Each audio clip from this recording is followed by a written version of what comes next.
Okay, hi.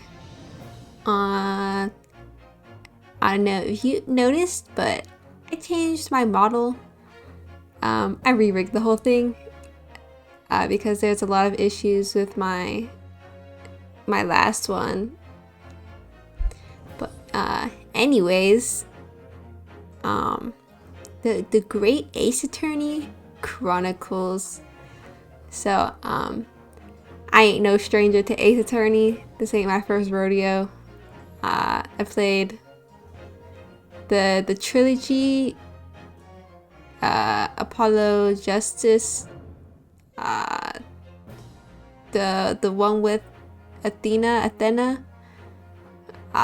and then I think the only one I haven't played fully through is Spirit of Justice. But besides that, yeah, I played most of them. I guess I also didn't play the Edgeworth one, but maybe one day. But yeah. So I'm gonna be playing the Great Ace Attorney. I've been looking forward to this. Actually, purposely didn't play this so I'd have something to play for my VTuber debut. I mean, I'm recording this, I'm not actually streaming, but that's fine. I don't think I'll have that many viewers at the beginning, so I think it would be fine if I just did a little sneaky recording instead of actually streaming something. But yeah, with that out of the way, let's just jump right into it. Oops, wrong screen. So, I did play like it on handheld, so I don't really know what the heck, what? Oh. So, yeah, I played handheld ones. I haven't. I don't know what the keyboard versions are. After opening its doors, Where's the anime cutscene? He brought great waves of Western influence to this far eastern island nation. The revolution washed over the land, making life in the capital exciting and unsettling. It was a period of great change, and some were swept away by the tide.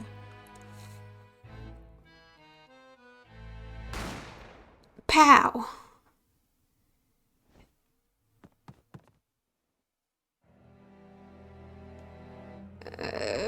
Bazinga. But for one man, the turbulence of that era was just the beginning of an extraordinary story. Oh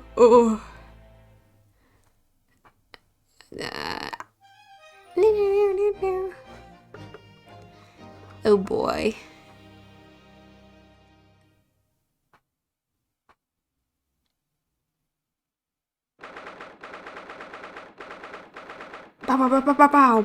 Bow.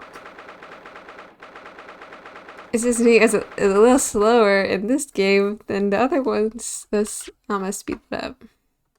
Or can I? Please? So, wait time. Is that wait time? What does that count as? Yeah, do you got any, like... Oh.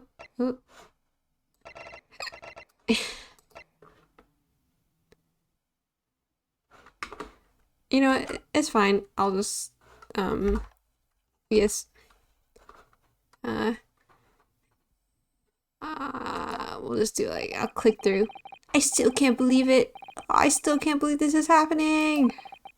How can it be that just beyond the doors to this quiet little chamber is the highest court in Japan, waiting to decide my fate?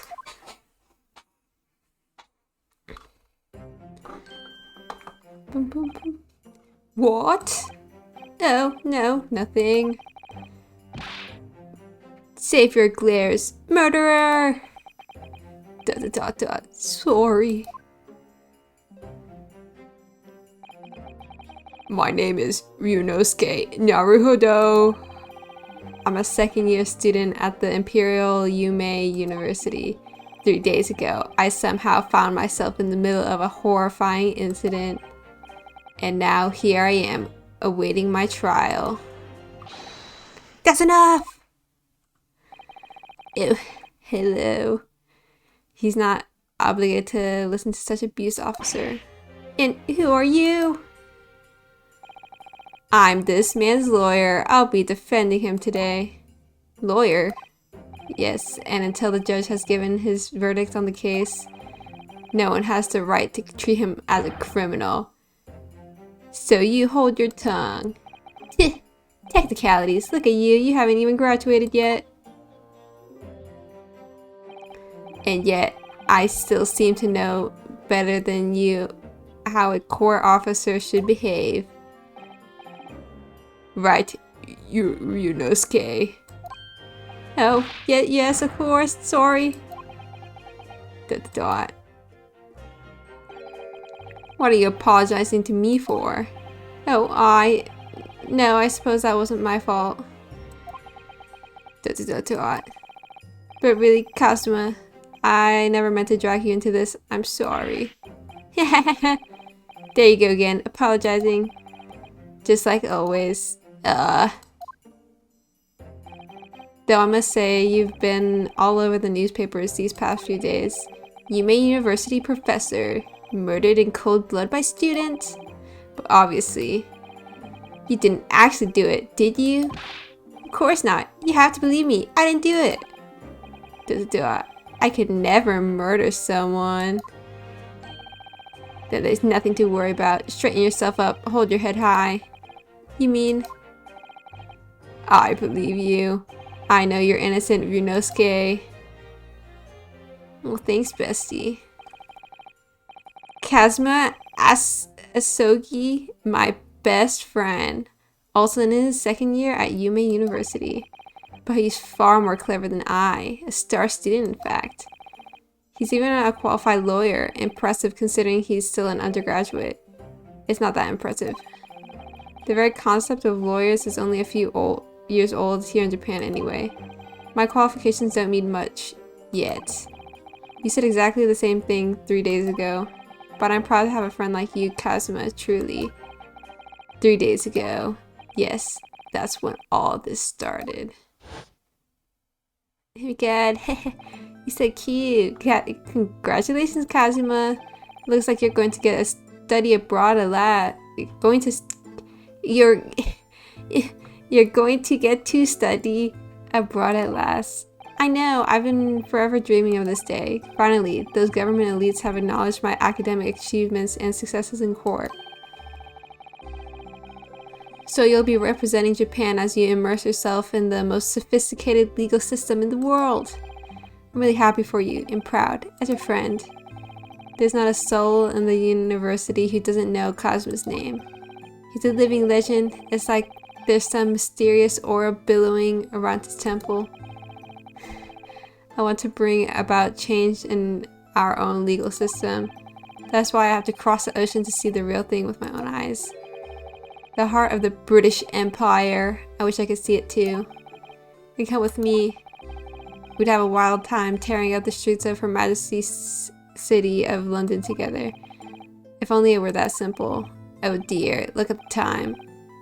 I'd better get going. Alright, I'll see you later. I think I'll stay and enjoy this place a while longer. Good idea. After all, it's not every day you get to visit a high-class Western restaurant like this.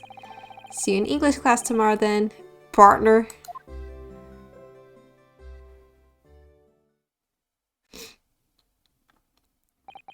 It was straight after that. That's when it happened.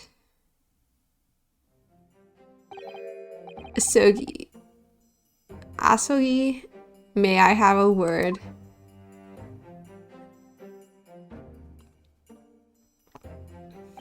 Professor, I didn't know you were coming.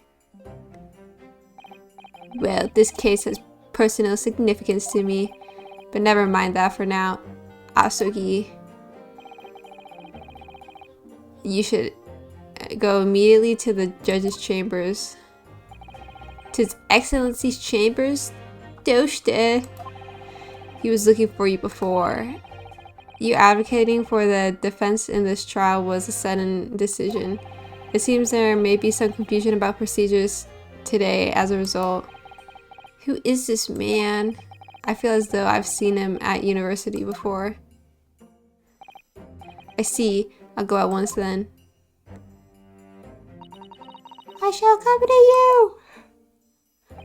Alright then, Ryunosuke. I'll see you in the courtroom. Yes, thanks, Kazuma.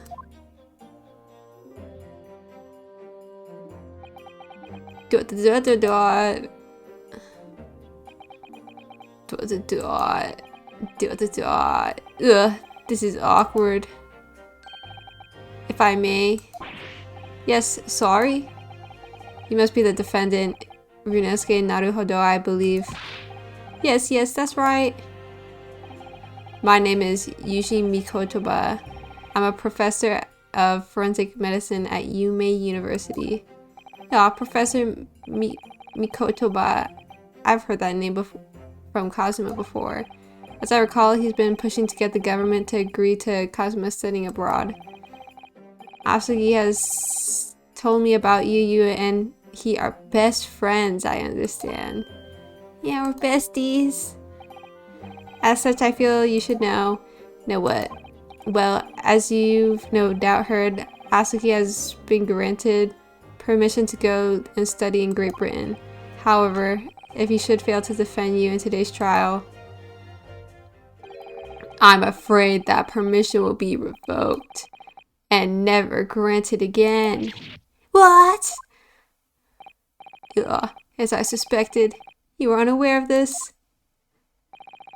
I had a feeling Asugi may have chosen not to tell you. Ugh. He's agreed to defend me, knowing that if he fails, his dreams will be shattered. But I don't understand. Why would the government do such a thing? The administration has to choose from a large number of applicants for overseas study. It's very difficult to persuade them to grant permission, even in the most favorable of circumstances. I don't believe it. But I didn't do it, I swear it. I'm not a murderer. I'm sure that's true. Nevertheless, I can assure you that proving your innocence will be no easy task. You see, there are certain peculiarities about today's trial. Sorry? What do you mean? You'll soon understand once proceedings get underway. Ugh. But then what should I do? Well, naturally, I'm not going to suggest doing anything that could lead to a conviction. Right, so as soon as the trial starts, the judge will pose a certain question to the defense. When that happens, you must answer before anyone else. You must say, I do. I do? But what will the question be? Surely not. Do you accept the accusations brought before you? Of course not. Defendant! Court is about to begin. Proceed to the courtroom at once. Ugh. It would seem our surreptitious discussions are to be cut short. Allow me to summarize. Kazuma Asogi must not be the defense lawyer in this trial.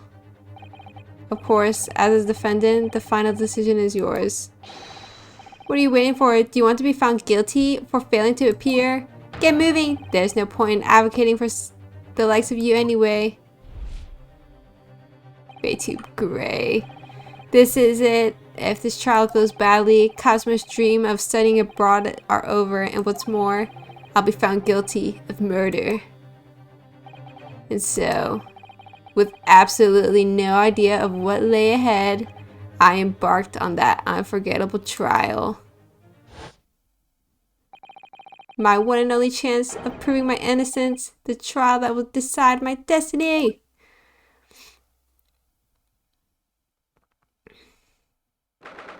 Boom, boom, boom, boom, boom. Set 22nd November, 9 a.m. Oh god, unskippable. So this is... Oh wait, I'm gonna move my little things. I have like been... Oh. Like there's one letter that is cut off on every single sentence because my iPad is blocking the way. Okay, maybe... I hope that moving it like this, it still captures my lovely face. I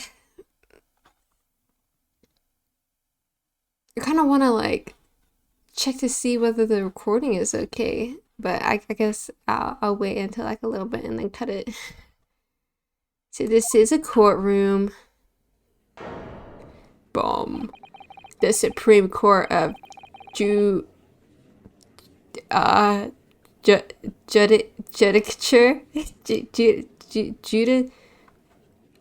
The Supreme Court of Justice. No court in the land has more power. I don't much like the look of those people sitting in the public gallery. Lots of military and other uniforms in there. The powers that be have demanded that this be a secret trial. A secret trial? A trial that's closed to ordinary members of the public. Only military and government officials may attend. What? But why? It'll become clear in time, but for now... You need to concentrate, Ryunosuke. It's about to begin.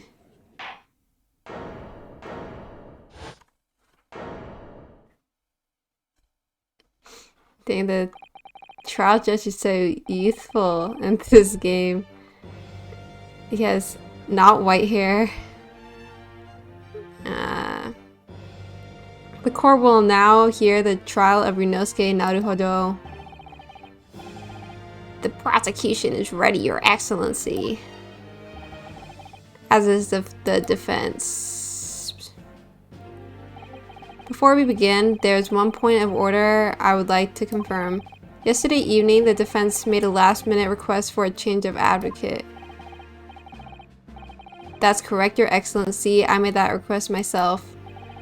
Normal procedure is for the defendant's advocacy to be decided 2 days prior to the trial. As this is an unusual circumstance, I am obliged to ask for a final confirmation now. Who advocates for the defendant in this trial? This is it. This must be the question.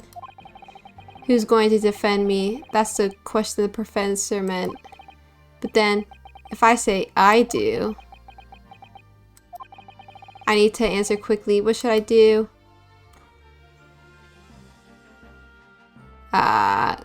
Well, clearly, the right answer is I do. Wait, let me save. You give me a quick, cheeky little save? Or are they gonna give me like a no?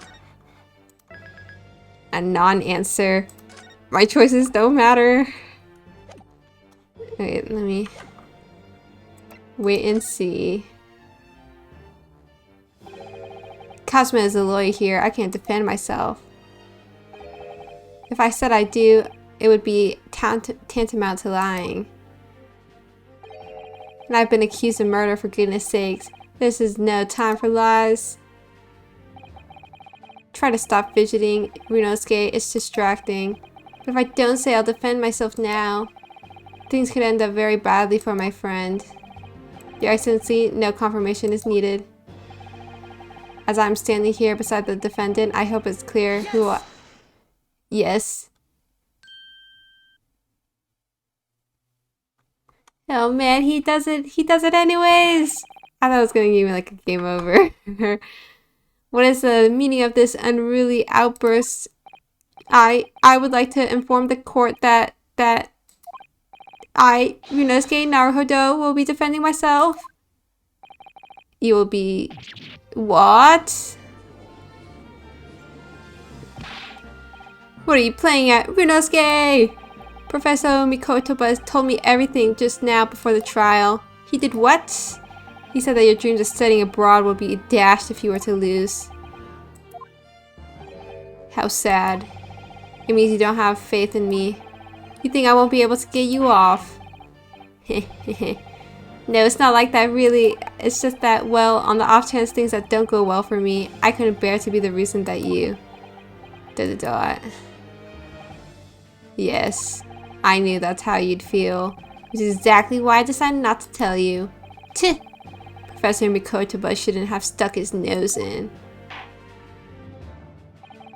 Very well. The court hereby recognizes defendant's desire to advocate for himself in today's trial. Well, well. Does the accused admit defeat already, renouncing his own counsel? Really? Objection! Make no mistake, counsel. This merely shows the defendant's innocence is so apparent, he's confident he can speak for himself. Is that so, Naruhodo-san? Oh, yes, exactly. Exactly what I wasn't thinking. I'm not confident at all. In fact, my mind's a complete blank. I realize you're in charge now, but still, try not to look so bewildered.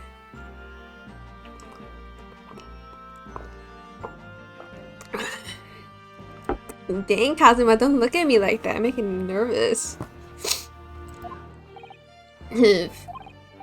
Well, for a mere university student to be brought before the Supreme Court, he must have perpetrated a most heinous crime indeed.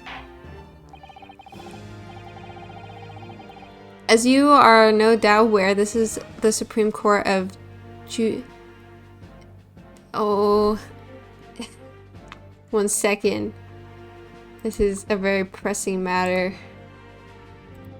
I thought I could get away with not knowing how to say it, but judicature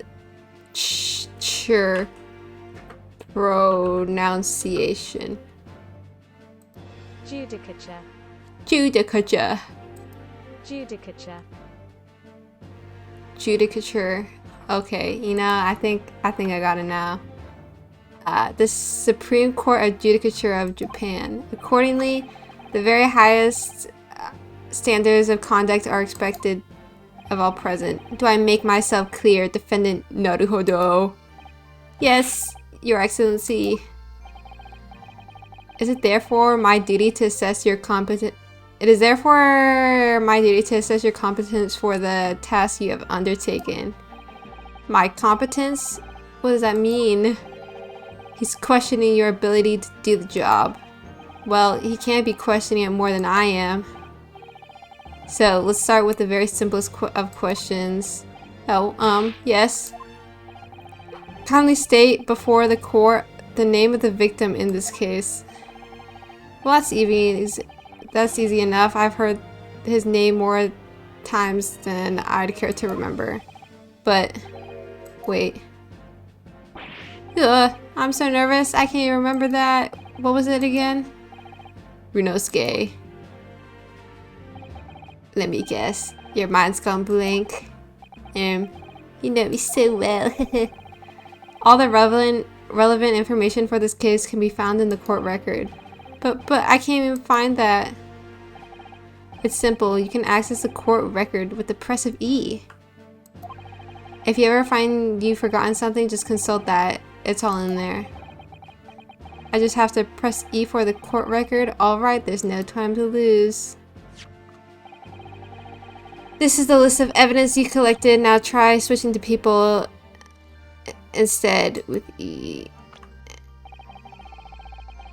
Oh, Kazuma. Your profile picture is so nice.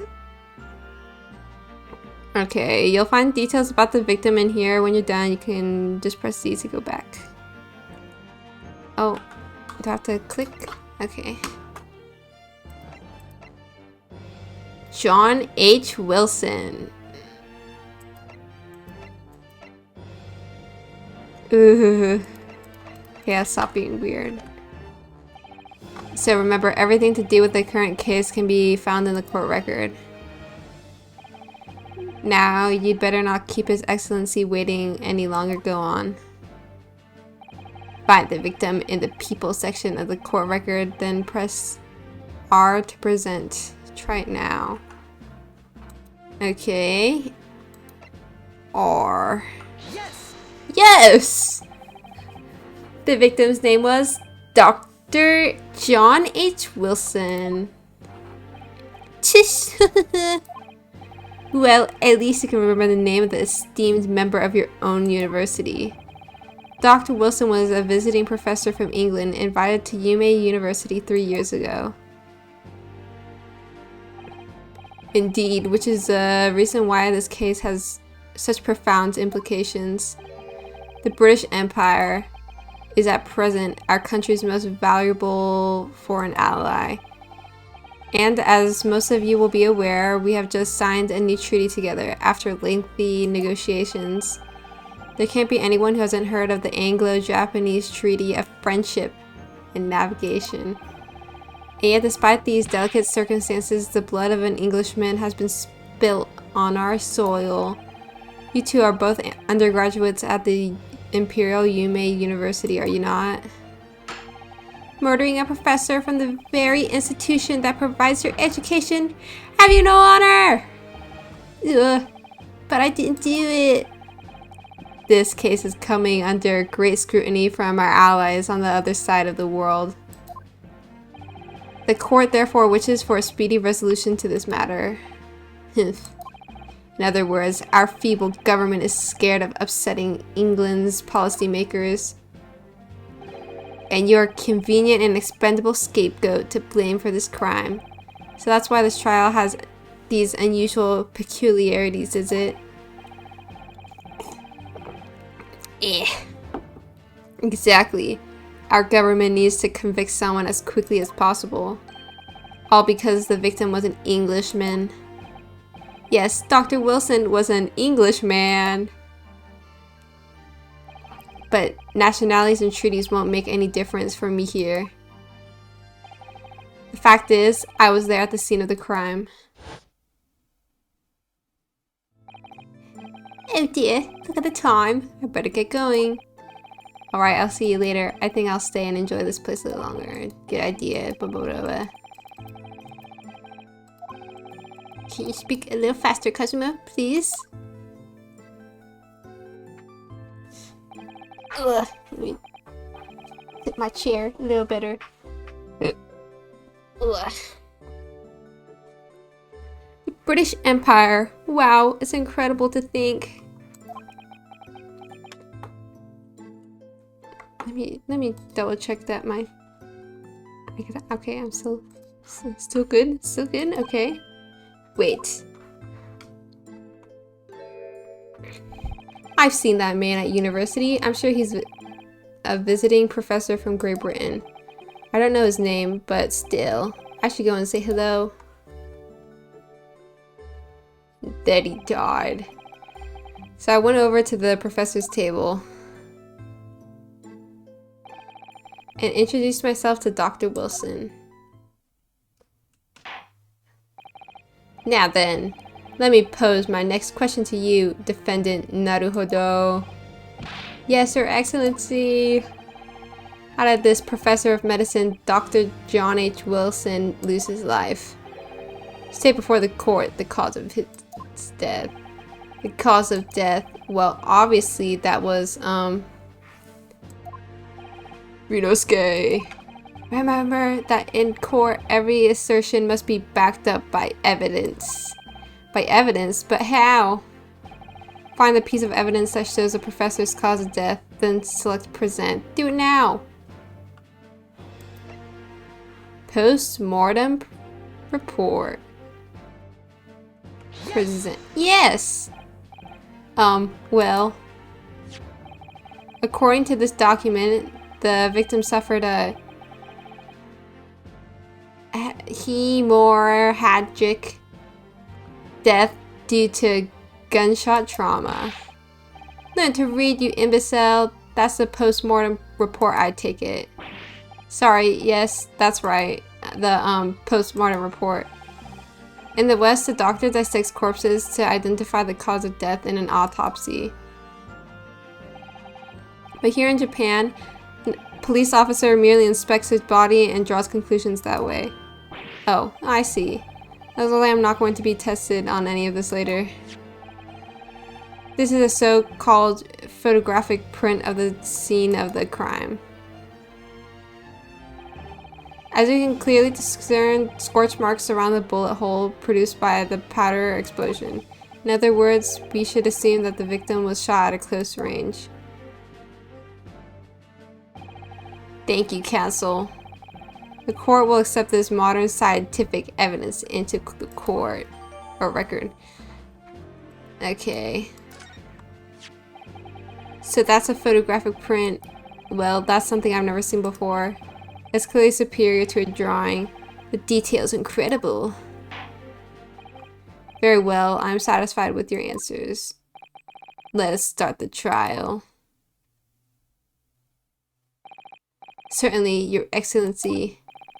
So, without further ado, in order to better apprise the court with the facts of the case, the prosecution hereby calls its first witness who was there at the scene of the crime when it happened. This is it then. I think I may have worked out what the professor had in mind. Professor? You mean Dr. Mikotoba? Yes, clearly you're the defense lawyer today, not me, but that doesn't mean... Well, I can still act as your assistant. When he was speaking with me before, he simply said, Kazuma Asogi must not be the defense lawyer in this trial. He really has been sticking his oar in, hasn't he? Maybe, but any help you can give me would be greatly appreciated, Kazuma. Well, my first piece of advice is rein in that crazy look of bewilderment and control the cold sweats. Only if you rein in that crazy headband and control the cold stares first.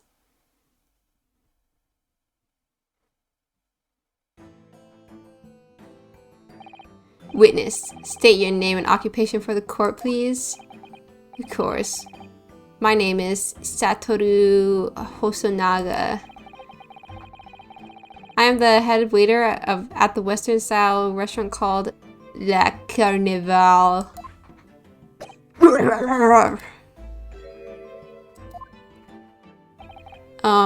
Are you alright? You seem to be coughing up some,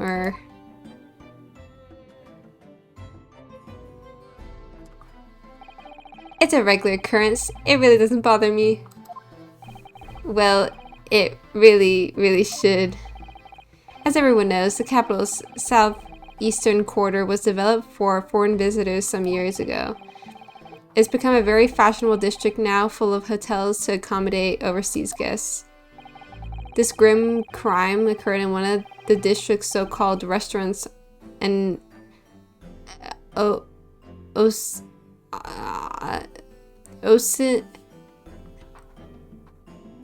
Occidental eatery 3 days ago. Understood. Hosonaga-san, you will kindly tell the court everything you can about the incident. At once, sir. And no petty interjections from the aspiring lawyer boy, please. Oh, perspiring, maybe, but aspiring? It was just after 2 p.m. on the day in question. We have few dinners at that time of day. The lunchtime rush was over, and there were only 3 tables still occupied. That fits in with my memory of it too. There was hardly anyone else in that place. It was when I was in the kitchen putting away my crockery and cutlery. I think it's a crockery. A gun rang out, so I hurried out to the dining area to see what had happened.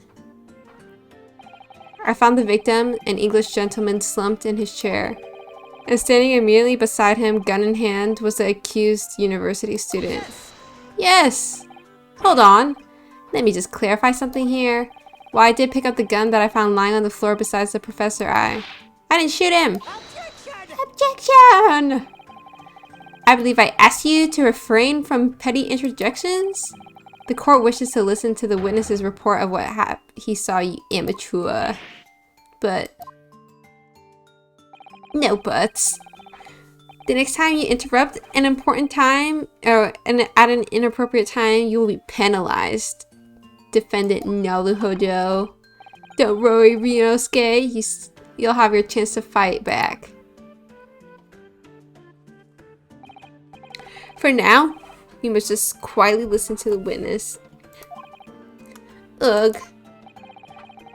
If I may confirm one point, waiter. Standing beside the victim with a gun in his hand, the same man we...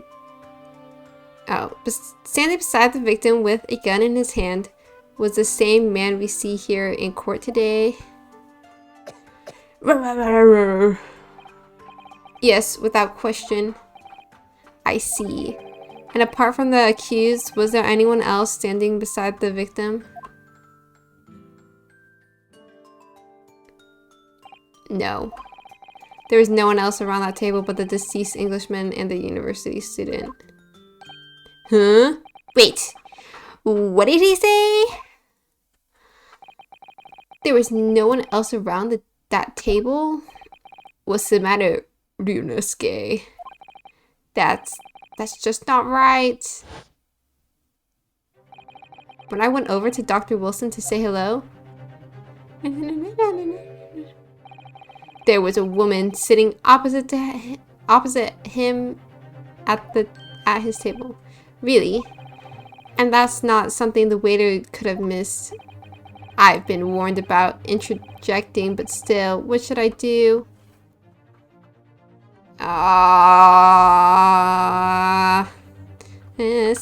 Save. Yes.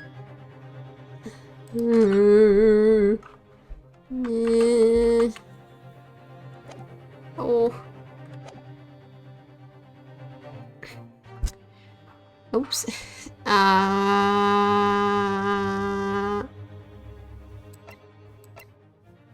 We're gonna wait and see. Yeah. Gotta calm down, Mr. Ryunosuke. Ryunosuke. If your parents tell you to study, you're the kind of man who would diligently get to work, aren't you? I suppose I am. I'd never have gotten into Yume University otherwise. But you can't just always follow the rules in life, you know. If you don't say what you want to say right now, you'll seriously regret it when you're found guilty. Alright, you scared me. I won't forget that piece of advice in a hurry. And there is something I want to say. I'm just going to shut my eyes and say it. Yes! Just a moment, please. Dr. Wilson wasn't alone that day. I'm sure of it. There was a lady sitting with him at the same table. Objection! Dear me. What are we going to do with you? With your blatant disregard for court proceedings, I'm beginning to wonder if you're not a fraud. Could it be that the accused, this mere student, is not a real lawyer after all? But I'm sure of what I saw. Hosonaga-san, is there any chance you're mistaken? Perhaps your memory of events is hazy? No. The deceased gentleman came to dine alone. I don't believe it. I actually have a rough plan of the restaurant as it was that day. Please have a look if you'd like to.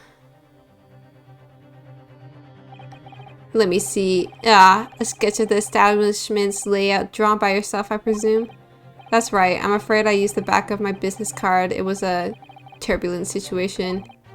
However, as you can see, the gentleman in question was seated alone. Well, you're clearly a very conscientious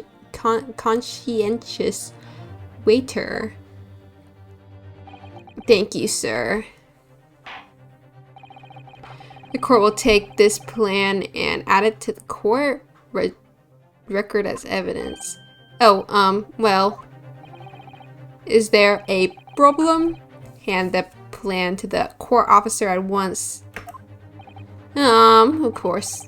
Here you are. What was that about? He's been completely calm and collected until now. Oh, he has COVID. Oh. Something clearly seems to have shaken him. The waiter's business card has been entered into the court record. So, the court has now heard a precis of this case. Yes, at the moment the gunshot was heard in the restaurant. The only person in close proximity to the victim was the defendant on trial today. It would seem we are looking at a black and white case here. Duh! Defendant Naruhodo! Yes, Your Excellency. If you admit your guilt at this stage, the court is willing to look mercifully upon you. In other words, you may have some small reprieve in terms of your inevitable punishment. I called this waiter as an unsworn witness in order to explain the details of the case to the court. But I must warn the defense if you are determined to pursue matters further in this trial. The prosecution has decisive evidence from sworn witnesses who were present at the scene of the crime. What do you think I should do, Kazuma? What do you mean? Well, I'm going to be found guilty one way or another, it seems. Would it be sensible to plead guilty at this stage and hope for a more lenient sentence? Ugh. Everyone keeps telling me that this trial is unusual and these peculiarities.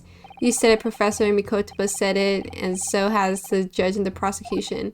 I'm scared of what lies beyond if I push this. But do what? As I said from the outset, I believe you're innocent. I trust you.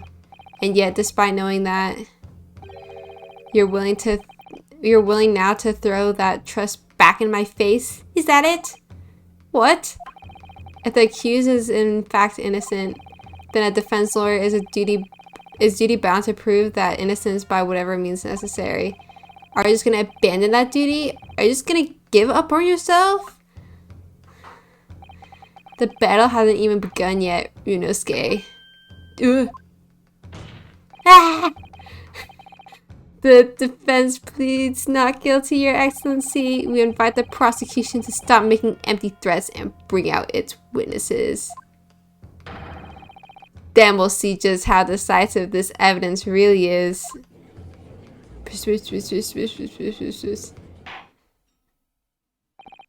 Bonk. Indeed. Professor, Prosecutor, ouchie. Please continue with proceedings. Well, you were warned. The young could be so reckless. You know, many call me a saint, but I can be your angel, your devil.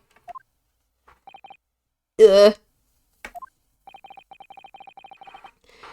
In a few short moments from now, the dumbstruck young mouth of yours will be silenced forever.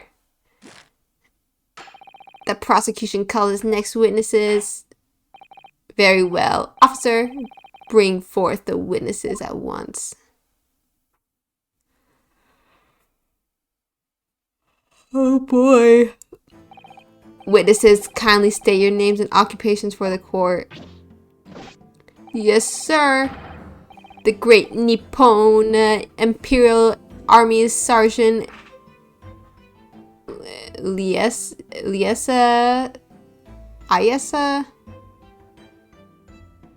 Nosa. Reporting for duty, sir. Myself, I find employee as a purveyor of fine articles of antiquity from the efflorescence of our nation Nippon, and conduct my trade from the Rasutae, a humble premises in the 2nd district of Kyudio Kodekuta at your service. An antique dealer and a soldier. What an unusual pairing. Both of these gentlemen were present at the restaurant on the day of question. Or the day in question. They must be the diners at the other table the waiter mentioned. Myself, I habitually take tea of the most exquisite aroma at the establishment in question, always post-noon. And not infrequently converse with the interested parties regarding the curios with which I make my business. I can't understand a word that old man is saying. Is it true? He's an antique dealer, and it sounds like he's a regular at La Carnival. He seeks out potential customers who may have an interest in antiques and tries to sell his wares to them. He obviously targets the Carnival because it's a high-class restaurant with rich clientele. Right, I see. Although, to be honest, that sergeant looks more like he'd be a seller rather than a buyer. Now, you both witnessed the precise moment of this most atrocious incident. Is that correct? Affirmative. The enemy unit was seen attacking the foreigner in what can only be described as an act of war, sir. It was that black uniformed rogue infantryman over there who unloaded his firearm, sir. This man's as impossible to understand as the other.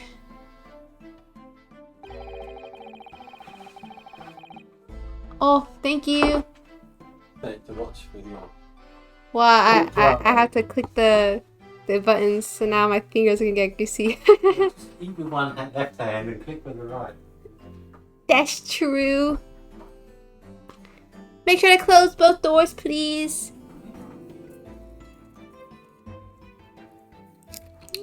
Oh, well. It's popcorn time. You know what that means? I don't think people appreciate munching noises. This ain't no ASMR, ASMR. So, I'll continue in a second. Okay, I finished eating my popcorn. My tank is all full now. Yeah, that was Peepaw. Gave me a little snack.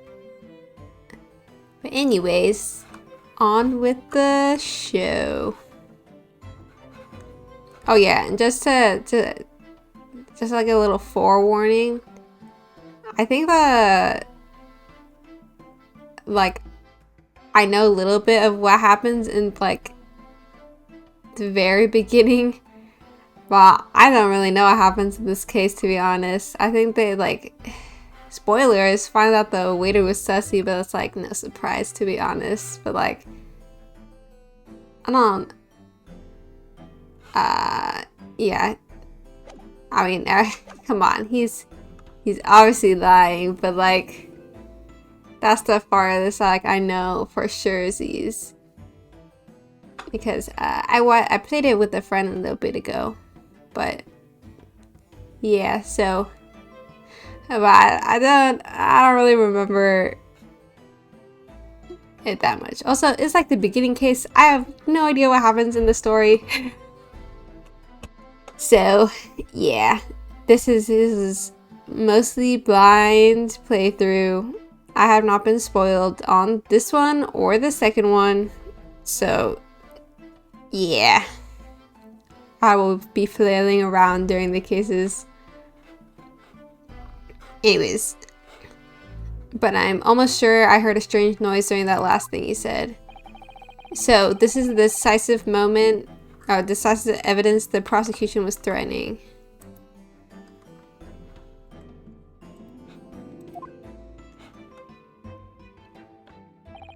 The soldier is claiming that he actually saw the precise moment you shot the victim dead. Yes. Well, are you starting to feel uncomfortable? If I'm honest, I was feeling uncomfortable from the start.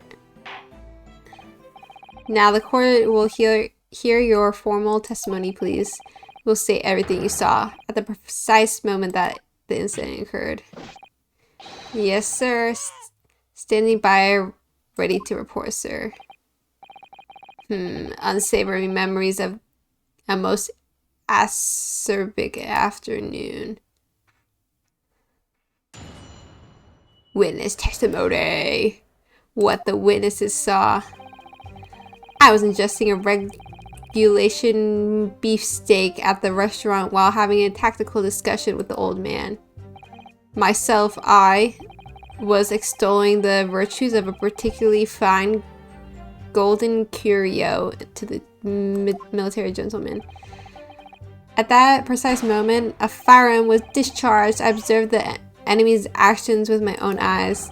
The black uniformed varsity cadet fired on the English civilian, and from the back, the cowardly little weasel. I was on my hands and knees investigating the whereabouts of my mysteriously absconded precious curio. Well, so you, Sergeant Nosa, actually witnessed the vital... Oh, jeez. Oops. The vital moment.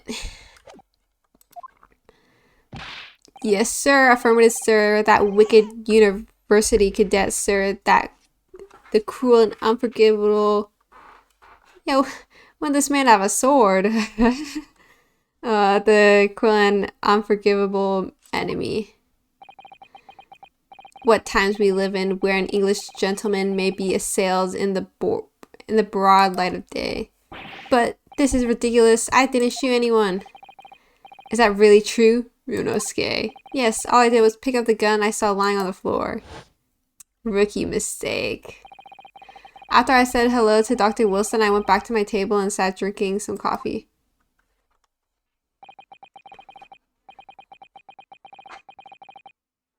Then when I finished, I got up from my seat to leave the restaurant when I noticed an English-made gun next to the chair where the professor was sitting. Yeah, I hope they do like CG art for all of the cases. Because I think they look really pretty. I thought perhaps the professor had dropped it. So I bent down and just as I was picking it up, bang! Bang, bang, bang, bang!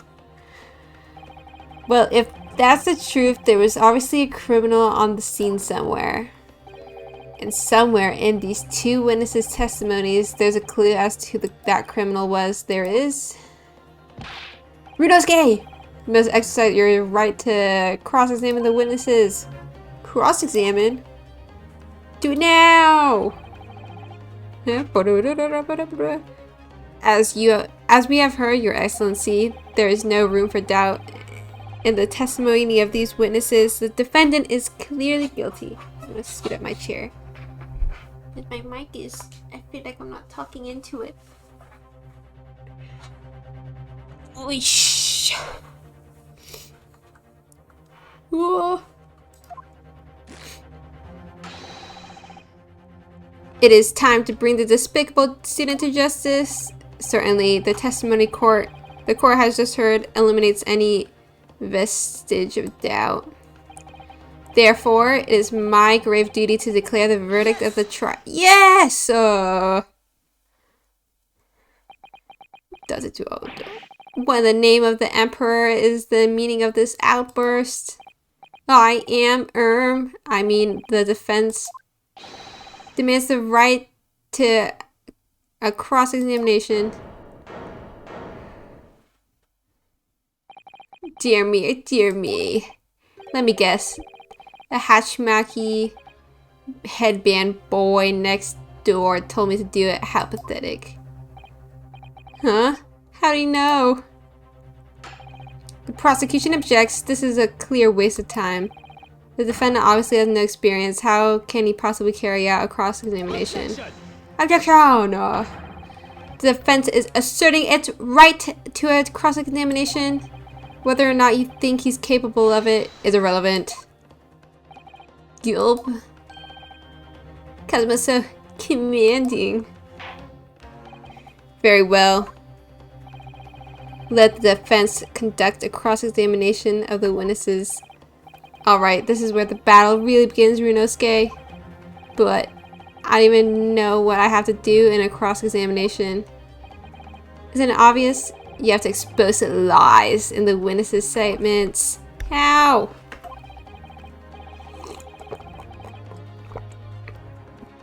You didn't fire the gun, which means what that soldier said has to be a lie. Well, yes, but it's just a case of proving it, and the key is to doing that. And the key to doing that is in the evidence. Right, evidence. All you need to do is present some decisive and indisputable evidence that proves the witness is lying. Now let's go, Ryunosuke! Don't let them beat you! Alright then, it's all or nothing. I hope one day he can do a good old authentic table slam. What the witnesses saw. Boom, boom, boom, boom. Okay. Gameplay time. Let's save, because I may have played through most attorney games, but that does not mean that I did not use walkthroughs. But you know, I'll give my best shot. Okay, I'm not gonna be a pussy. Okay. Obviously, the real Ace Attorney strat is to press everything, but I hope they don't penalize me for that. Yes. Yes.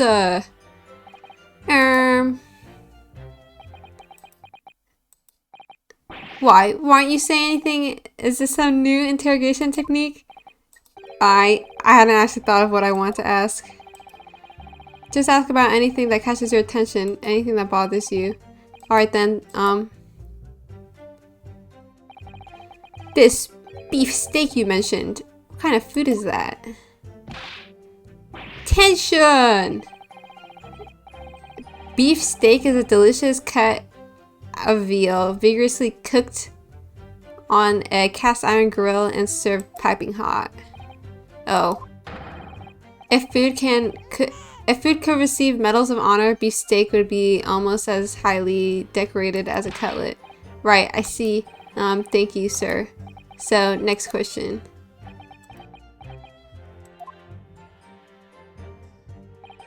This cutlet you mentioned, what kind of food is that?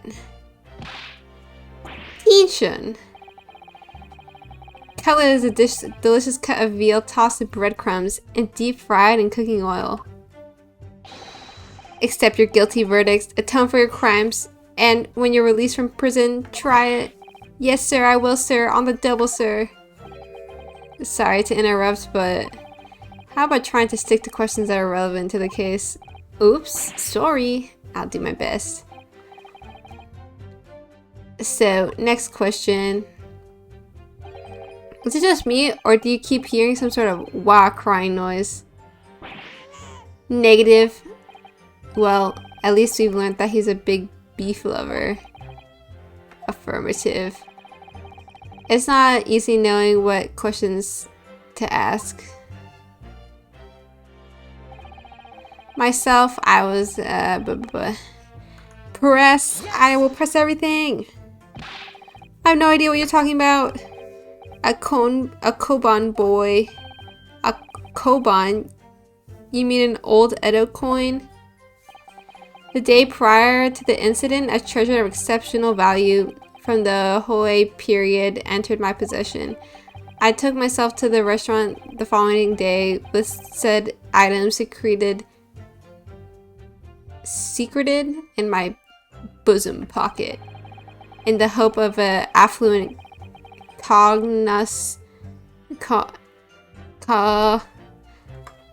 oh, why is he saying so much complicated words? Cognoscent pronunciation. Cognoscenti. Cognoscenti. Cognoscenti. Shoka.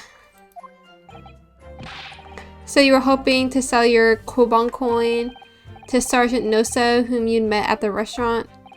Yes, it's quite clear where you're going with this, boy. You're about to assert that a penniless soldier would have no hope of purchasing a precious Koban. Isn't that so? Well, you little upstart cadet. You want to add disrespecting a superior officer to your list of crimes, do you? Blatant subordination! No, I didn't say anything. Well, penniless might be just the word I was looking for. In any case, the hour was already advanced beyond that of the midday luncheon. There remained precious few present with whom I could engage in discourse about matters of business. The gentleman aside me who was grappling with his braised veal at the time was my sole prospect. I see. Bum, bum, bum, bum. Okay, press time. Press. So, you're saying that you actually saw me at that time? Affirmative! I saw you! Laughing, cackling like a madman as you trained the barrel of your gun on the English civilian. That's impossible. I only... Allow me to confirm just one point, please. Was that private? Think carefully about the statement you just made. It seems to me that must have been just after you heard the gunshot that you looked over to the victim's table. And so what if it was?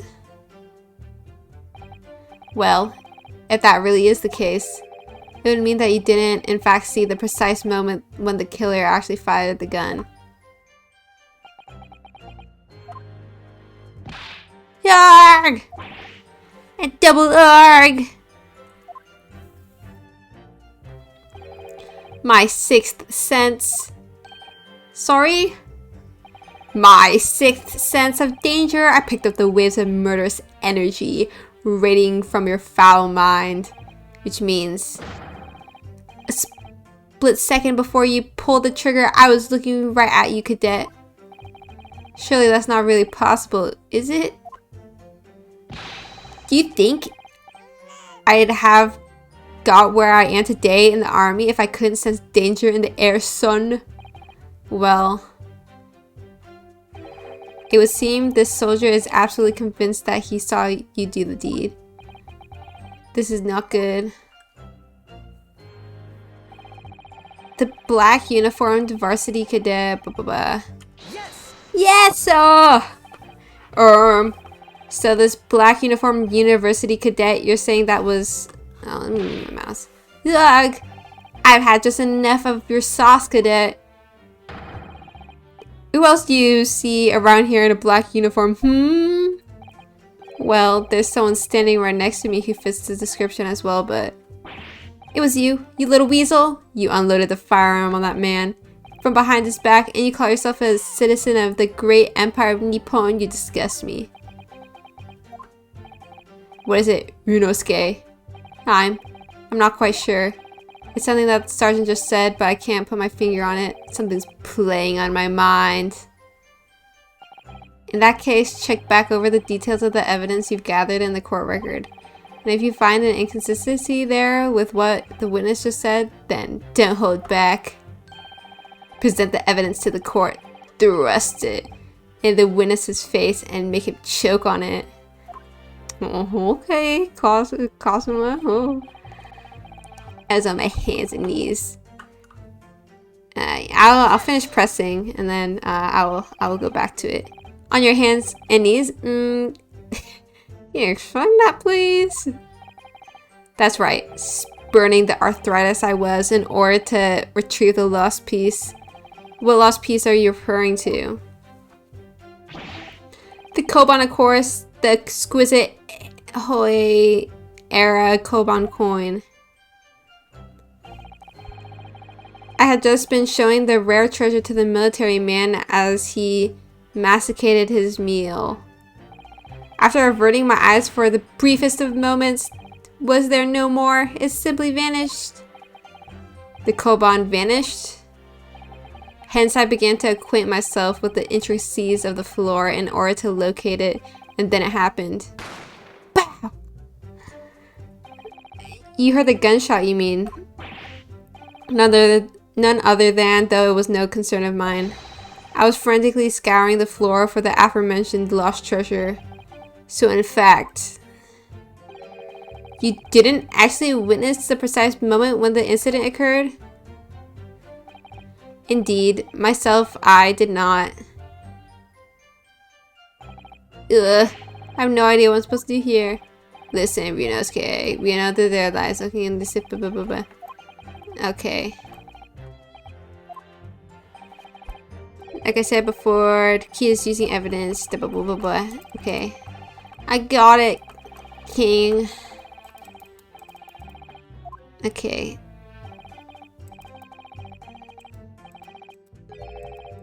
Gling. Also, I didn't listen to any of the soundtracks because that counts as a spoiler.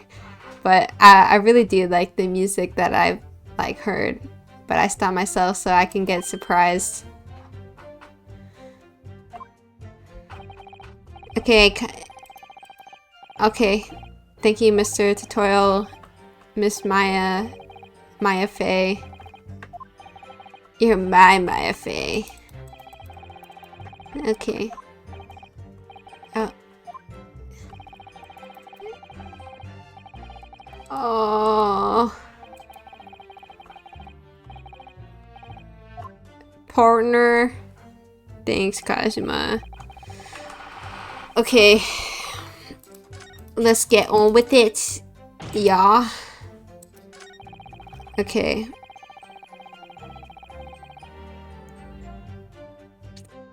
Let me save, you know, never. It's not. I forgot the saying. It's better to be safe than sorry. Okay. E. And from the back. Actually, he was shot from the front. Oh, that's some HT glass. Okay, I don't want that.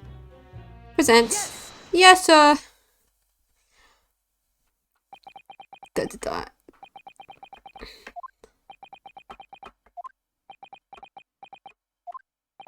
What? What are you playing at, cadet? What is the meaning of this subordination? Thrusting some photographic print in my mustache? Inconsistency, sir. I mean, yes. There's a clear inconsistency here. Tch, what nonsense. What can this print possibly tell us that we don't already know? Well, obviously, that, I know what I want to say, but the words just won't come out of my mouth. Humph. I think this proves beyond a doubt, Your Excellency, that there's no place for an amateur student here in this grand courtroom. Yarg. This is so frustrating. Oh, please. Surely this doesn't require an explanation. It couldn't be more plain. To spell it out would be an insult to the court. Bum. Kazuma, what? What are you talking about? It's apparent from a single glance at the photographic print presented by the defense that there's a clear discrepancy here with the sergeant's statement. What? Sergeant Yesanosa? Yes, sir. What, sir? The statement you just made was this. The black uniformed varsity cadet fired on the English civilian, and from the back, the cowardly little weasel. Yes, sir. Affirmative, sir. I witnessed the crime with my own military-grade eyes, sir. Yes. But no. This just can't be. And why not, cadet? Because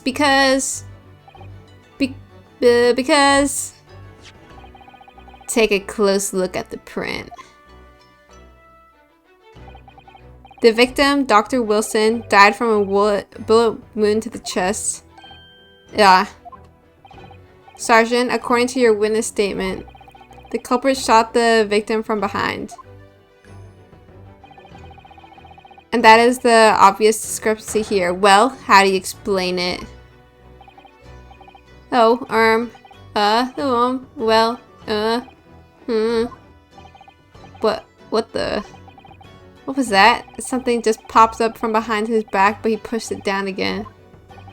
Certainly, there is a clear discrepancy with the facts here. Would you not agree, Sergeant Nosa? Yes, sir. At this juncture, that would appear to be indisputable.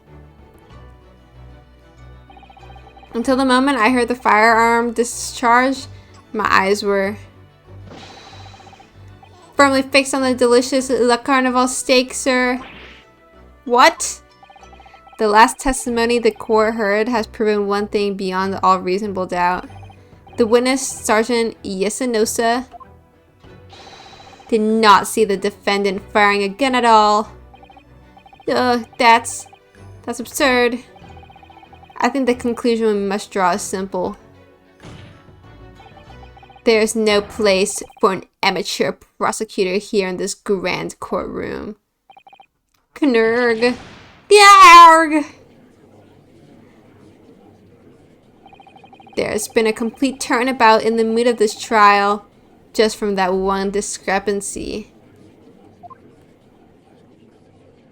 He like turns a little bit. So this is what being an ace attorney is all about. But I definitely saw him. That university cadet here, he was pointing the firearm directly at the victim's back. Yes! But I never fired the gun. All I did was pick it up off the floor. And you, old man, you didn't see the moment the victim was shot either? Myself, I have already been quite clear. The gunshot interested me not. I was far too busy on the floor. Oh yes, you were looking for your Koban coin, weren't you? Indeed, the prized Hoei era Koban. Hunting around under the table, I was, in case mayhap it had fallen there, and then it happened.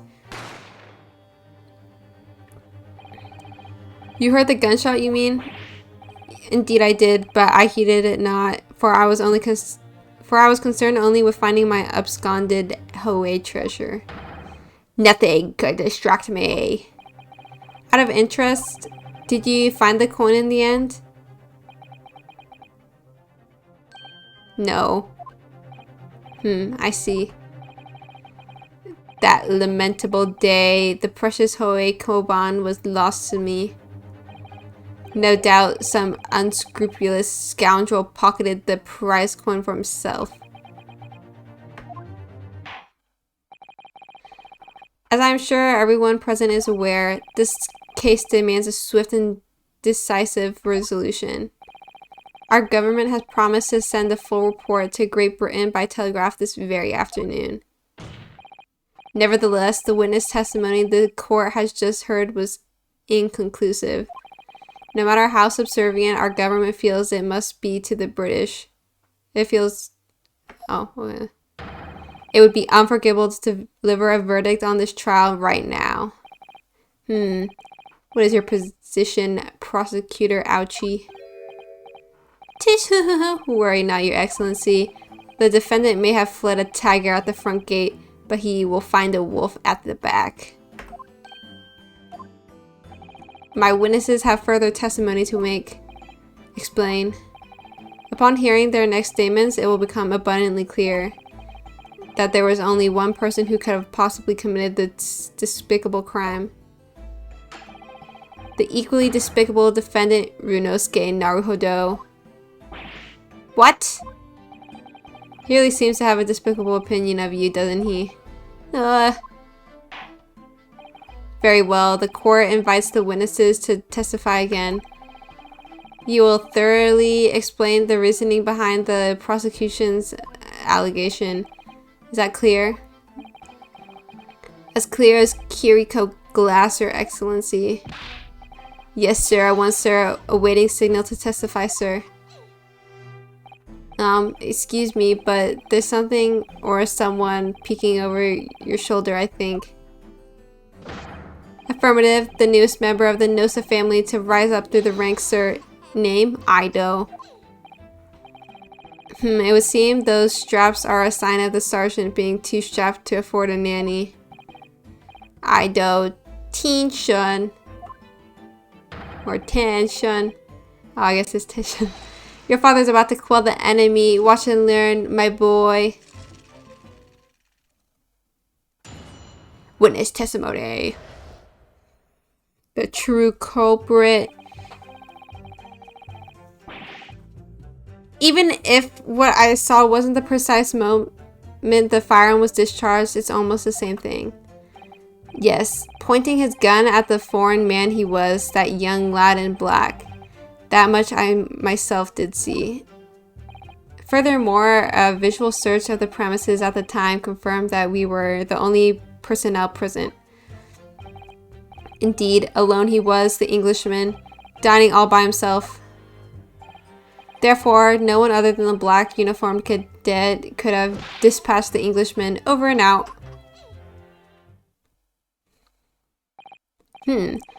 These testimonies are certainly compelling. Yes! Wait, that's nonsense. The victim, Dr. Wilson, wasn't alone at all. Please, enough of these outbursts already. But there was a young woman at his table. You must have seen her. Everyone there must have seen her. Objection! If you call yourself a lawyer, then you will respect the rules of the court and speak accordingly. We are not here to listen to your fantasies. Ugh. It is evident beyond all reasonable doubt that the victim was alone at the time of the incident.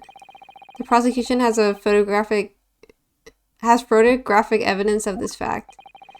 Is this photographic print of the scene of the crime, counsel? Indeed.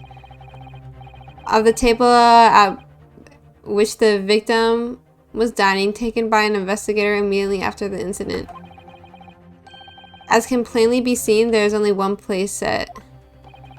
Certainly, based on the appearance of this print, it would be reasonable to conclude that the victim was not in the company of anyone else. Arg! This doesn't make any sense. The court will add this new photographic evidence to the record. Has been added. I don't understand. What's going on here?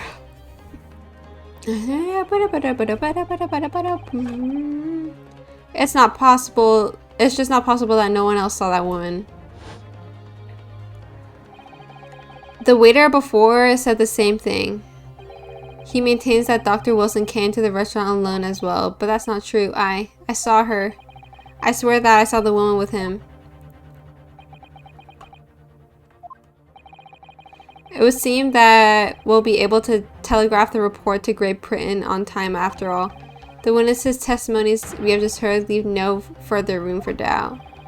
These are very sensitive political times, as we know. The ink is still fresh on the treaty with Great Britain. To think that Taketsuchi Auchi will have contributed to the amity of these two great empires is an honor. Mind break. Head on table. Head in hands. How can this be happening? The judge is ready to rule. Stand tall. Ryunosuke, it's not over yet. What? If what you say is true, then there's something going on here behind the scenes. And now is your chance to expose it, to draw out the truth in your cross-examination. I don't know, Cosma. The defense is entitled to cross-examine the witness, but make it quick, understood? Tch, rules can be so unbending at times. Ugh. This little baby in the back is so cute. Bum bum bum bum bum. Oh, sneaky, cheeky save. Boom, boom, boom, boom, boom.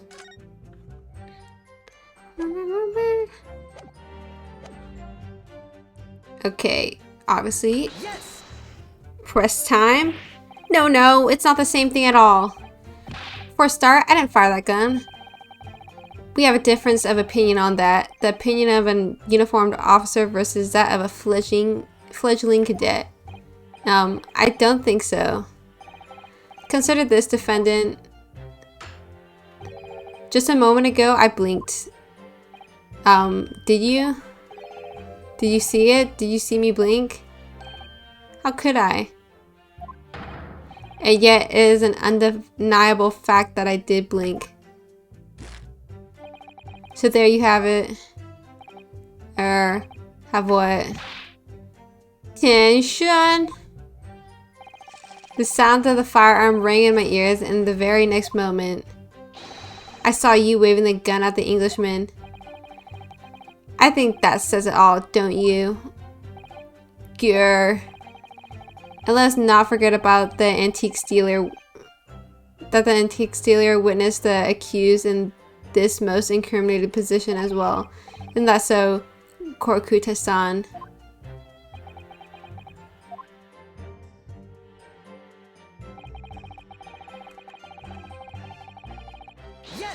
Yes. Guess it may be true that I was holding the gun at that point in time. But I've told you already, that's only because I picked it up off the floor. Well, obviously, as a culprit, that's the only way you could explain it that way. I just finished drinking my coffee and I was about to leave the restaurant when I noticed a gun on the floor at Dr. Wilson's feet, so I picked it up.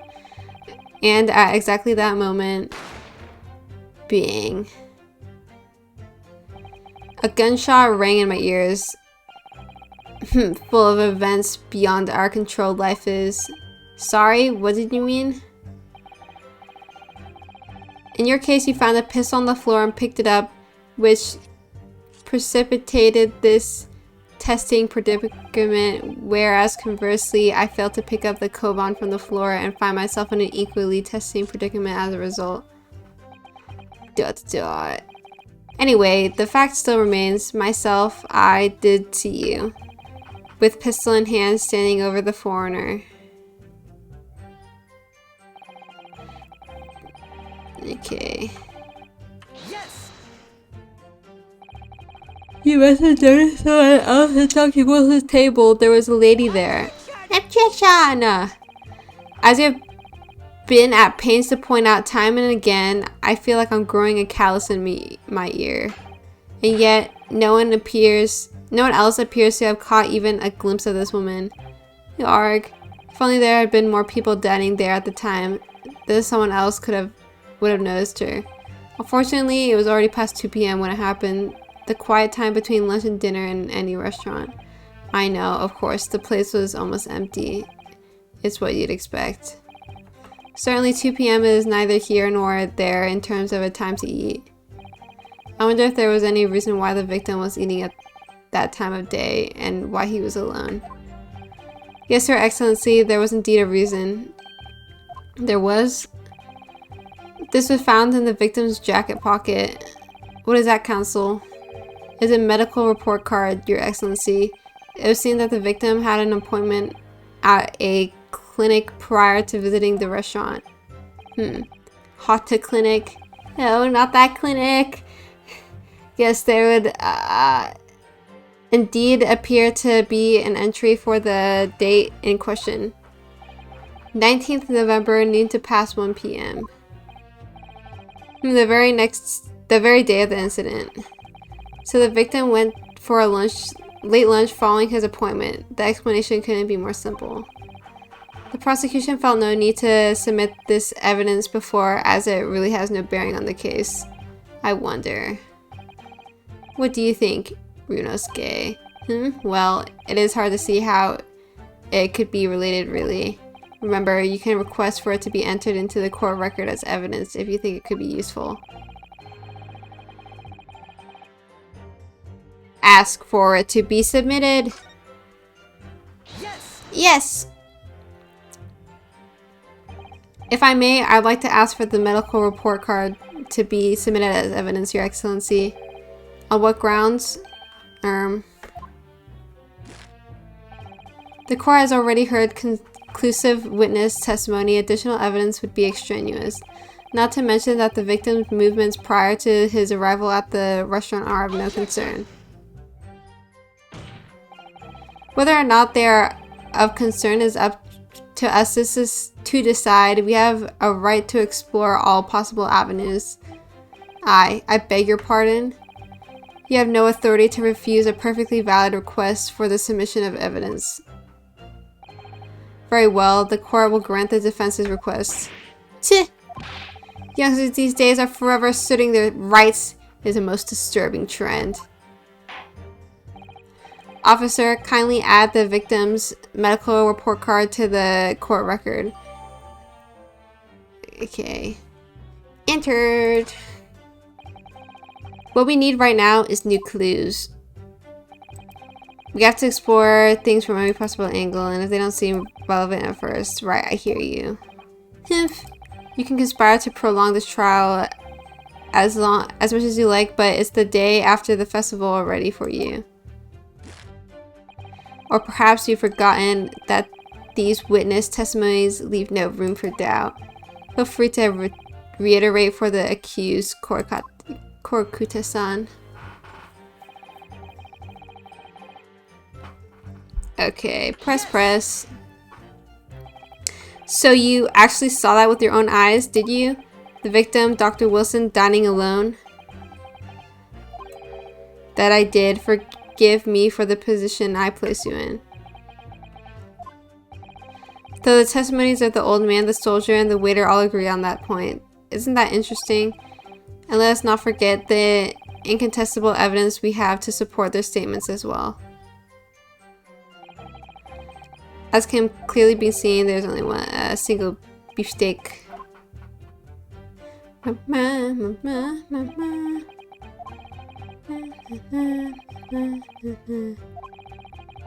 It's not possible that they're all lying. Or not impossible that they're all lying. But if so, then why? If I'm perfectly honest, I have no idea.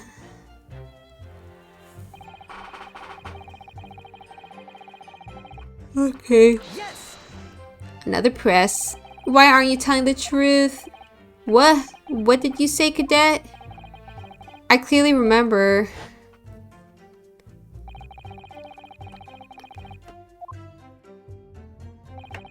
Perhaps one of you might not have noticed. But for the both of you to have failed to see the professor's dining companion, it's just not possible. Didn't look away like that. Unfortunately for you, defendant Naruhodo, it's not just a case of these two witnesses alone. Sorry? The waiter whose testimony the court heard earlier clearly stated the same thing. He also said that the victim was alone. That's right. Precisely. In other words, you are the sole proponent of this phantom lady. But if such a woman were indeed present at the scene, the prosecution demands to see proof. And if no such proof exists, the prosecution demands that no further mention of this phantom woman be made. It is a blatant waste of the court's time. There's nothing I can say to that. Tish! Excellent work, Runosuke. We've gleaned some new information now. Well, yes, but I don't feel like it changes much. I can't see that it brings any real discrepancies to light. I wouldn't be so sure. Let me see that medical report card you got before. Oh, you mean this? Yes, this is a brand new piece of evidence, so perhaps we should examine it a little more in detail. How exactly? You'll notice that some pieces of evidence bear a magnifying glass. There are the ones you may examine. Press space and then you can take a closer look at the piece in question. Use to rotate the evidence in all directions and examine it from all angles by using WASD.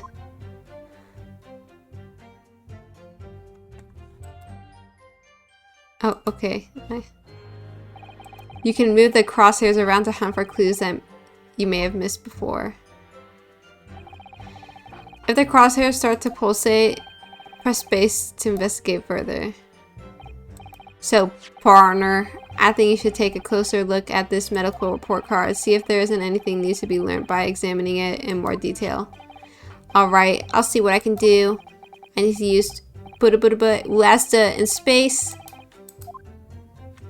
Okay.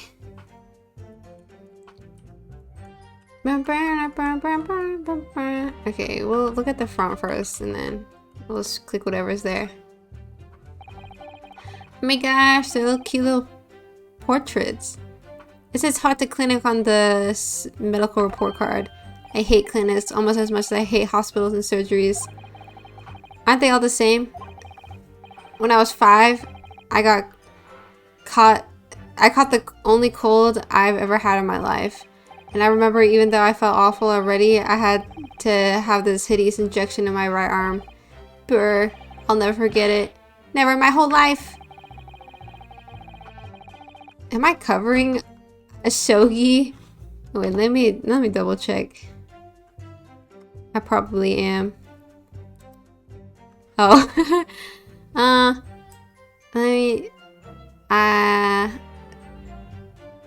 Oh man, there's like no space. Oh, maybe I'll just for this, I'll hide over here.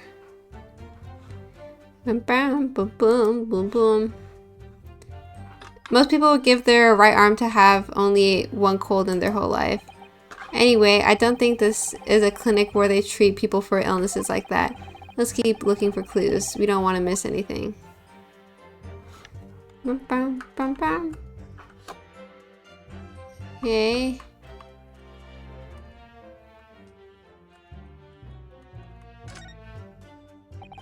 Looks like this medical report card was first issued quite some time ago. It's probably a record of long-term treatment, that's why, with a family doctor, I imagine. Well, I can't imagine. Going to a doctor, I mean. As long as I'm alive, I'm never consulting one.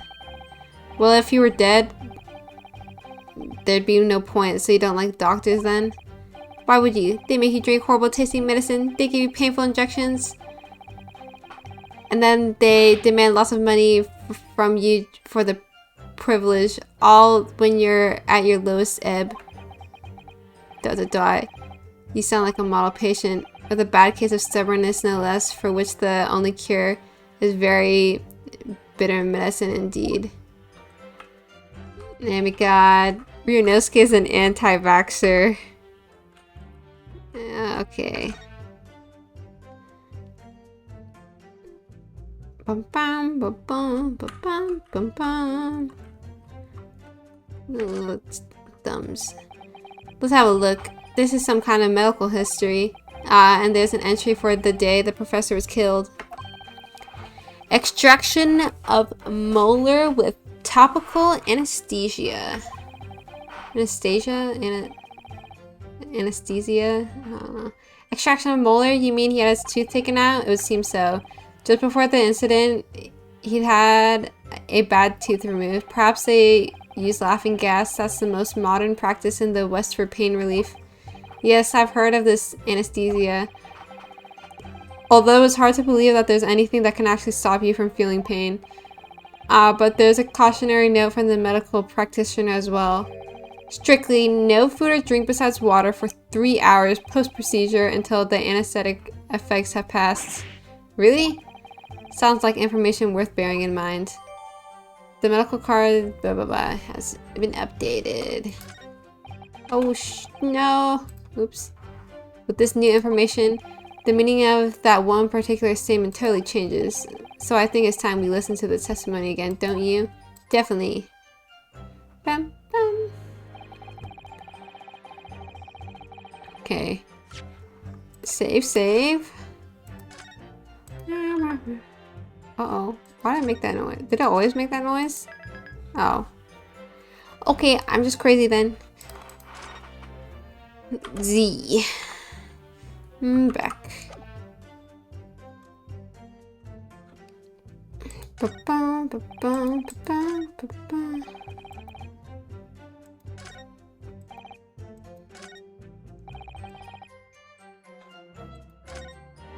Oh shoot. Well done, butter. Am I allowed to any?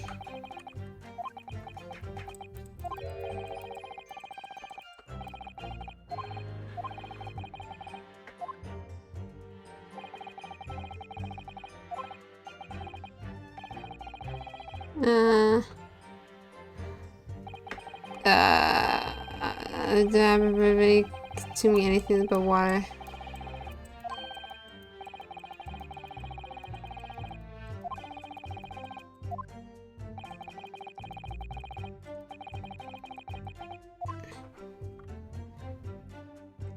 Okay, maybe it's the dining one.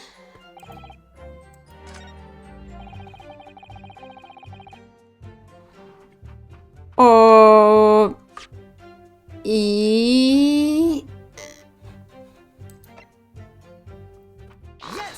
yes, music stop, which means that it's the right choice, maybe.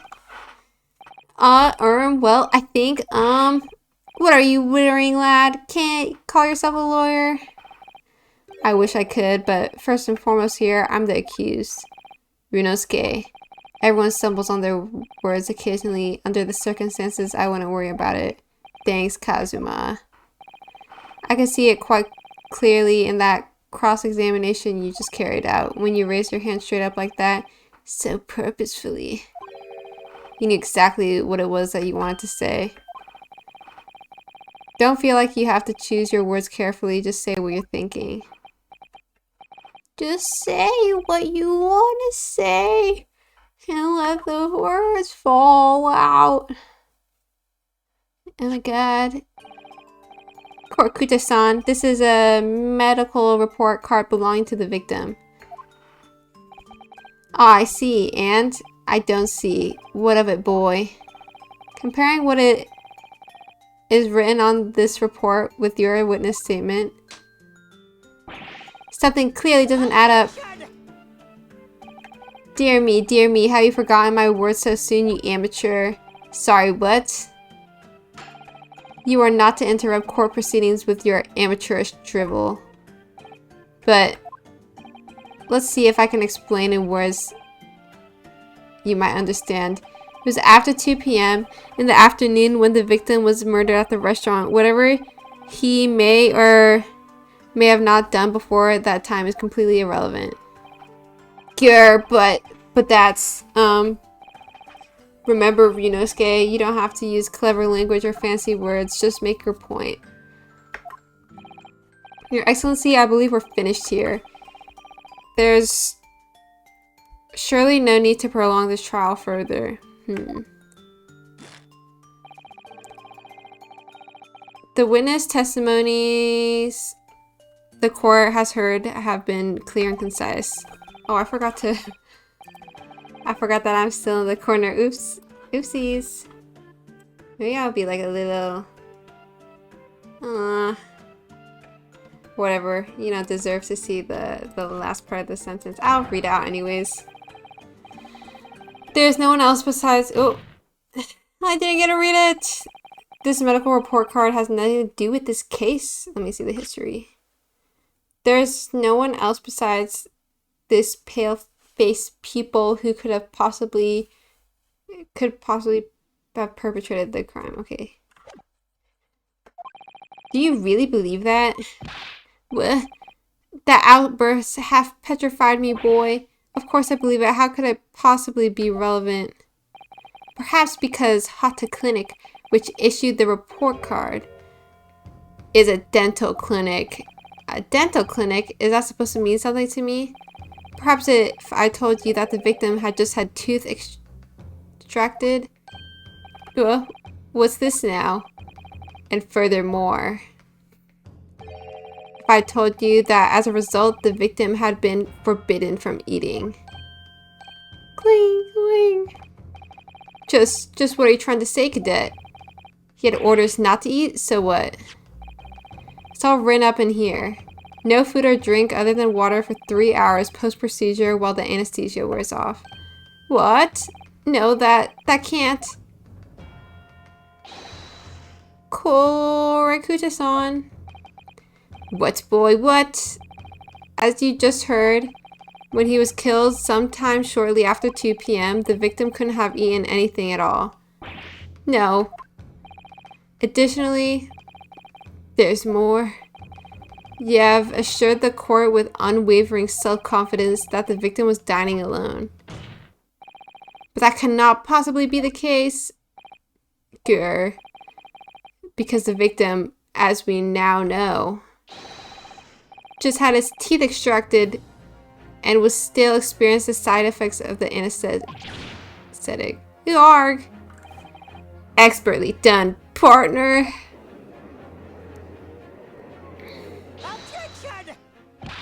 What is this nonsense, you little upstart? These are baseless accusations. Just look at the photographic evidence. You can clearly see the plate of food at the victim's table. Use your head. That's the very discrepancy we're talking about, or can't you follow the logic? How? How dare you? I think it's fair to say that the tables in this restaurant case have turned. Wouldn't you agree, Ryunosuke? Huh? Yes, most definitely. So having just undergone some dental surgery, the victim was unable to eat. Which leaves one very crucial conundrum. He, in fact, was eating the pictured beefsteak. The court will hear the opinion of the defense on this new puzzle. I assume you're ready, counsel? Counsel? Oh, that means me, doesn't it? Alright, the answer to this question is going to be pivotal. This is the start of you turning this trial around. Show them what you're made of! Safety save.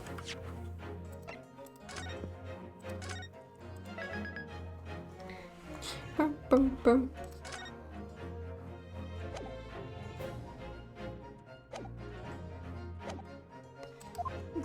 Ooh. The person eating the steak at the victim's table must have been an as of yet unknown third party. Obviously, it can have only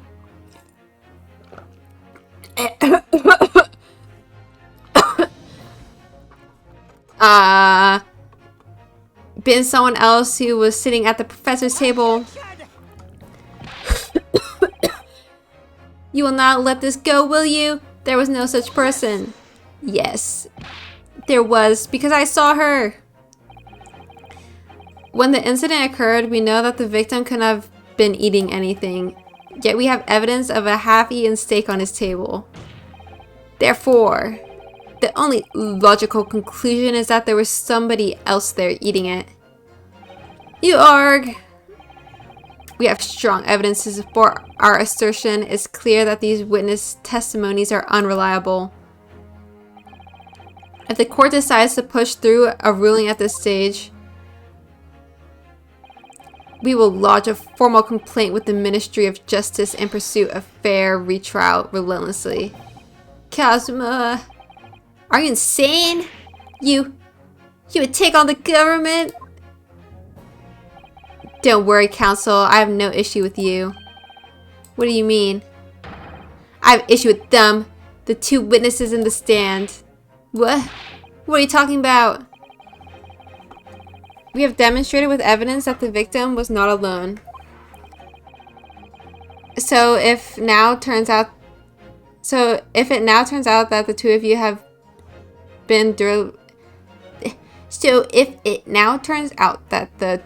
deliberately lied when giving your testimonies, obviously you will be charged with perjury. Perjury? And since this is a murder trial, you will also be deemed complicit in the killing. Complicit in murder? No! Hold it! Negative. There was no mention of this at the tactical meeting. I was just following orders. That's right, as the man says. Just say you never saw the gentlewoman. That's what they told us. Oh. What? What you say, Korakuta-san? Oh, no. You were just following orders? Now, hold on, lad. I was, say you never saw the gentlewoman? Grr. When you say gentlewoman, do you mean you saw the victim with a lady from overseas? What? What is the meaning of all this? These witnesses gave false statements? Is this true, you pair? Just one simple slip of the tongue.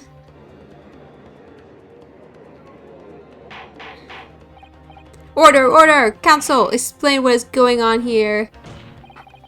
It's painfully clear now you tried to prevent these witnesses from telling the truth. Absolutely not. The prosecution knows nothing of this. Then who's behind this? Who tried to make you keep your mouth shut? Well, that's classified. So you're prepared to be tried as a conspirator to this murder, are you? You wouldn't. This can't be happening. Runosuke. Judging from the way they're reacting to this, I'd say they were sworn to silence by someone with considerable influence. However, I don't believe Ouchi had any idea about it. What are you saying? I mean, to wield that kind of influence, there are only a handful of possibilities. It can only have been the government, the military, or the police, I suppose. Well, any ideas about who might be behind this? If we can affirm who tried to silence these witnesses, then we can continue our pursuit. So we just need to name whoever it was that tried to make the witnesses keep their mouths shut. Of course, we'll need evidence before we make any firm accusations. Evidence that proves whoever it was really did wield his or her power here. But how? How can we possibly... Remember how we made progress before? We examined this piece of evidence in more detail and found a new clue as a result. Oh yes, that's right. Well, that's not the only piece of evidence we have, is it? We need to re-examine everything and make sure there's nothing that we've missed. There's no time to lose. I want answers! If it's proven that these witnesses have been manipulated, I assure you the penalty will be severe. Please, wait. Your Excellency, I had no idea about any of this. I swear to every Shinto god. I knew nothing! And what does the defense have to say about this? Well, Your Excellency, no time to think. I'm just going to have to close my eyes and shout out the first name that comes in my head. Okay, let me... Yeah, I want to examine this. Hehe. Ah, the symbol of the Yume University. Every student wears this pin with pride. It's funny, but most emblems seem to be either round or rectangular. I like this spike design, even though it doesn't really make any sense. Although it does cause problems, lots of students end up cutting their fingers on the badges. Perhaps it was the idea of one of the founders, a sharp pin for a sharp mind or something. My personal student number is engraved on the back here. If you lose your pin, they won't accept you as a Yume student at the university. You may not come in, as they say. Of course, you can get a new pin made if you just tell them your number. I've actually lost mine twice already, but I still don't know my student number by heart. I always say to myself, I mustn't forget to write it down somewhere, but then I forget not to forget that.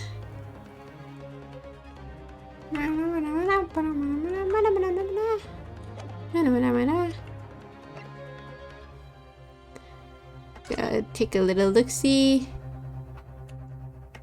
British. Oh, how do I... Okay.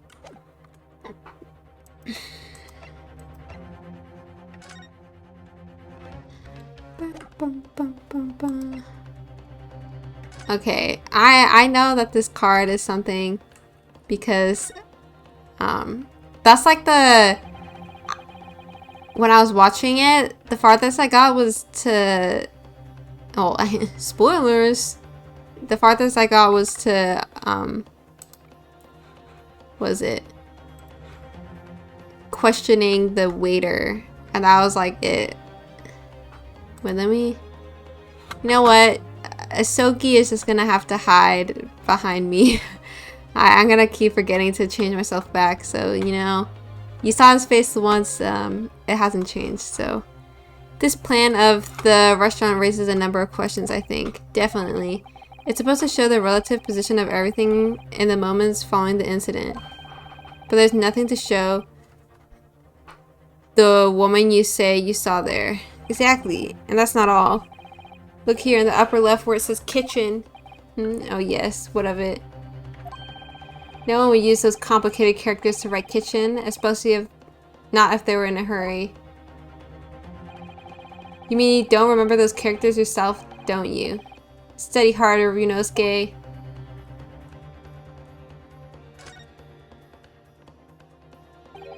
Well, that's unexpected. What is this?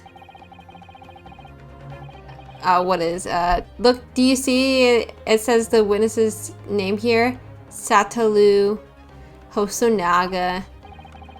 Well, yes, business cards do tend to show the person's name. That's sort of the point. It's not the name that's unexpected, it's his job title. His job? Oh.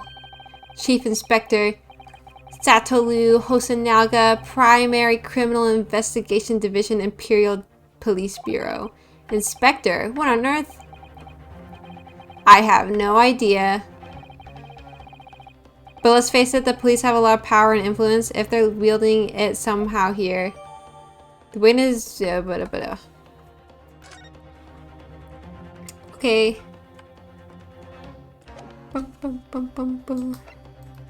Oh, shoot.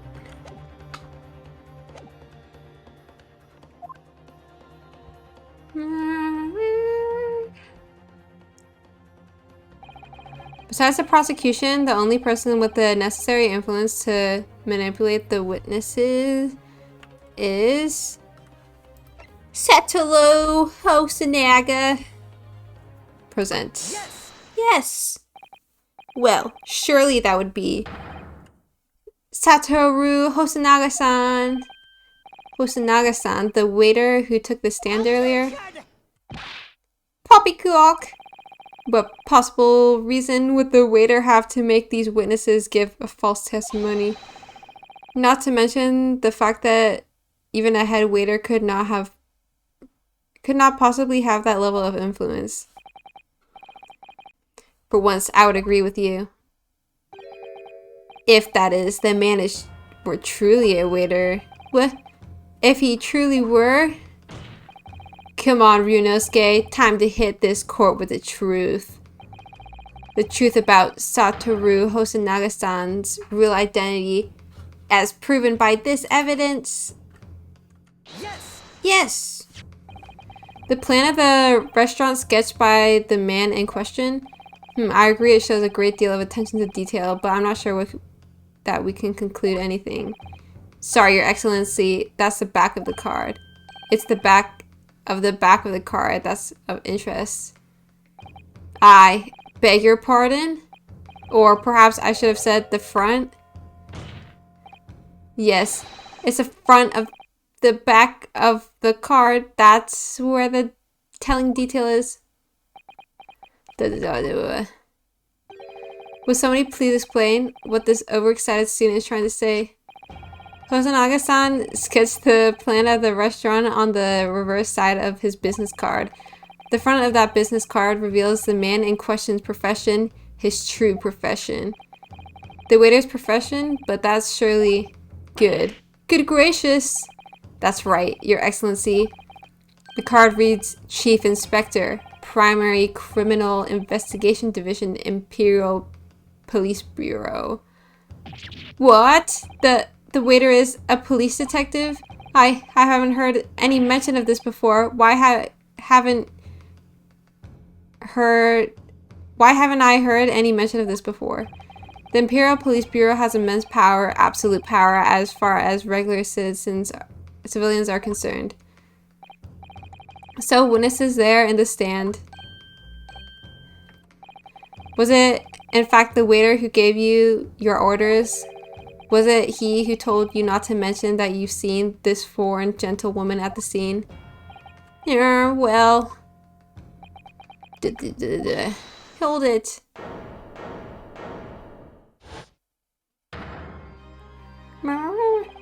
Inspector Hosonaga! I was worried something like this may happen. The moment you asked me to submit my sketch as evidence, I realized it was a possibility. Oh yeah, this is a banger in the background.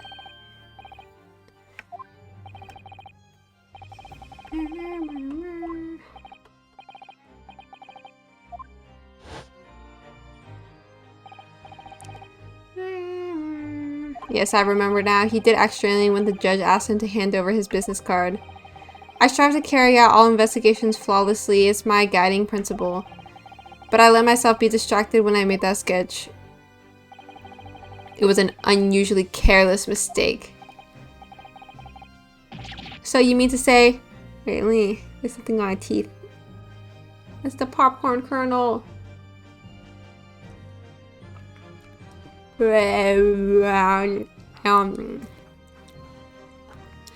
you mean to say you really are a detective? But why would a detective be working as a restaurant waiter? Yeah, of course. Your salary must be terrible. I was working undercover. Undercover? Yes. There have been a series of incidents at the restaurant recently. In order to investigate, I decided to get a job there as a waiter, working undercover. Incidents at the restaurant? What kind of incidents? That would be classified police information, which I am not at liberty to divulge. However, I can't state categorically that they are unrelated to this case of homicide. Very well then, Inspector Hosonaga, but you will elaborate on one point for the court. Of course, Your Excellency. We have just heard new information from the two witnesses beside you. That at the time of the shooting, there was in fact another person present at the victim's table. If that is indeed true, clearly you would also have been aware of this person's presence being served at the table in question. However, your testimony did not allude to this other diner, therefore I am led to assume that in your professional capacity as a police officer, you required these witnesses to be in agreement. Would that be correct?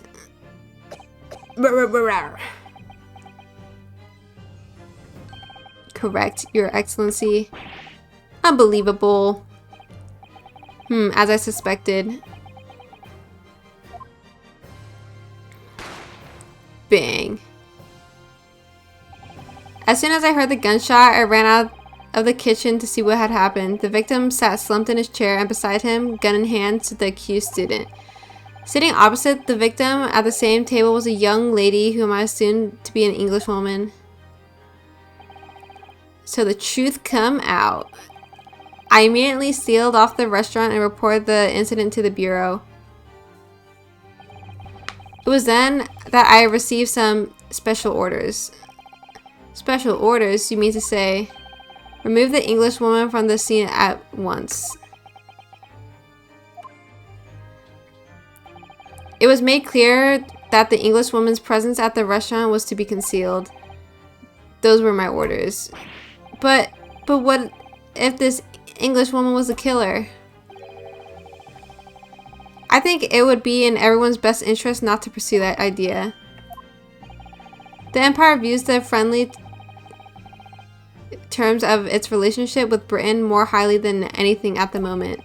An Englishwoman has been murdered, or An English man has been murdered on our soil. To name an English woman as the primary suspect, well, without irrefutable evidence, that would be completely out of the question. So that's the reason for the disappearance of the phantom woman in this case. But it's not right. ...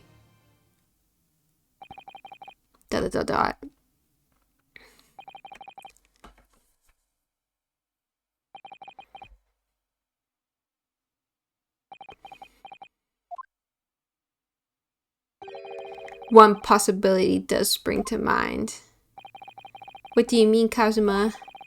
Yume University is currently hosting a number of exchange students from Great Britain, and I'm fairly certain that one of them studying in the medical faculty's research laboratory is a young English woman.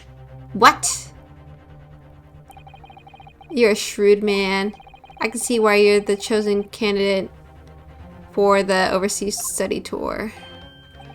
You mean, when I removed the woman from the scene of the crime, I thought it prudent to check her identity first. Then the court demands that you name the lady in the question at once, Inspector. The English woman sitting at the university professor's table was a certain Miss Giselle Britt?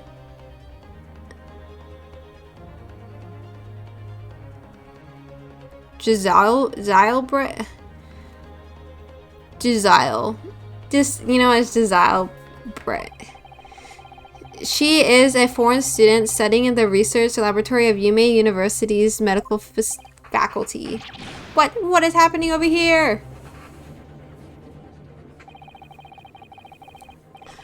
I admit that under orders from the police bureau, I erased all evidence of this lady's presence at the scene and ordered these witnesses to make no mention of her in their testimonies. It must be up to Your Excellency to decide how to deal with this situation. Very well, my thoughts on the matter are as follows. Thus far, the case presented to the court has been underpinned by a particularly critical premise. Namely, the victim was dining alone. However, as we have now discovered that this premise is false, it would be a desecration of our justice system to ignore the truth and give a ruling at this point.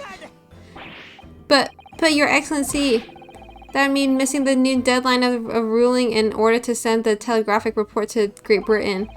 Our own government will surely be very displeased by such actions. Calm yourself, Counsel.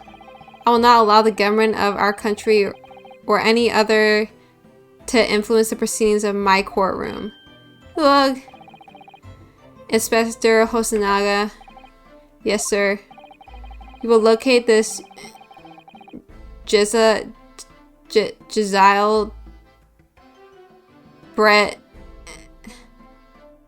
and escort her to the courtroom with the utmost urgency. At once, Your Excellency.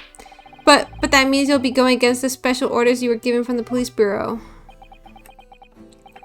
As I said before, it is my guiding principle to carry out all investigations flawlessly, so it won't be a problem.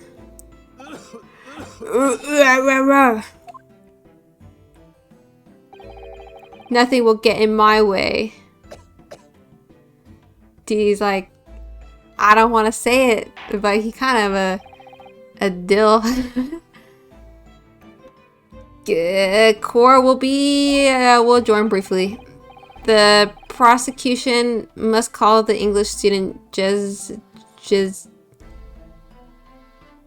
you know, I'm gonna call it Jez Brett to the witness stand. Do I make myself clear? Yes. Your Excellency! Good. Then we'll have a 30-minute recess before reconvening. To be continued. Okay, I lied. I don't think we actually, like, I think this is the furthest we got. Bum, bum, bum, bum, bum, bum.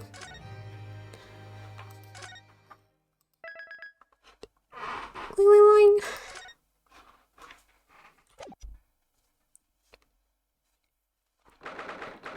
Bum, bum, bum, bum, bum. Ah!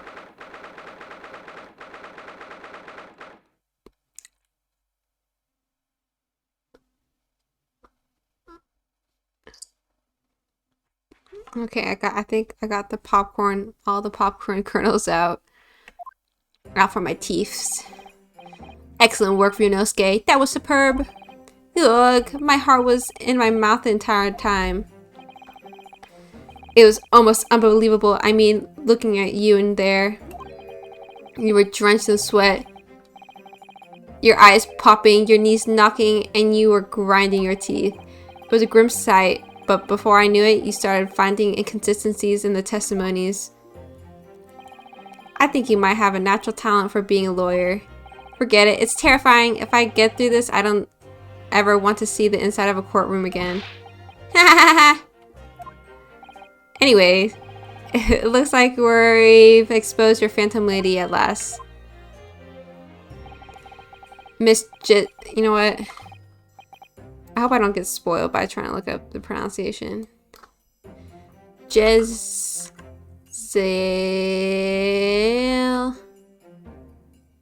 Jezza...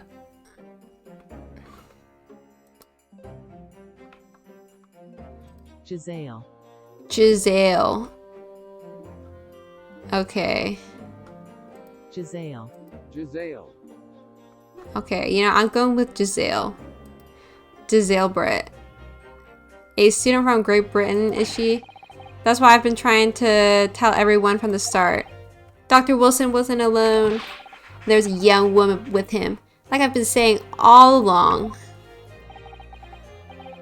Yes, you have, haven't you? I might have not been overly confident in the courtroom, but my powers of observation are one thing I'm sure of. Yes, I can see that. So, about this young gentlewoman. Thanks to our detective friend, she was hastily escorted away from the scene, it seems. Did you see what happened with that? No, I didn't see any of it. I was just on my way out of the restaurant myself. Then, on the floor next to Dr. Wilson's table, I noticed that there was a gun lying on the floor, and just after I bent and picked it up. Bang.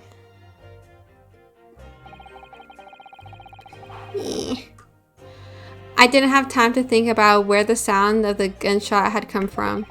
The waiter ran over to me, looking as white as a sheet, and he bundled me into some sort of small pantry next to the kitchen. Fast thinking by the detective, he apprehended the suspect without a moment's delay. Yes, and because I was shut in the pantry, I have no idea what happened outside in the dining area. Ah, there you are. Well done, both of you.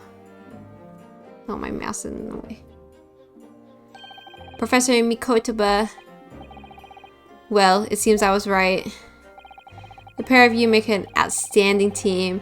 You've exceeded my expectations, I have to say. Yes, it seems you planned this from the start.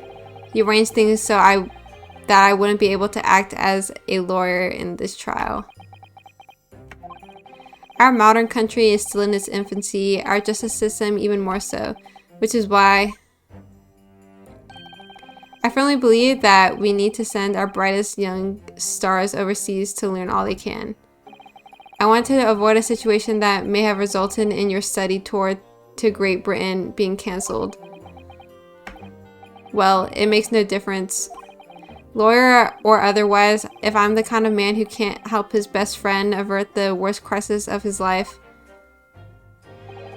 I shouldn't waste everyone's time by going to study overseas anyway. What? What are you saying, Kazuma? Humph. So that's your stance. I was afraid you'd feel that way. Kazuma. Well then, it looks like it all comes down to you, young man. Oh, they're looking at me. To me? Yes, you need to prove your innocence and uncover what really took place in that restaurant. I must say, I very much want to know the truth. After all, I have a personal connection to this case. Come to think of it, he said the same thing earlier this morning, didn't he? If you don't mind me asking, Professor, did you know the victim? Yes, I did. As you are probably aware, Dr. John H. Wilson was a visiting professor at UMA, and it was I who invited him. Oh, I see. I didn't know that before.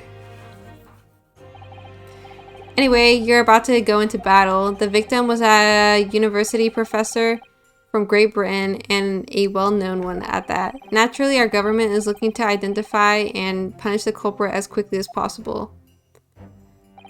But let's not forget who we're going up against. The gentlewoman whose involvement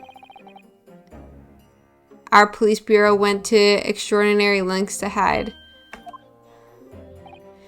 Yes, and I'm sure the prosecution will be using every tool at their disposal to quash your case. But I have no doubt that you pair will put up a good fight right to the last. Best of luck! Thank you! Now then. I need you to run an errand at the university at once. There's something I think we may need. Of course!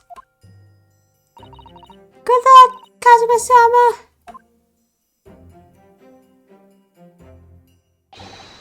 Defendant Naruhodo! Court recess is over. Please make your way back inside the courtroom at once. It's time. Let's get back to it, partner. Let's go in there and deal a decisive blow before those old fossils know what's hit them. Kazuma? What?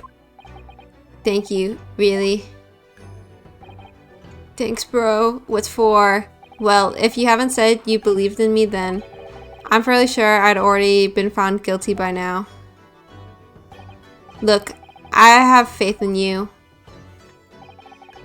As a lawyer and as a friend, coming from you, that means a lot. If I'm found guilty in this trial, he's really going to give up on his dream of studying abroad. That's the kind of true friend he is. So this isn't just my battle anymore. Whoever we're up against, we absolutely cannot afford to lose. Alright then. I'll save the thank yous for after the trial. Nod. You can treat me to one of those sukiyaki meals I like from Yume Cafeteria on University Street. With an extra large portion, of course. Oh, Kazuma! My bestie forever. Dude, I see like so much fan art of like Naruhodo and Asogi, and I'm like, sheesh, man. Please don't be me, or was it Mia Fey, and die. Come on, man. I need at least one of my tutorial bazingas to live. The court hereby resumes the trial of Ryunosuke Naruhodo. Prosecutor Aochi, have you managed to subpoena the witness? Yes, Your Excellency, against all odds. And thanks to a certain young stripling, the prosecution is now under rather painful scrutiny from the government. Ugh, sorry. Let the government scrutinize, that's their job. It's nothing to worry about. It's highly unlikely that the good relations we forged with Great Britain will emerge from this trial unscathed. Will you still think it's nothing to worry about when the new treaty breaks down and our nation founders? Again, terribly sorry. If the friendship between our nations is really so fragile, then the treaty isn't worth the paper it's written on. You really have nothing to worry about, Ryunosuke. What do you mean? A secret trial, anxiety over some foreign government's opinions, a bungled investigation, missing witnesses. Is this what our nation's justice system is? Is this the Supreme Court of Japan or of England? Shut up! Shut up! You jumped up rookie boy. You and your friend know nothing. Nothing of the situation our nation finds itself in. By aligning ourselves with the great world power, we'll become strong. Diplomacy has never been more critical. Steady political maneuvering is what will secure our futures.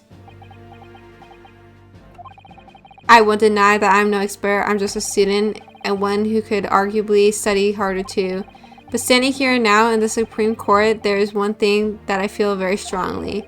A country that fails to uphold the truth in its justice system is a country with no future at all. Duh. Duh. Well said, Ryunosuke, despite the wide-eyed look of terror. You little brats! Thank you, Counsel.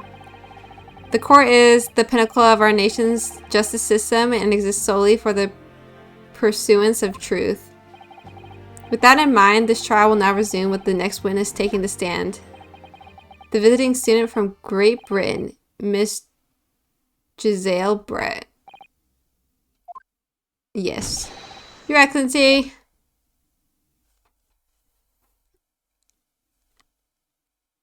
Oh my god, she's like so, she's so pretty. Yeah, I definitely didn't get this far. I've never seen her in my life. Well, what a delight it is to welcome such a fine gentlewoman to Japan, and from such a distant land. Tea? Someone bring English tea? In England, no discussions take place without tea. Is that true? No idea.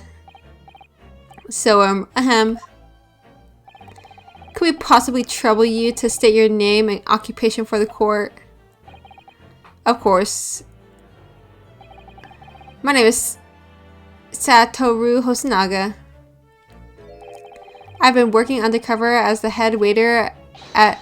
Yes, we know about you already. Inspector Hosonaga, where are your manners? In England, it's always ladies first. Is that true? No idea.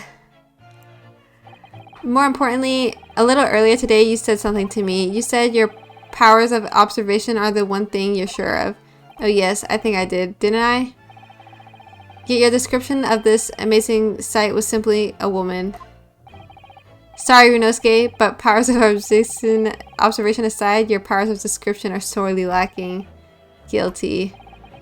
So, dear lady, once again, if we may trouble you for your name and occupation, please.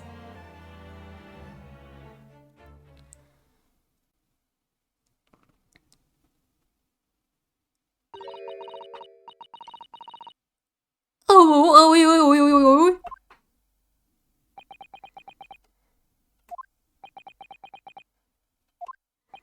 Sorry, I no speak Japanese.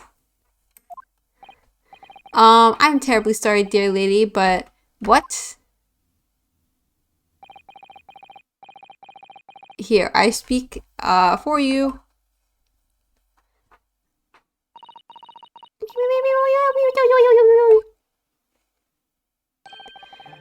The lady says her name is Giselle Brett. She comes from London, England. She's a visiting research student currently enrolled in Yume University's medical faculty. Oh my, what a rare treat to hear the dulcet tones of the delightful language of the British people. I'm afraid I don't understand a word you said, but it was as beautiful as a hummingbird's song. As far as I can tell, the detective is translating her words faithfully enough. Yes, I agree. Haha. You'll obviously do fine in England, Kazuma. Her English doesn't rattle you at all, does it? Nor you. You've clearly been paying attention in your English classes, Ryunosuke. The court thanks the beautiful lady for taking the stand. Now, if we may trouble you to confirm something, Miss Brett. 3 days ago, a restaurant called Le Carnival, a grim murder took place. The court has been led to believe that you were dining there with the victim, Dr. Wilson, at the time. Is that correct? What tea?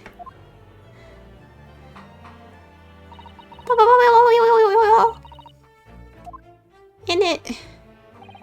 She says, yes. This could take some time. So even though she's studying here in Japan, she can't speak any Japanese. Hello, in it, brof.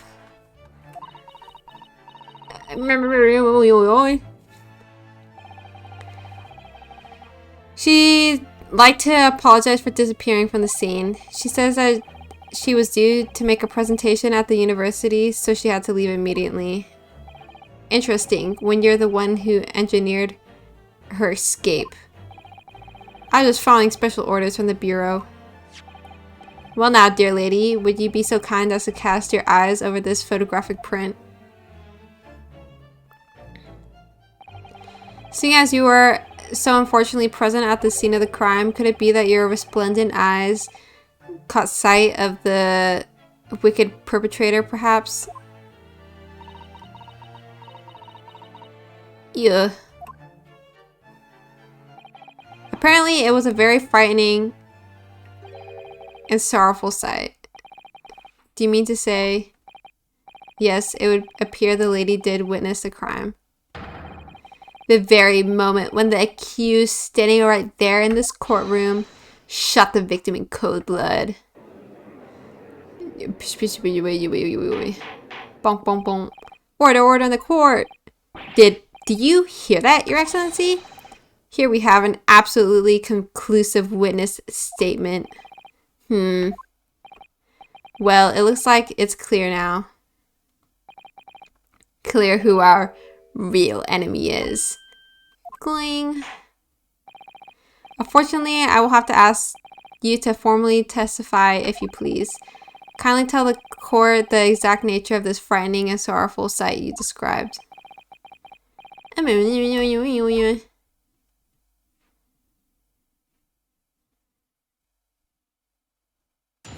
Witness testimony.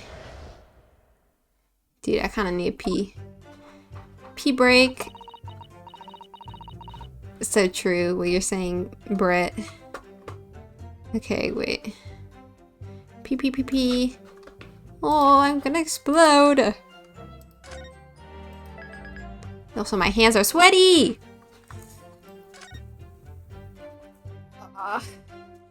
Wait, I'll do a favor and do a little pause.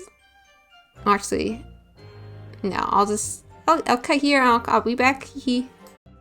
Okay, I'm back from my pee. If you hear crickets, I had to open my window because it was getting really stuffy in my small little pantry room. So, yeah. Anyways, continue.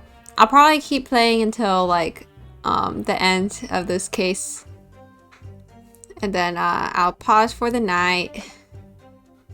Okay, back. Actually, did I save? Actually, while I'm here, let me do a quick check of what the recordings are like, and then I'll continue. I don't want to do hours and then end up having it being unusable. Okay, I'm back. I readjusted my... Wait, is it on?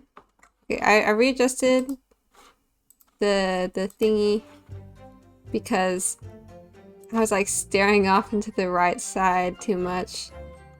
But now it's fine. Everything is fine. I'm all set up. I had arranged to meet for a slightly late luncheon with Dr. Wilson that day. The professor was unable to eat, so I ordered for myself only a beefsteak. After a while, the accused came over to greet the professor and they got into a fierce argument. Then, not long afterwards, the accused took the professor's gun and shot him right before my eyes.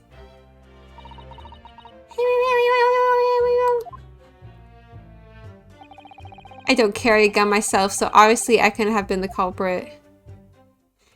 I'm just weak little woman. I could never hurt someone. Yes! Tisk tisk tisk. No, I didn't have any kind of argument with the professor at all. Quiet, you filthy wretch! Look at you, you black-hearted blackguard. And look at this Snow White angel. I'm sure even a dark-minded scoundrel like you can imagine whose words the court is going to believe. Ugh. You're still making the same mistakes, Runosuke. You mustn't blurt out when you're good like that. That's a lesson you need to learn. Ugh, but he's so annoying! Of course, I was at the scene as well. I took statements from the lady and the 2 witnesses who testified before and reported back to the bureau. It was decided that Miss Brett was not involved, so I let her go. The testimonies of the last 2 witnesses were completely worthless, however. Well, even so.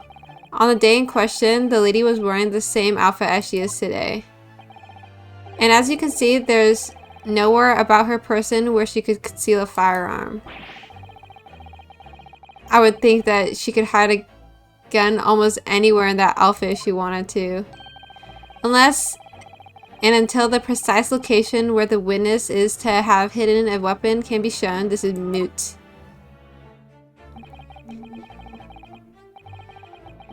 There are no pockets in my outfit. I have nowhere to hide a gun. Those are the witness's own words on the matter. Alright, that's ridiculous. If only I was allowed to lift up her dress, I could prove it. Don't think about doing anything rash, Runosuke. But I didn't find the gun, I picked it up. There must have been another gun there that day. You're right about that, which means this lady was hiding a gun somewhere. Yes, that's what we have to prove now. And to do so, we need to pull her testimony apart. She's totally not evil. The defense may now cross-examine the witness. Oh, yes, Your Excellency.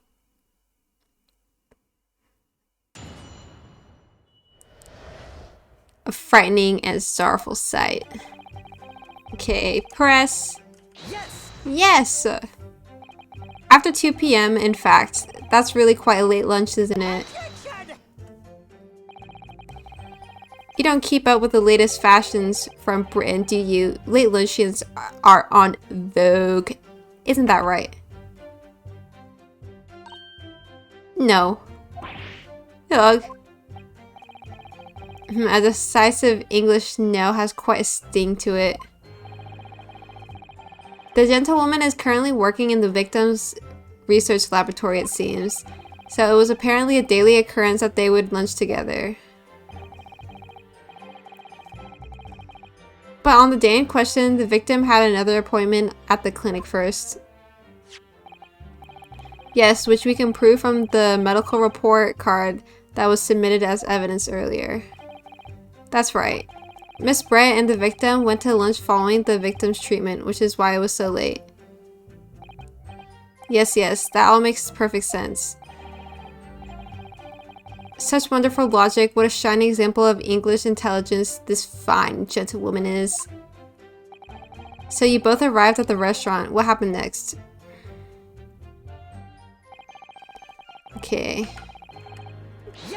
Press. He was unable to eat, you say? And that was because he just had a tooth removed at Halted Clinic, right? Or correct? That's right. You're supposed to actually check with the witness before answering. Was Miss Brett aware of that fact? It seems so, yes. She'd heard that the professor was to have some dental treatment. So that would mean that it was you who ate the steak pictured here. Is that right, Miss Brett? That's right, yes. The print you have there shows the table exactly as it was left after the horrifying events.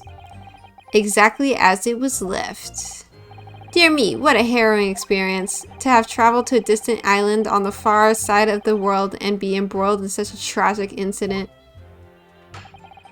Have no fear, my dear lady. I swear I will crush the evil fiend that has subjected you to this terrible plight. So the victim, Dr. Wilson, who had nothing to eat or drink at all. That's right, other than some carbonated water. Just water? Yes, the professor was unable to eat, but he had been given permission to drink water. So it appears that the diners toasted their lunch with a glass of water each. They each raised a glass of carbonated water. What do you think, Ryunosuke, about the witness's last statement? Obviously, it has to be very meaningful. That last statement of yours, Miss Brett, has a profound bearing on this case. Well, well, how fascinating. Do tell us what is this profound bearing, The significance of the statement will become apparent when the time is right. The defense calls for the witness's last statement to be formally added to the testimony. Humph. Well, sidestepped, counsel. Very well, Miss Brett.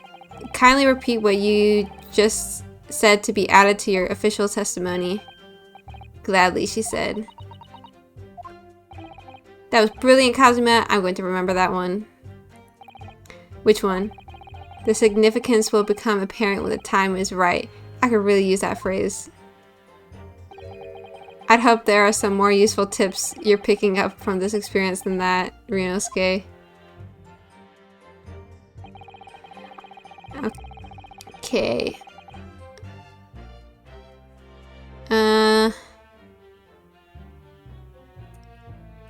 Okay, I guess we'll press this one too. So both of you and the professor drank the carbonated water, did you? Yes. Being the waiter, I poured the 2 glasses myself. I clearly remember doing so. Except you're actually a detective. And the beefsteak, that was for you, Miss Brett? The lady said she'd heard it was not customary to eat beef here until Japan opened its doors to the world. Yes, that's true. What a frightful place, is the lady's opinion. And I've heard it's not customary to eat sashimi in Great Britain. Now that's frightful. Every country has its own cuisine. As long as people have food to eat, what does it matter what it is? True, come to think of it. The first time I tried carbonated water, it was much more of a shock than the first time I tried beef. But anyway, back to this witness's statement. Somehow, I feel like there's something out of place in what she's saying. We need to pounce on even the slightest thing now, because you never know what might lead us to our goal. Our goal of turning this trial around. Understood, Kazuma. Okay. Yes! I never got into an argument with the professor. All I did when I noticed him was go over to say hello. Please, don't get angry with me. No, I wasn't directing that retort at you. It was meant for the lady next to you. But anyway, as I said, I did not argue with the professor. I'm afraid your words are in vain. Sorry? Miss Brett does not appear to speak Japanese. No, of course not. Japanese is such a cumbersome language anyway. English is the future. We must all... Supiku... Inglishu... I wonder if the prosecution will feel that way forever, or only in the presence of a beautiful woman. Well, that beautiful woman is telling blatant lies with a completely straight face. I have to find something that will unravel her testimony, no matter how seemingly insignificant it may be. Anyway, it seems that after the argument, the accused briefly returned to his own seat. That part ties in with what you said, doesn't it? Yes, I still had some coffee to drink. And the next time he got up after that was when I'd finished my coffee and stood up to leave.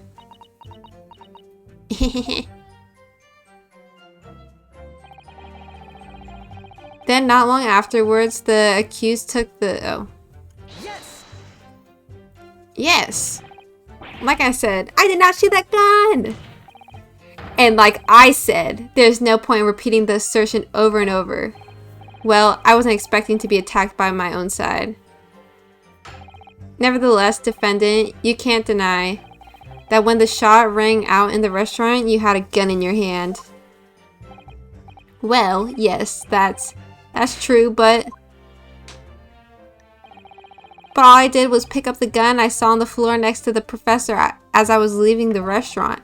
In fact, yes, there was someone much closer to the victim than me at the time that had a suspicious lady. That will do, you dirty, rotten scoundrel. Okay, lady in the stand. Yep. Dirty? Your baseless accusations could very well cause an international incident, boy. It seems to me that your accusation is just as baseless as ours. Tish, what nonsense. The lady is merely stating what she saw. And this is already an international incident as far as I'm concerned anyway. Okay, Q. It's all very well saying that, but can you prove it? Absolutely, I verified it personally. You verified it? Yes. Immediately after the incident, I checked to make sure the lady was not carrying a weapon. I distinctly remember her saying, "I'm not." That's all you did? You just asked her? Surely you carried a physical search, Inspector. No. Why on earth not? The honorable English gentlewoman clearly stated that she did not possess a weapon. There was obviously no need for further probing into the matter. Or there was no permission given for any further probing into the matter, perhaps. Think what you will. But if you're going to continue with this preposterous claim that the refined lady was concealing a firearm, the prosecution demands that you support assertion with facts. In other words, he wants evidence. Ugh.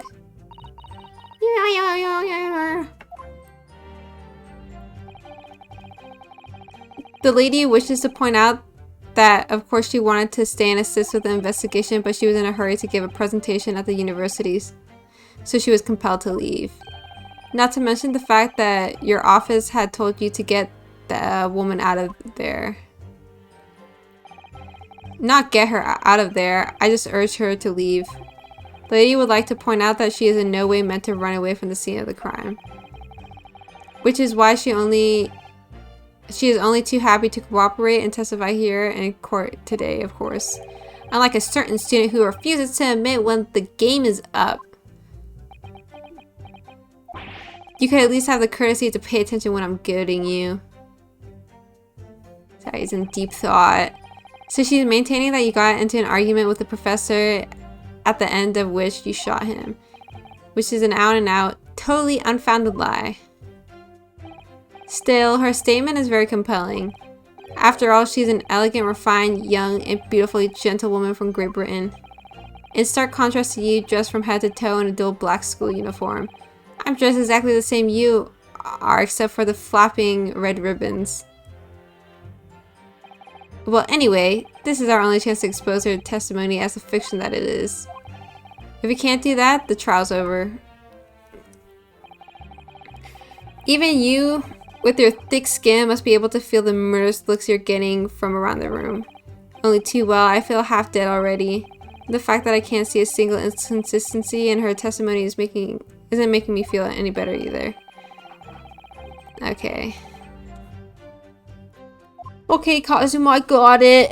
I just wanted to do all the pressing, okay? Yeah, how exotic.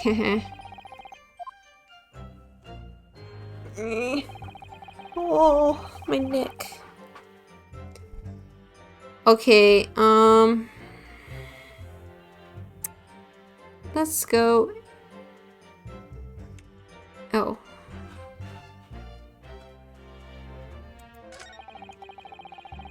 I should probably click farther away because I was picking up on my mic. Okay, obviously.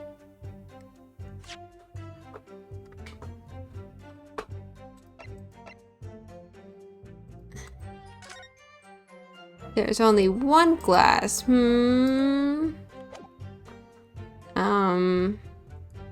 Yellow swag. I'm not gonna save. I'm just gonna, you know, I hope this is it. You know, it's first case, okay? Don't overthink it. That's it. Let me just confirm something, please. It's to do with this photographic print. Just a short while ago, you spoke of this print showing the victim's table at the crime scene. That it was exactly as it was left. That is correct, the lady says. Well, that is, it's odd, very odd. Dear me, what's odd is the defense's inability to express itself. Ugh.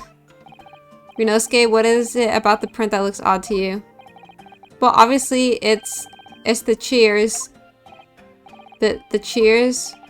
Miss Bright just told us that she and the professor said cheers over a glass of water. But if that's true, there should be 2 glasses on the table, not 1. Ah!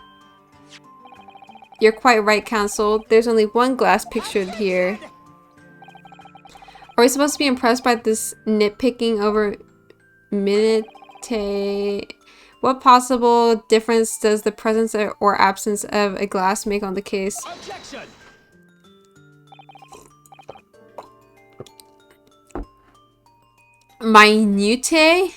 Minute? Oh god. Not again.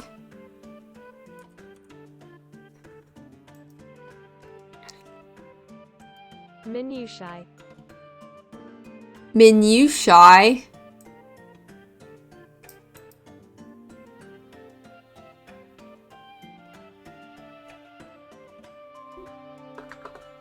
Wait, can I get American?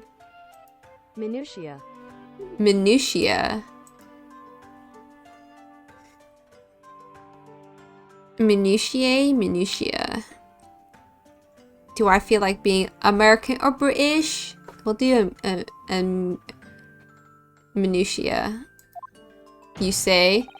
Could it be that the detective here removed a glass from the table to conceal the lady's presence?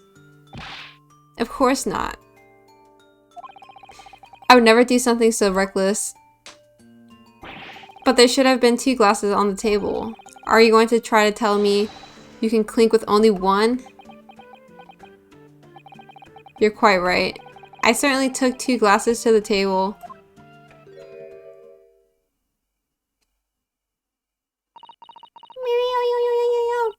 Crumpets, tea. Inspector, what did the lady say? It would seem that it was Miss Bright who took the glass from the table. What? It was also terrifying, everything that happened. I panicked and thought I should try to hide the fact that I've been there at all, she's saying. Good gracious.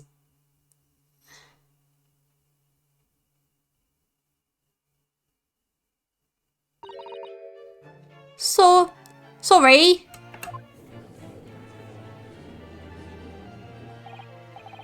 There, as I assured the court before, there's no consequence at all. Oh, please. We must remember that this student had just murdered this lady's luncheon. Am I even saying luncheon? Right?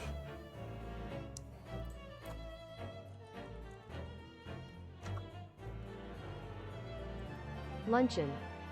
Aw, man. Luncheon. It's luncheon, not luncheon. Oh. You know what? Why do they spell it like that? Why do they spell luncheon? Ooh. You could blame her for concealing a glass or 2 in her state of disarray. That's absurd. Oh, really? So do we take it that you are now going to accuse this vulnerable, young, and beautiful woman of mischief? What? No, no, no. This can't be put down to mischief. I'd like to know exactly how the lady took the glass from the scene. Whoa. It would seem that she slipped it into a small handbag she was carrying. A handbag, you say? Yes, Your Excellency. A small handheld pouch commonly carried by well-to-do women in England. So the beautiful young lady has very graciously explained how and why she removed the glass from the scene now. However, the fact remains that this glass has absolutely no bearing on this case. This student had been trying to confuse the court with logical reasoning, but in the end, it comes to nothing. No more pretentious accusations. You've wasted my time. Enough time already. Indeed, the lady has offered a satisfactory explanation as to why she removed the glass. I think henceforth we can consider the matter to have no bearing on this case. Counsel for the defense, are you in agreement? Well, I don't know really. If you want to pursue this matter further, you're going to need to show it has deeper significance. Yes, you're right. So she took the glass away in her handbag. If there's deeper... Oh, oh man. Save.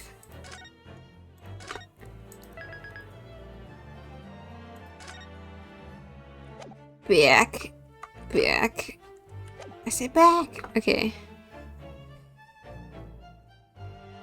The handbag? Wait, the lady put the glass in her handbag, you say? Yes, do try to keep up. It's already been explained to the court that all English gentlewomen carry handbags for small items. Let me see. A little while ago, Miss Brett stated the following. There are no pockets in my outfit. I have nowhere to hide a gun. But what she forgot to mention was her handbag, in which it would be perfectly possible to conceal a gun. You're right. Well done, partner. I had a feeling you'd pick up on that one too. What are you insinuating, you vile blackguard? Blackguard? It's really very simple. The gunshot was heard when the defendant picked up the gun from the restaurant floor. As he didn't fire the gun, we can deduce that there must have been another firearm at the scene. The true murder weapon, if you will. You can't seriously be suggesting. Inspector Hosonaga. Yes. Did you or did you not search Miss Giselle Brett's handbag on the day of the murder? No, sir. I did not. As I thought. In other words, another gun, the other one that was actually used to kill the professor, could have been hidden in Miss Brett's handbag. No! Order, order, order! What is the meaning of this, Inspector? The meaning of what, Prosecutor Ouchie? Why on earth did you not have the lady open her handbag and show you the contents at the time? Thanks to your bungling incompetence, now she has to endure these uncomfortable accusations. Brilliant work, partner. Now we have a chance to expose the real woman behind the mask. The man behind the slaughter. Do you think so, Kazuma?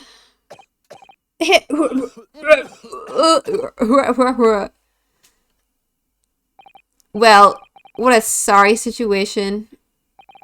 Clearly you have no faith in the police. As I said, I did not search the lady's handbag after the shooting, simply because it was unnecessary. Unnecessary in what way? I ought to thank the student lawyer, really. I have a piece of evidence here that I had completely forgotten about. This photographic print. This print is a photograph that I thought would be prudent to take immediately after the shooting. As you can see, it clearly shows Miss Brett's handbag.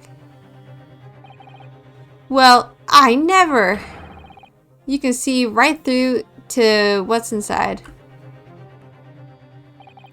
That's right. Apparently, meshwork bags like these are the height of fashion in London at the moment. So the contents are clearly visible. Exactly. So there was no need to search the lady's handbag. If there had been a gun inside, it would have been immediately obvious. Ugh! As you can see, there's nothing to imply Miss Brett's guilt here.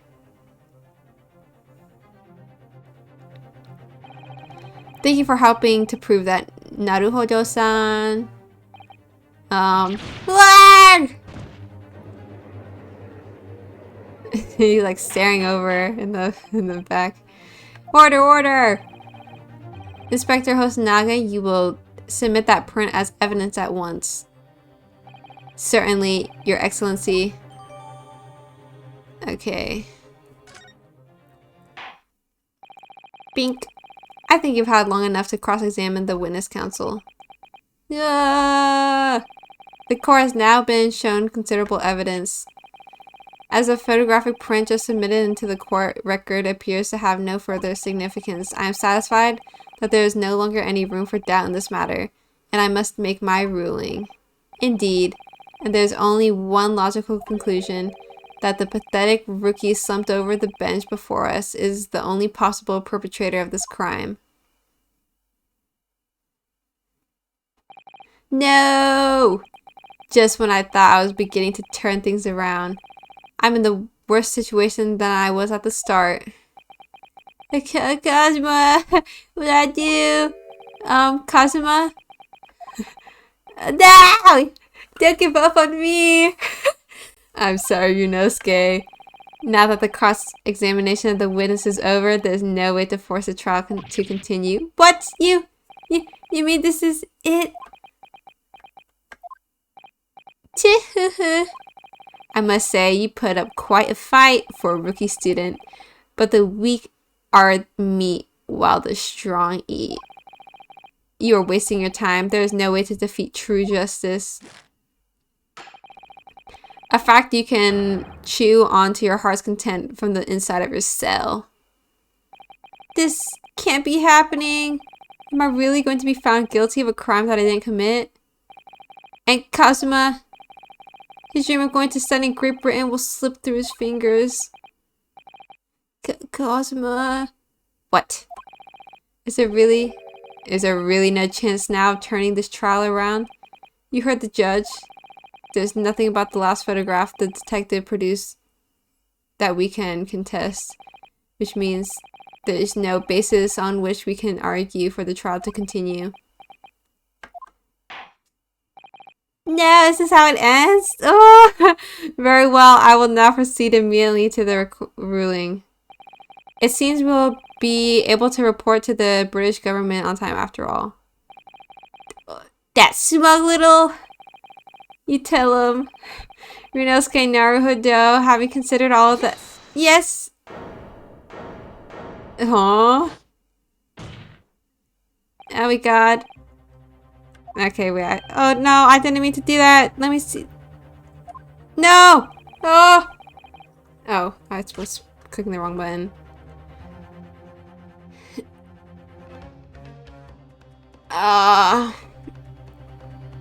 Wait. Oh, Your Excellency, Ryunosuke. Okay, I didn't miss anything.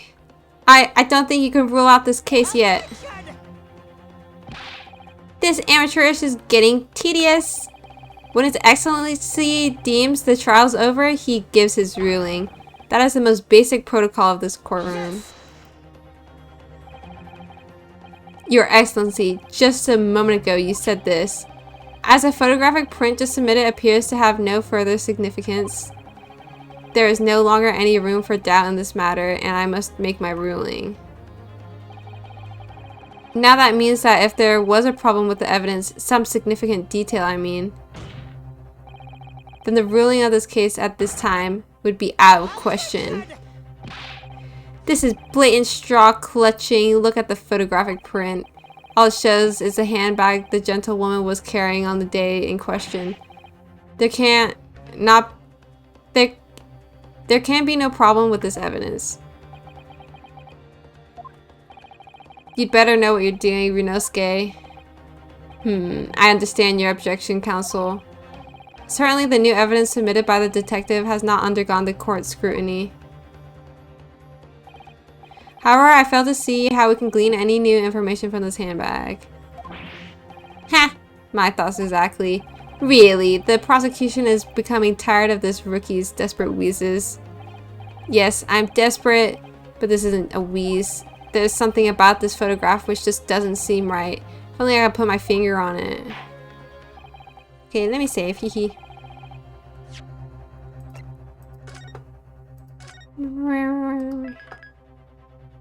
Okay, casual little sneak. Okay. Okay. Very well, I will grant the defense one final opportunity. What? But be warned that if I am unsatisfied by your response here, the trial will be over with immediate effect. Do I make myself clear? Yes, Your Excellency. So take another look at the photographic print Inspector Hosonaga has submitted before. You identify for the court where in this print we see the significant detail to which you have alluded. Oh shoot. Was the time? I think it's this birthmark looking thing. Was it space? Oh, present? Oh shit. Oh no. How do I? R. Yes. Look at this here. There's a very unusual mark on the victim's wrist. That is true. It looks almost like a burn of some description. Dear me, I was pondering what new pifle you would come out with. A burn, you say, on the victim's wrist? Clearly, that has nothing whatsoever to do with the magnificent lady's handbag. Yes, that is a burn mark, you're right. Go on, Inspector. The police coroner also noticed it when he was performing the post-mortem examination. It was deemed unrelated to the cause of death, so he didn't note it in his report. What did I tell you? In any case, we have no idea when the victim suffered this burn, do we? And no possible way of knowing either.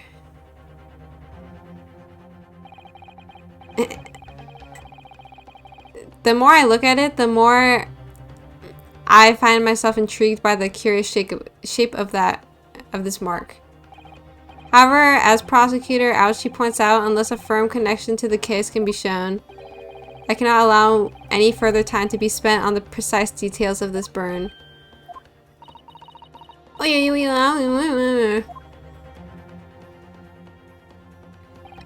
Excuse me, Your Excellency. It would seem Miss Brett has a lunch appointment with the dean and other university staff. She would like to know if she may be excused from the stand now. Oh, of course, dear lady. We shan't hold you up any longer. I'm quite sure His Excellency is about to give his final ruling anyway. ... What's your thinking on this, Ryunosuke? Do you believe this burn has something to do with this case? To be honest, I'm not really sure. But if I don't keep pushing, then it's all over. So I was thinking I should keep digging and digging in the hope that I might uncover something useful. Yes, you're right. I am? Hello? Please close the other door too. I don't want my voice to carry.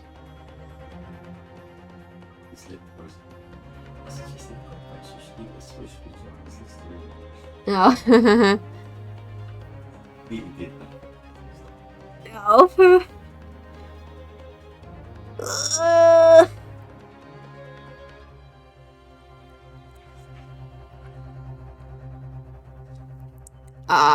If we can just link that burn to the case, if we can do that, we might be able to prise the shutting door back open again. Just give up, counsel. You can't possibly hope to do that. Indeed, I'm afraid that without evidence, I can't allow you to pursue what is little more than conjecture.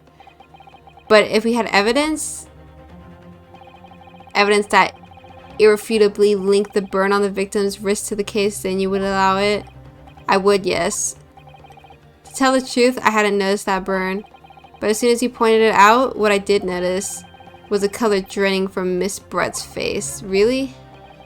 I had to find some link between the burn and the case.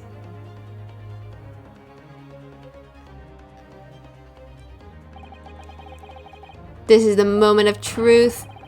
It's time to find some evidence that proves what that burn really means. So then, the defense will now present its evidence to the court. Yeah, I don't know. Wait, let me save. Do.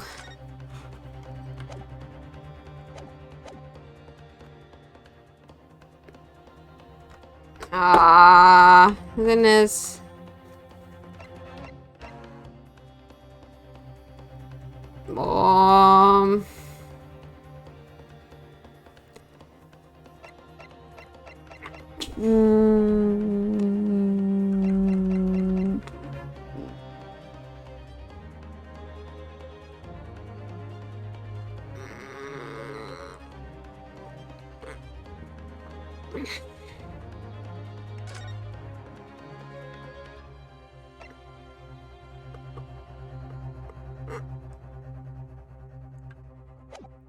Dude, I'm stopped.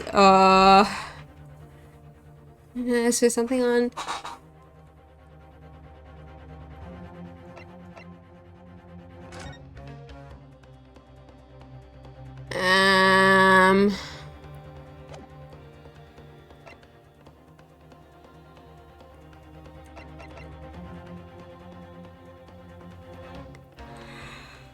Oh, Lord.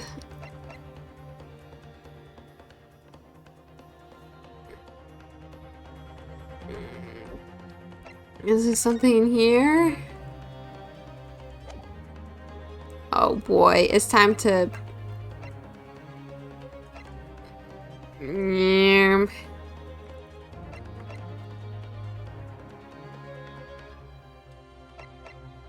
I might be in a little bit of a pickle.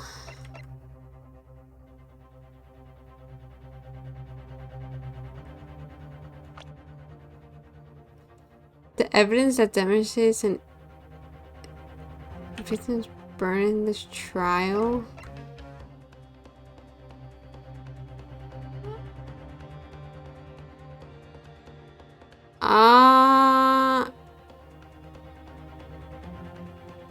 Maybe that he was shot? I don't know, man.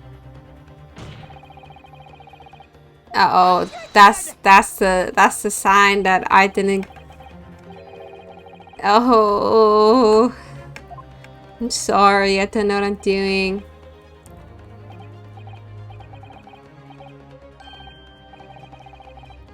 Thank you, 5 illuminating words. As expected, the rookie student is bluffing.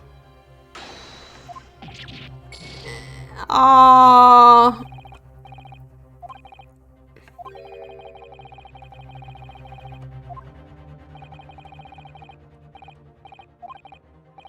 Oh, the shape.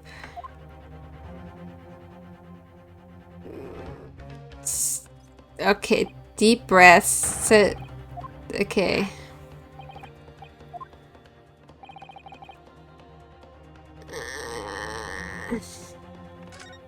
Yeah, what my pin look like?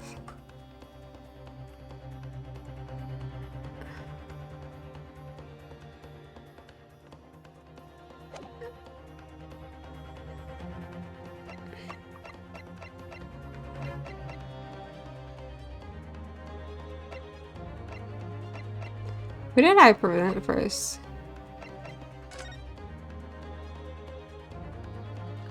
Yeah, I ain't.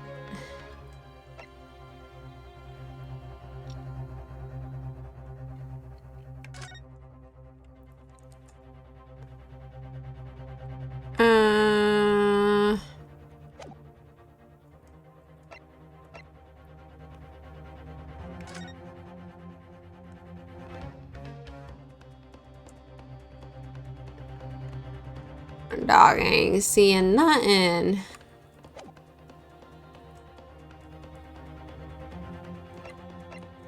I feel like this is the only thing that kind of looks like it, but not really.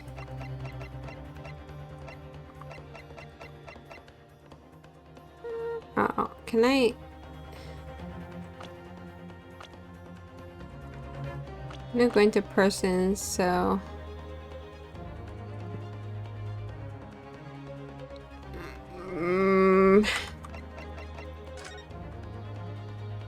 Oh, it's on the stake thing.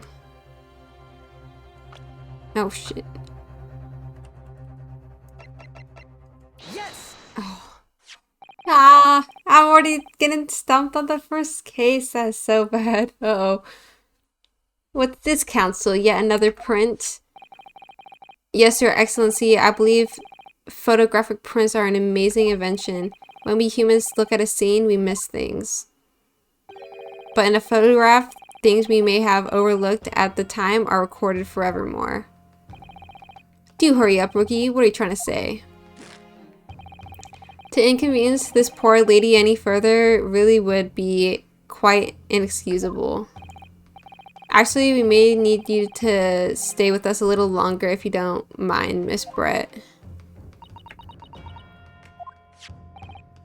You see, it's very clearly visible in this other photograph.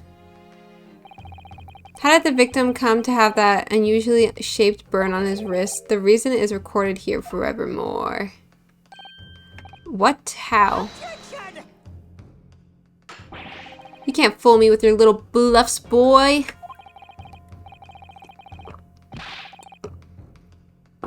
If that's your game, then let's see how it plays out. Show the court exactly what you mean. What is it in this photograph that explains the reason for the victim's burn? Where's the... down here. Oh. Yes! The beefsteak? Actually, the point is the metal plate the steak was served on. The plate? Ah! Your Excellency, are you alright? Oh, it's a delicious looking little piece of steak. As you can see, there's an emblem on the plate. I would guess it's some sort of trademark of Le Carnival. Ah! The emblem on the plate. And the victim's burn. Are exactly the same shape. Ah! Ryunosuke, you're genius! You're spot on. Which means the victim must have suffered this burn while he was present at the restaurant. Objection! But even... oops. But even if that is the case... Oh, geez, I keep skipping. We cannot know if it happened on the day in question or not. It could have been the day before that. It most likely happened at some other unrelated time. Well, Objection! Sadly, Prosecutor Ouchie, the chances of that are extremely slim. Thanks. Why? The outline of the burn is clearly discernible. Such a serious injury would have caused quite a commotion in the restaurant. Wouldn't you agree, Inspector Hosonaga? I can't imagine having missed such a terrible disaster, certainly. But I would say looking at the picture of the wound, it wasn't suffered very long ago. And although it's not a particularly large burn, it's extremely well defined, as the defense just pointed out. This was no mild burn, that's for sure. Can you be more specific, Inspector? Well, let's see. If the plate was at around 90 degrees centigrade, a burn like that would have taken around 3 seconds. It's inconceivable that the victim wouldn't have let out a scream of pain then. I've been investigating at the restaurant for several weeks already, but I've not heard anyone scream at all. As the head waiter of Le Carnival, I can testify that without hesitation. But you're a detective, not a waiter! Yes! There you have it, something isn't right there. As the detective said, anyone who burnt themselves on a piping hot plate for 3 whole seconds would scream in pain. There's no question of that. And yet Inspector Hosonaga never heard the professor scream, not on that day or any before it. That's right. And the strange thing is, on the day he was shot, I didn't hear him cry out either. What are you suggesting? Well, if the professor had carelessly laid his wrist on the plate for anything like 3 seconds that day, that would be beyond careless, I think, counsel. Then the rest of us in the restaurant, myself, the sergeant, and the old antique dealer, all of us would, without any question, have heard him scream. Wouldn't you agree, Prosecutor Ouchie? Well, yes, I suppose. So the question is, why didn't a single person hear Dr. Wilson scream? Ling ling. I almost don't believe it, Ryunosuke. Do you think...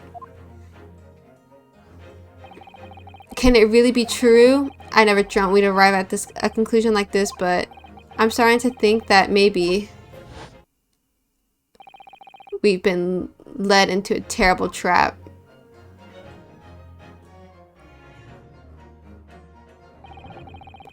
There's only one explanation I can think of to make sense of this apparent impossibility. On the day in question, where he suffered the burn to his wrist, Dr. Wilson... Oh my god, it's the anesthesia!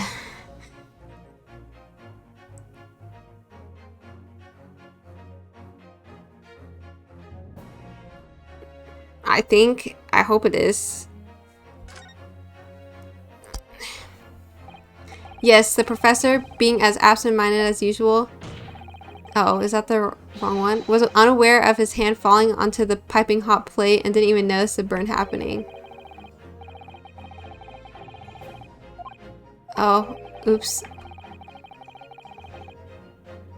How about I hold your wrist on the hot plate and we see how your bumbling scatterbrain copes.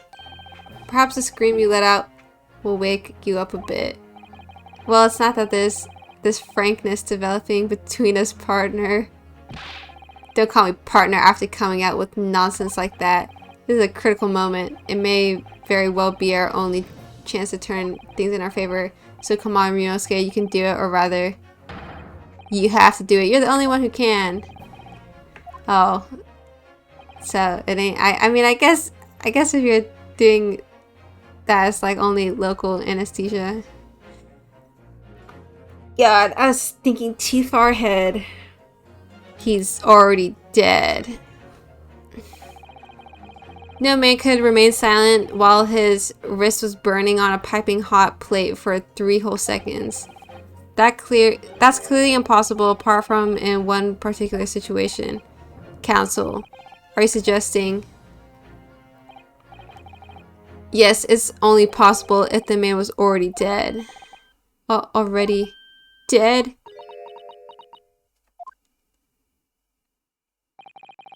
Knowing what we know now is the only possible explanation. When the beefsteak was brought to Dr. Wilson's table that day, the professor was already dead. That's madness.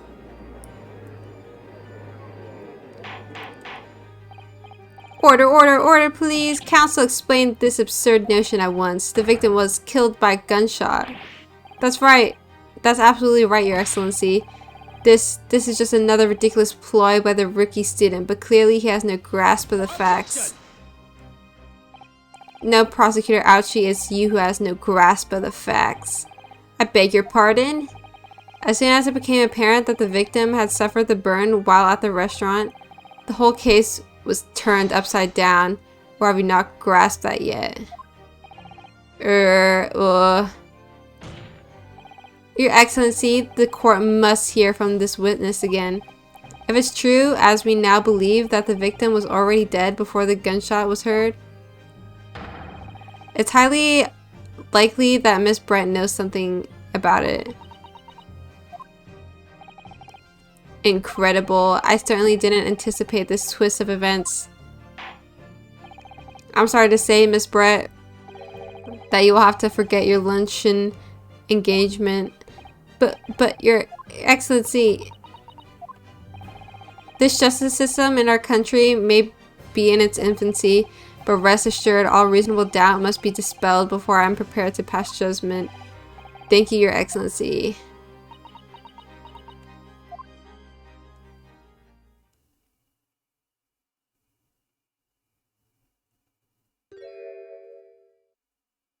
Going. What was that smile? Yes, of course. I mean, I'd be delighted to help, especially if it helps relations between my country and yours. Wow. Nihongo Jozu. Ah, Miss Brett, you speak Japanese? Well, of course I do. I'm studying in your country after all. Well then, why have you been speaking through an interpreter until now? My mother tongue, the Queen's English, is the most refined and elegant language in the world. As a gentlewoman, I try to avoid speaking your vulgar tongue. Oh my gosh, she's a racist.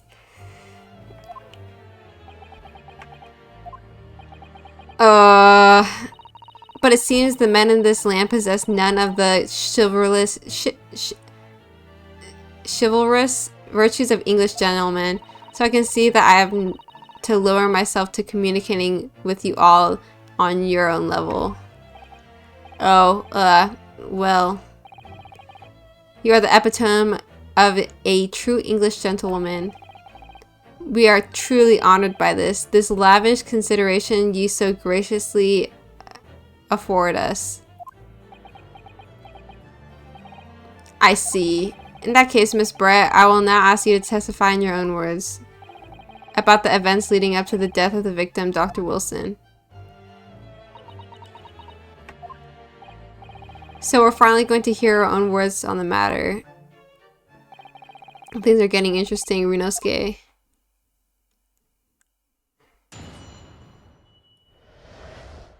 The victim's death.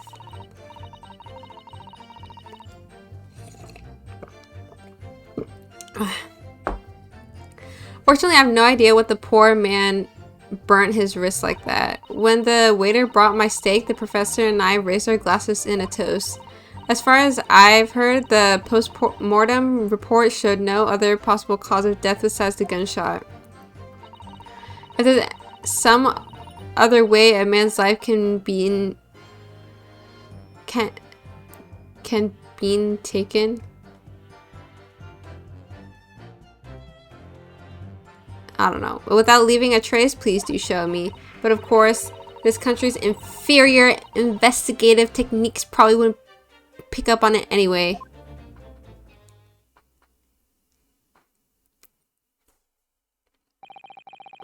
That most captivating and beautiful testimony will go down in the Supreme Court's history. Thank you. Easy does it. I hope that is the last time I will have to sully my lips with the coarse tones of your unbecoming tongue. Oh, forgive me. I do hope I haven't insulted anyone. Not at all, not at all. It is a delight merely to hear you speak, dear lady. And it seems very clear from your testimony that this boorish talk of the victim's burn is utterly irrelevant. I will be speaking to your country's Minister of Justice about what has happened here today. The Minister of Justice? May that irritating little bully of a student be given the harshest punishment possible. Amen. On God. Thanks. What, was that a prayer then? Well, you'll have to forgive the irritation, Miss Brett, and put up with a cross-examination now. I expect you've noticed that this little bully of a student, as you put it, doesn't miss much.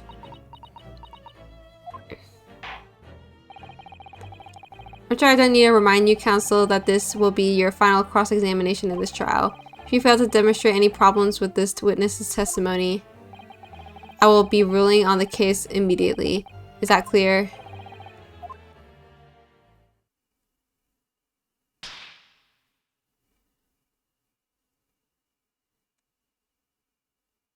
Nod. Yes, Your Excellency. Then you may proceed with the cross-examination.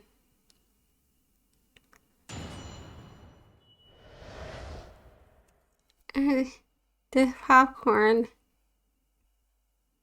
I can like feel it in my gums.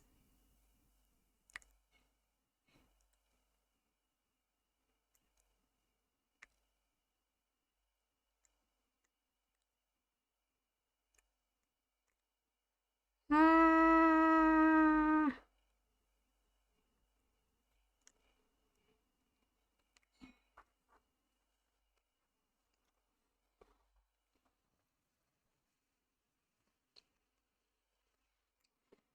I swear to God, I'm not even eating popcorn anymore. Why is it like keep showing up? Okay, press, press, press. But his hand was on the searing hot plate for at least 3 whole seconds. Good night. Yeah, I'll close it. But his hand was on the searing hot plate for at least 3 whole seconds. You can't have not noticed. You think so? Let me ask you something. Sorry? Ever since I arrived at this courtroom, and even still now, the fly on those unsightly black trousers of yours has been wide open. You can't not have noticed, can you? Huh? What? Ah! Haha! What fun! You hadn't realized. The dear lady is absolutely right. As your friend, you've embarrassed me as well as yourself, Yunosuke. Why didn't you tell me? Dr. Wilson was a true English gentleman. He chose honorable silence over a vulgar scream. Can your tiny brains imagine such a thing? Oh yes, I think my tiny brain can. Well, I can't. Anyway.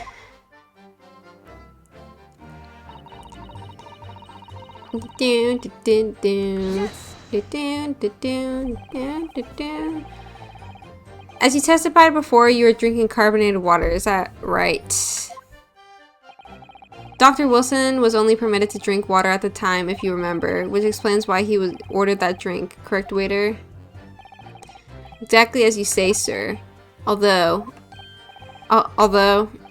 whether or not the professor actually drank any of the water when I delivered the steak to the table, I'm afraid I don't remember that.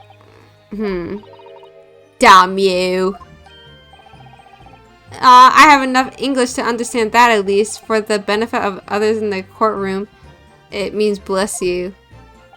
I think it means the exact opposite. Anyway.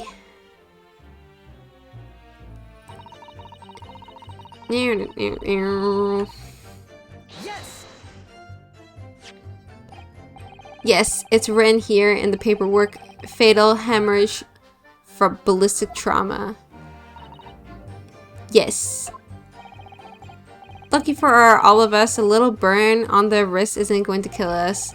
And as there were no other signs of trauma on the victim's body to indicate some other cause of death, it can only have been the bullet from your gun that put an end to this innocent man's life. But it doesn't make sense. The burn must have happened straight away when the plate was first brought to the table by the waiter. Yes, that's true. If I had cooled even slightly, it wouldn't have been able to make a burn like that. And if the victim burned his wrist on the hot plate as soon as it was brought out from the kitchen, then he must have already been dead at that point. And yet, the fact is that the victim was killed by a gunshot to the chest. Until you're able to show the core evidence to disprove that, this is a complete waste of time. I concur. Prosecutor Ouchie is right. Arg.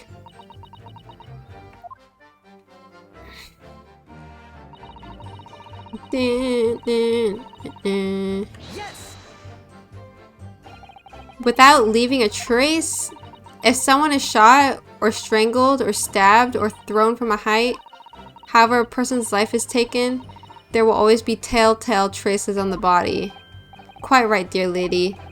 And as our police force has thoroughly examined the body of the deceased, there can be no doubt. Isn't that right, Inspector Hosonaga? As I've said, I always aim for a flawless investigation. There would be a physical traces with all those causes of death, that's true. But maybe there's some other way of killing someone that doesn't leave a mark. If, heaven forbid, you doubt me, young man, you're going to have to tell everyone how exactly you think the professor did lose his life. Otherwise, I'm afraid your argument falls rather flat, doesn't it? Oh no, perish the thought, calling such a sweet young lady's innocence into question. On my honor, I, Taketsuchi Aoshi, will cut down any who dare cast such aspersions. A way of killing someone that leaves no trace. We need some evidence to back us up here. Yes, evidence.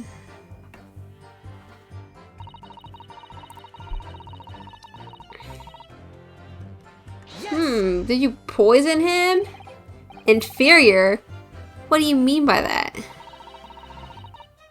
In the lands of the Great British Empire, the police store everything found at a crime scene for a later examination. But in this country, you investigate once and that's the end of it. Isn't that so? Quite right. Le Carnival is open for business as usual today, just days after the incident. Exactly, which means that even if the investigation takes a different direction, vital evidence may be lost. What you thinking about, Hosonaga? It doesn't even occur to your naive detectives to try to preserve the crime scene. I'm trying to be as tactful about this as I can, you understand? Haha, a killer blow. The lady is as formidable as she is beautiful. Amazing. He's actually admitting our police may be flawed. Perhaps Prosecutor Ouchie is finally starting to see sense. I very much doubt that. Still, there's something about what Miss Brett just said. There's a moment before when something didn't seem quite right.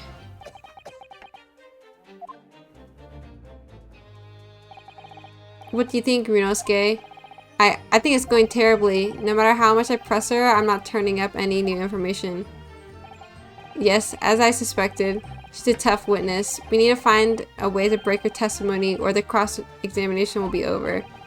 But that would mean I have to find a way. There must be some clue somewhere to help us find a chink in her armor.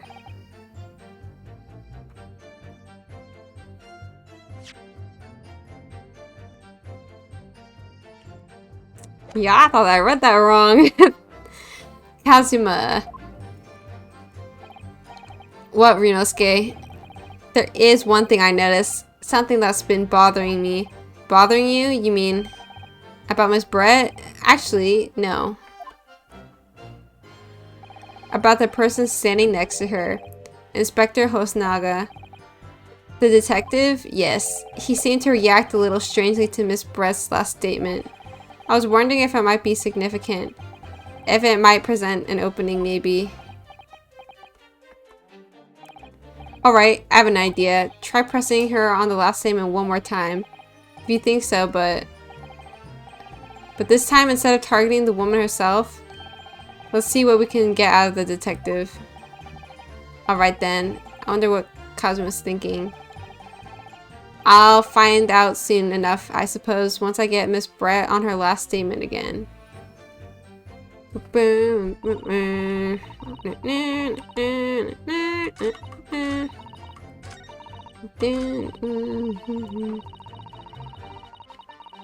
Yes! Inferior.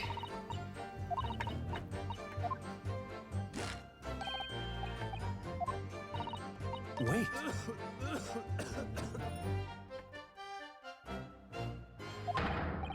Yes, there it is again. The detective's reaction is just the same as before. Why?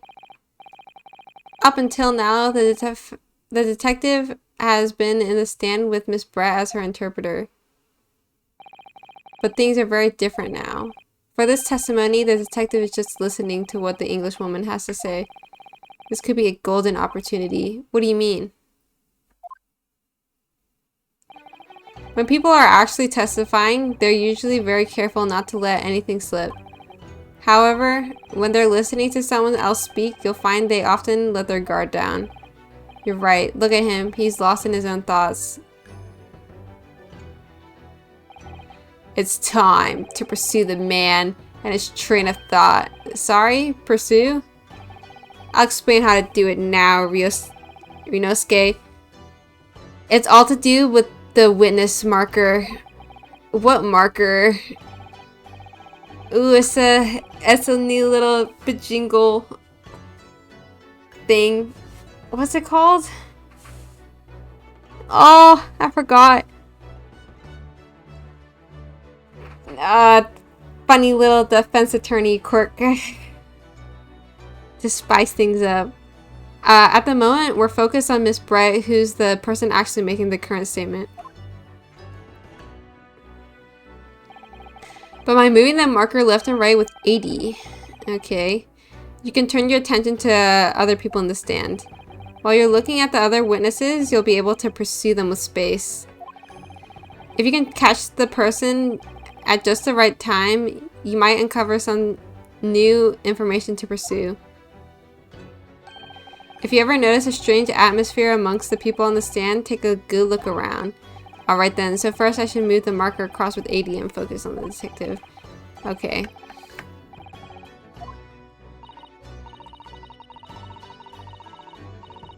Wait. Hey, I'm clicking it.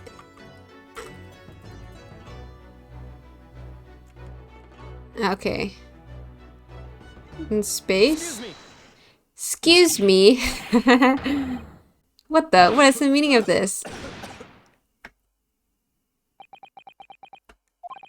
I'm so sorry. I didn't mean to shock you. He was really lost in his thoughts deeply. It looks like you were thinking something just now, Inspector. Perhaps having heard what the lady next to you had to say? If there's something you'd like to say, please share it with the court. What is the meaning of this? It's the delightful Englishwoman who's testifying at the moment. If you can't find fault with her testimony, then the cross-examination should be over immediately. Oh, is that how it works? Absolutely not. The detective is on the stand, which makes him a valid witness. Yes, not to mention the fact that he's immediately involved in the case. Inspector Hosonaga, yes. Do you have something to add in relation to the statement just made by Miss Brett?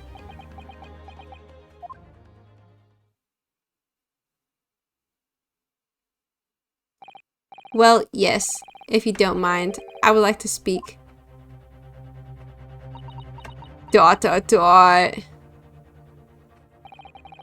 The lady is right. Our country's police practices are not as modern as those used in Great Britain, which is why Satoru,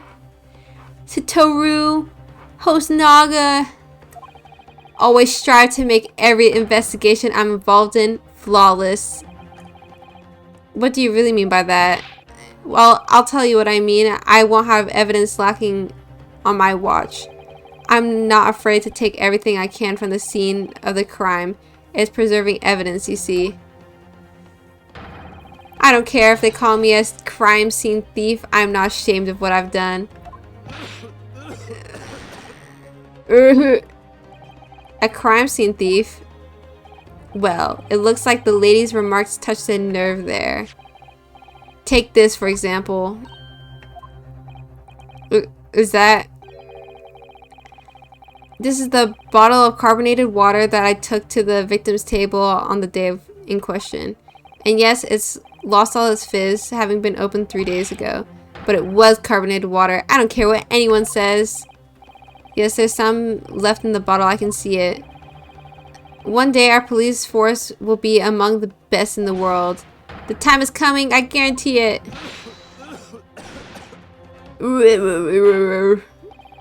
I can't say I condone the witness's actions, but I do understand the sentiment. Court will accept this glass bottle of water as evidence. Okay. Miss Brett, can you confirm that this is indeed the bottle from which you drank on the day of the victim's death? Yes, it was that bottle. What was that about? She seemed to avert her eyes when she answered the judge's question. Very well, counsel. You may resume the cross-examination. And the inspector would kindly control his fervor. Okay. Can I forgot how... Oh! No! Okay, I don't want to see that again.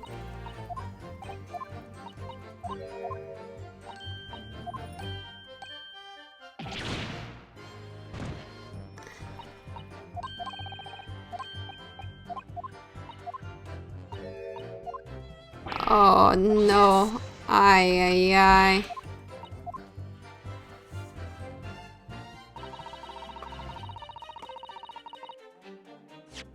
It's under... Oh, I have to go through here.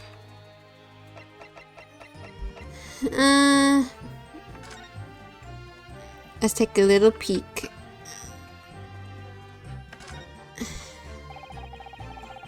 The label is written in a foreign language that I don't recognize. Do you know what it says, Kazuma? I think it's French.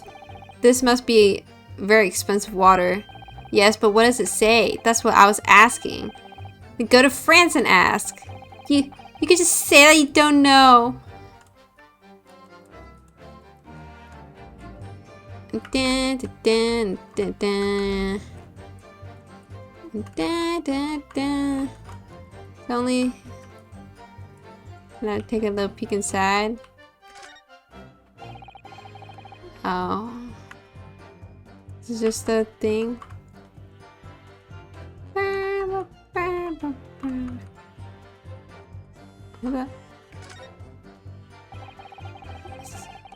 So this carbonated water is the last drink Dr. Wilson ever had. It looks like there's a little left in the bottle, although it's just plain water now. You know, I've been sweating so much, I'm absolutely parched. I'll just have a sip of this to keep me going. No, Rinosuke, you can't just do that. For one thing that's evidence, you can't just go drinking evidence. Oh no, you're right. We don't know what might be inside, do we? You never cease to amaze me, Rinosuke, in more ways than one. I wonder, could there be anything in this water? What's the matter? You've gone quiet all of a sudden. I think I might have just worked out something. An interesting possibility. Okay, I guess I don't actually need to do that.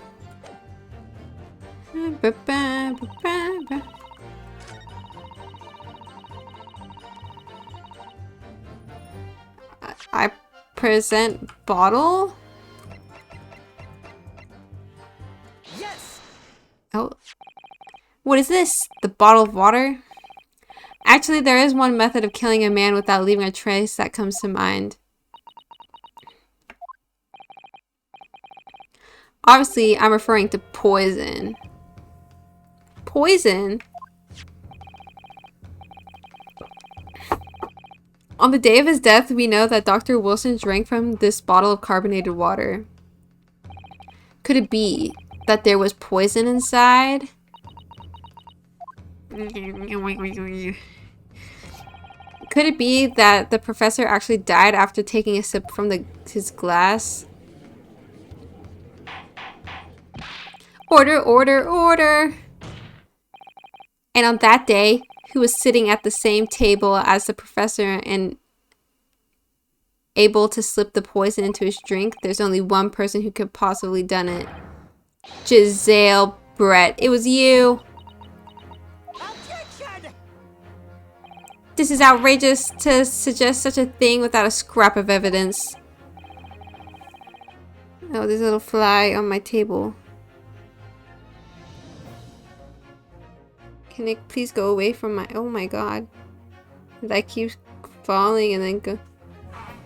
Please go that way. Oh shit. Yeah. Okay.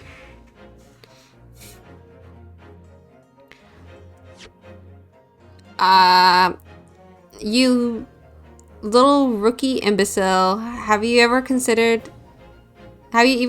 the delicate situation our country finds itself in now? Have you forgotten that we have only just signed an accord of friendship with the British Empire? Have you even the vaguest inkling that your rash accusations could jeopardize the entire treaty? This is not a political arena. This is a trial to determine one's individual guilt with respect to one crime. What? The fact that this woman is British makes no difference. We are here to determine the truth. Good. Ahem, if I may. I will silence you forever. Oh my god. Shut up! It is you who should be silent. Of course. Dear lady. Where did that come from? She just snapped. I'm afraid I have spoken unfairly before. I offer my most humble apologies. I'm sorry, my lady. To what are you referring? I describe your police force as inferior. But no matter how inferior they may be, you still investigated this particular point thoroughly, I believe. Bottle, I mean, Inspector. And whether it contained poison or not. Of course. You did? Have you forgotten what my guiding principle is already? I strive for a flawless investigation every time. I don't believe it. Naturally, we tested the inside of the bottle and its contents. And? What did you find, Inspector? I did a test for every toxin that's available in the country at this present time. We could find no trace of poison of any description in the bottle of carbonated water, Your Excellency. What? Are you sure? The tests were meticulously carried out by the chief coroner himself. No! No! I mean, it's a British poison. I'm very grateful to you. To all you Japanese. You successfully established my complete innocence in this horrid affair. Thank you. But of course, dear lady, the pleasure was all ours. I was so sure. This can't be right. Everything falls into place as if he was poisoned. Thank you, counsel. I think that cross-examination has clarified everything. As the prosecution has asserted, a shot to the chest from this gun is the only conceivable cause of death. Furthermore, the accused, who by his own admission was holding this weapon, is the only possible culprit. I'm done for. The court wishes to apologize for the great inconvenience this has caused you, Miss Brett. Oh no! I'm just glad the matter is resolved. Before proceeding, I must ask the counsel for the defense. Do you have any further new evidence to present the court at this point? Kazuma? Kazuma? I'm sorry, Ryunosuke. I have nothing more. No. Well, if you excuse me now, I really must be leaving.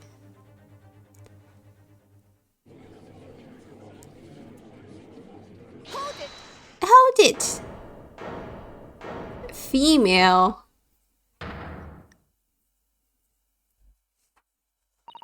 Please wait. Isn't that... What is the meaning of this? Forgive me for intruding on court proceedings, Your Excellency. To Sato Mikotoba, Judicial Assistant to the Defense. Mikotoba? In my darkest hour, with nowhere left to go, she appeared like a bolt of lightning. And in her hand, she carried a small package wrapped in a furoshiki cloth.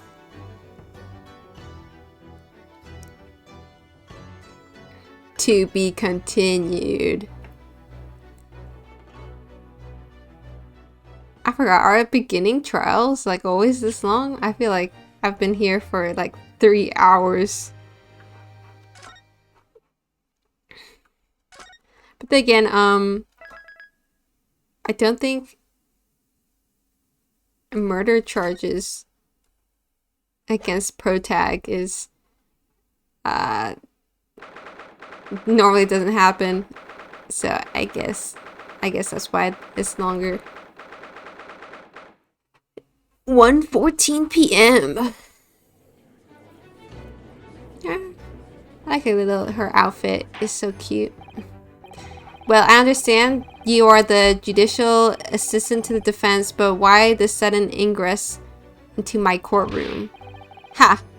A judicial assistant and a woman no less? The rules state that females are not permitted into this court of law other than to testify. Yes, I fully understand. I only asked for 5 minutes of time. I have some vital evidence that I must hand over to the defense. Ha! You're too late, little girl. The trial has already been concluded. 5 minutes. I will not allow a moment more. But, Your Excellency, I'm most grateful.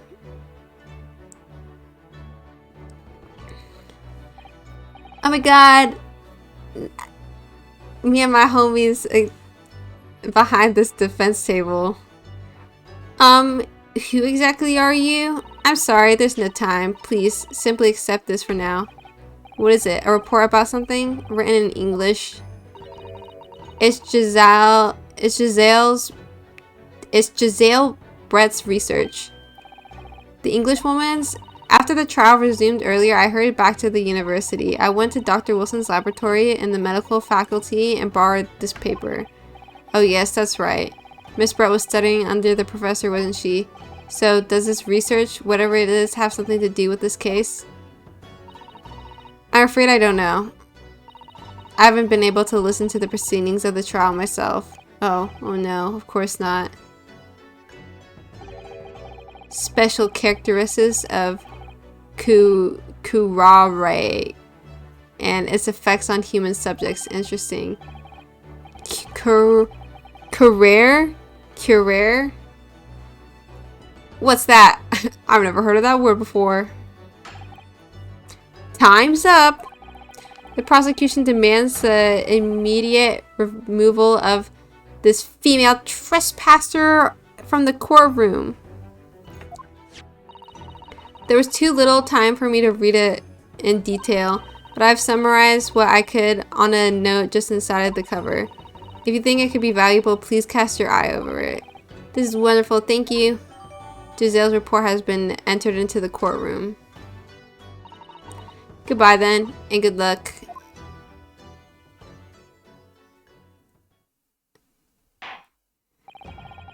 You have had long enough, counsel. We cannot detain our English guests any longer. I ask the prosecution and defense now one last time. Does either side have any further evidence to present to the court? I presume not, but... The prosecution has made its case convincingly enough already. Nothing more to add, Your Excellency. Rinosuke, we're out of options here. This really is our very last chance. Yes, I know. Your Excellency, the defense does have new evidence. That look, the unyielding stare of a true Japanese warrior. Well, Miss Brett? Yes, Your Excellency. If you don't mind, perhaps you can grace us with your presence a little longer. It's a delightful invitation, but I'm afraid it's not very long until tea time. I'll have to politely decline. Forgive me, Miss Brett. It seems I wasn't clear. I realize it was phrased as a question, however. I must ask you to treat that as an order. I've said it many times before, but Japanese language makes no sense. My apologies, dear lady. So, counsel, what is this new evidence that demands the court's attention? Well, Giselle's report. Wow, she in the jungles of South America.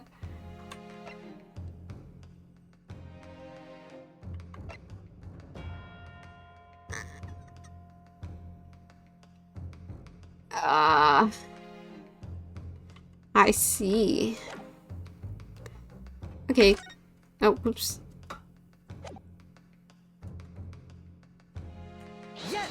Yes! Miss Giselle Brett, we understand you were studying under Dr. Wilson at UMA University doing research. Research by sheer coincidence, perhaps, into a deadly poison. What? Poison? Where are you going with this, counsel? A toxin known as cure...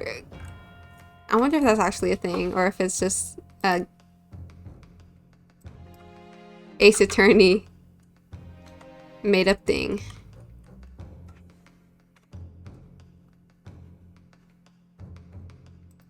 Curare.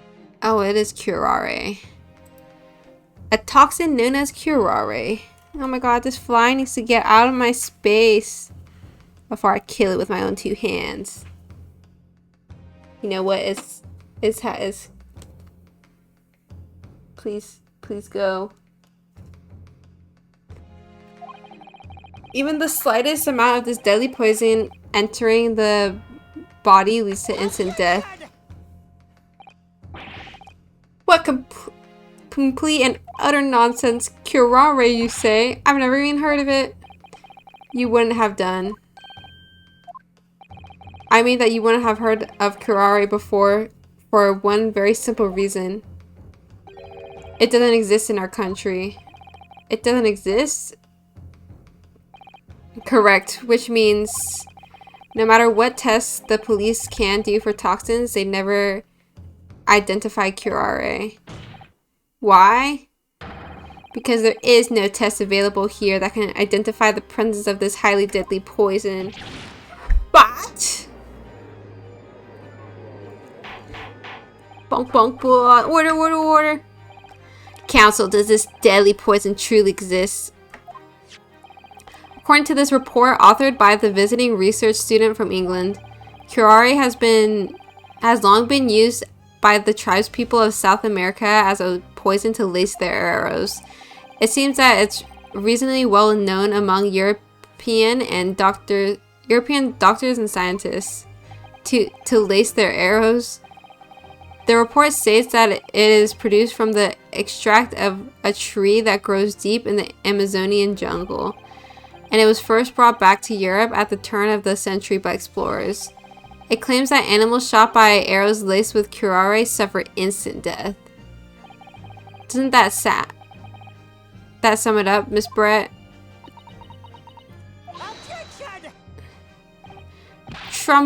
Trumpery. These aspersions are utter trumpery. To start with, if the victim had been administered some of this so-called deadly poison, he would have been squirming and writhing in pain, and the other diners would have surely noticed. That's true. What do you say to that, Inspector? Obviously, I would have noticed a disturbance like that. I don't remember anything like that either. I didn't notice the professor being in any kind of pain. According to this, however, it's the other way around. What do you mean, the other way around? The very fact that the victim didn't show any visible signs of distress is evidence that curare was used. Explain yourself, counsel. The moment the toxin enters a person's system, it causes instant paralysis. In other words, afflicted victims lose all strength and are completely unable to move. Even if they were in total agony, there would be no visible signs of pain at all. How terrible. Obviously, if a man lost all his strength in his muscles, he'd collapse on the floor. But with a chair under him for support, as Dr. Wilson did, the effects could go largely unnoticed. But I don't follow, Kazuma. That's just paralysis. I thought the poison caused instant death. The full explanation is extremely unpleasant. The poison causes immediate paralysis, as I said, leaving the victim unable to move. But after a short time, the paralysis is so severe it causes the muscles that control respiration to fail. Respiration. In other words, the actual cause of death is suffocation. And all the while, the victim is conscious and aware, just unable to move. That's hideous. To the observer, it would look like the victim was slipping peacefully into an endless sleep. But for the victim himself, his final moments would be living hell. That is the true nature of this deadly curare poison.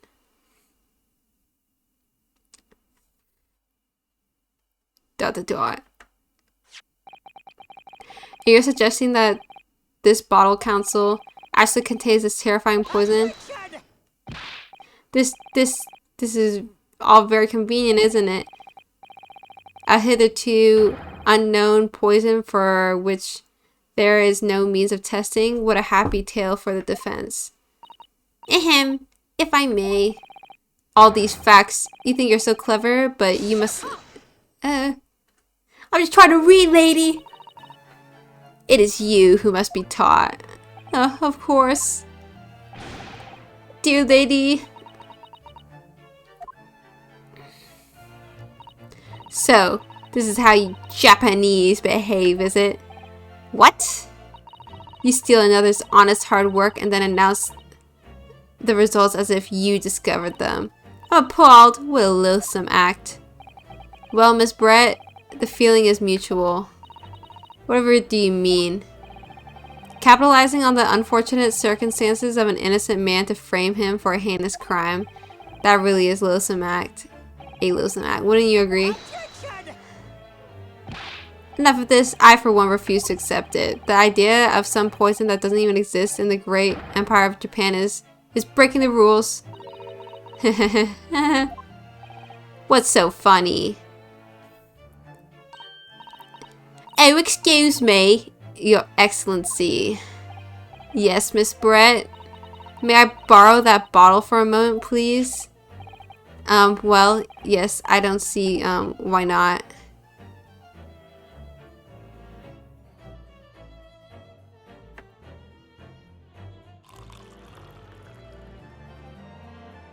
Yo, why I look like, Don't get too big for your boots, you insignificant little island boys. Sorry? To an Englishwoman such as myself, this whole affair is a farcical comedy. Your little police games and these foolish courtroom antics is laughable, really. But I'm getting bored of it all now. It's time for the games to end. Cheers!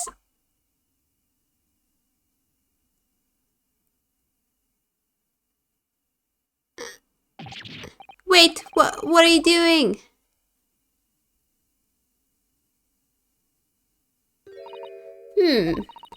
No sparkle left at all. How appropriate for this shabby affair.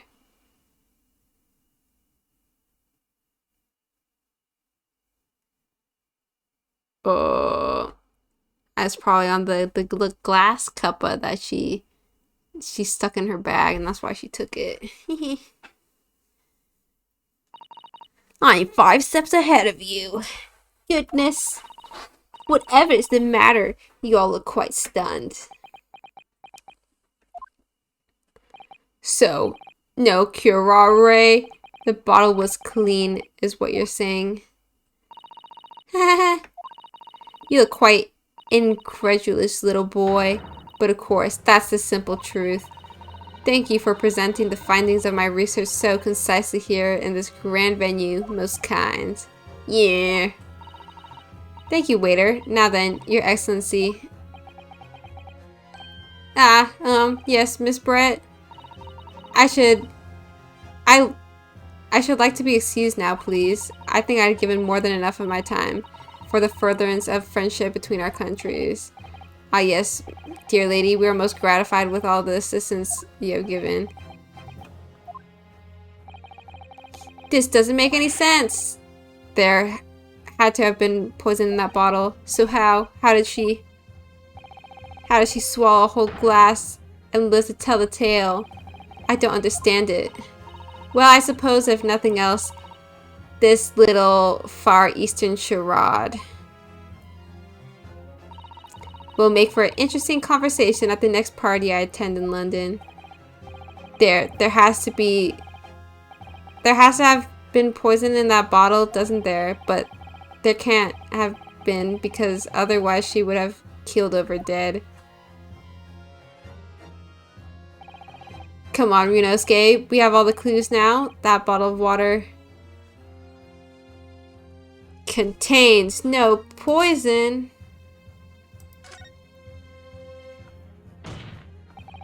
As I thought, there is no poison in that bottle. What? Why, Ryunosuke? Isn't it obvious?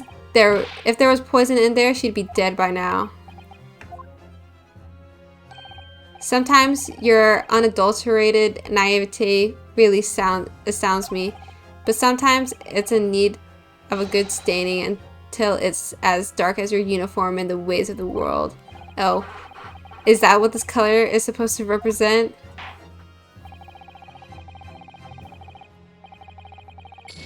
No, what?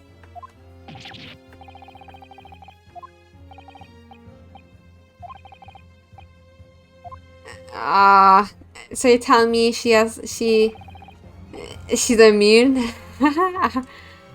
Contains poison.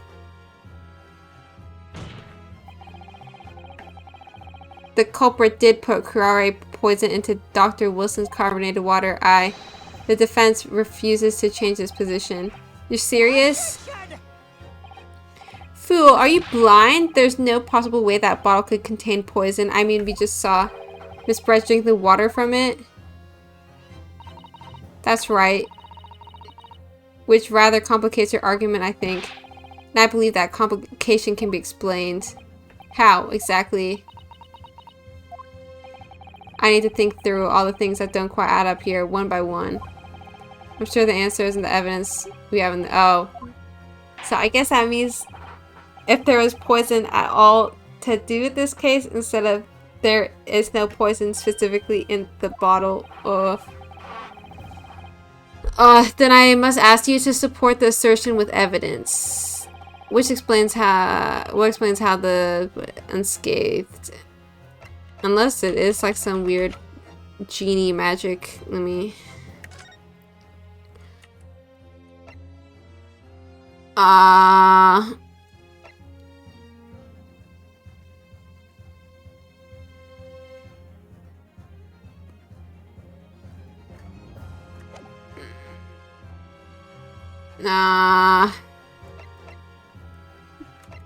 This. Yes. It seems the defense. No! Are you for realsies? Am I thinking too far ahead? Okay, you know what? Now it's time to safety save. I'm a little... my jimmies are rustled. Oh, geez. It's almost 1? Ah! Okay, well, You know, I said I'd finish this.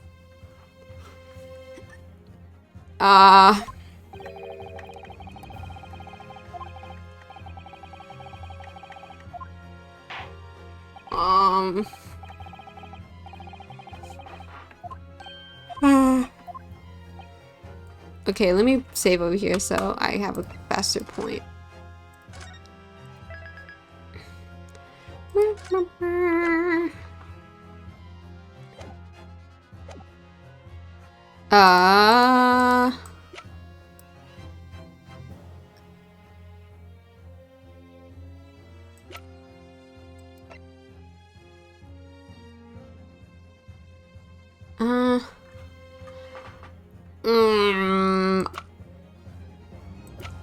You know, I'm gonna try this just in case, you know, bottle of whatever. If not, then I'm going to try the book. Yes. Oh no.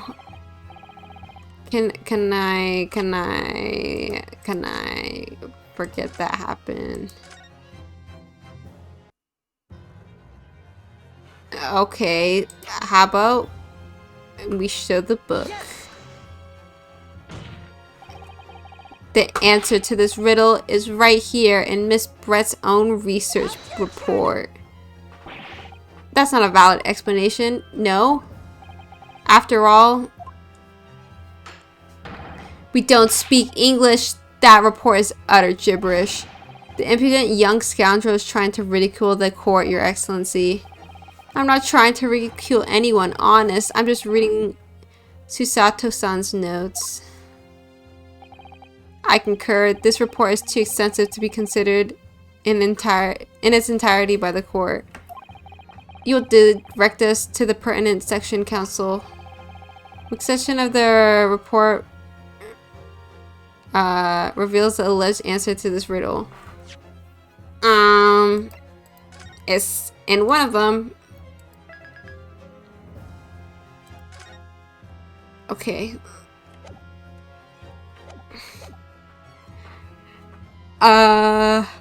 Practical appliances? Actually, let me look at it again. Hee. Oh, no, I didn't want to do that. I keep getting the buttons messed up. Synopsis. Okay.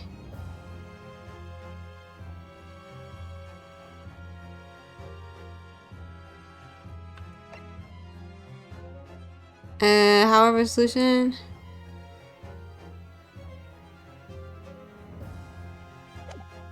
Practical applications.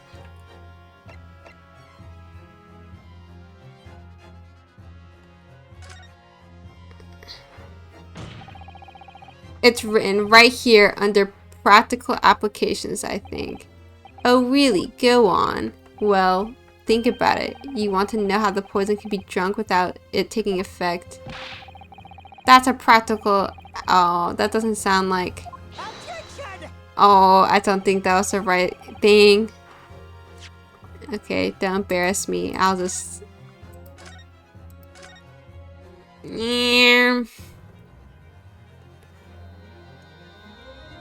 Special characteristics, you know.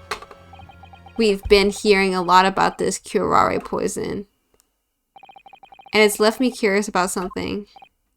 Oh, counsel. Well, it sounds as though indigenous hunters have been using this poison for years and years to lace the heads of the arrows they shoot at whatever prey they're hunting. Oh, I see. So we've been led to believe yes. And the point of hunting is to catch prey to eat. Get to the point, please. But if they were to use these laced arrows, doesn't that mean there would be traces of poison left in the prey the hunters were going to eat? Yes, good point. So surely the hunters wouldn't want to eat their prey, would they? Because they'd be eating poison. Good gracious, counsel. No, that would be madness. But I actually found the answer to that conundrum in this research paper here. Under special characteristics, it says this. The poison starts to work after entering the body through a wound. Through a wound, you say? I see, that makes sense. Yes, the mention of that particular detail seemed a little strange to me though.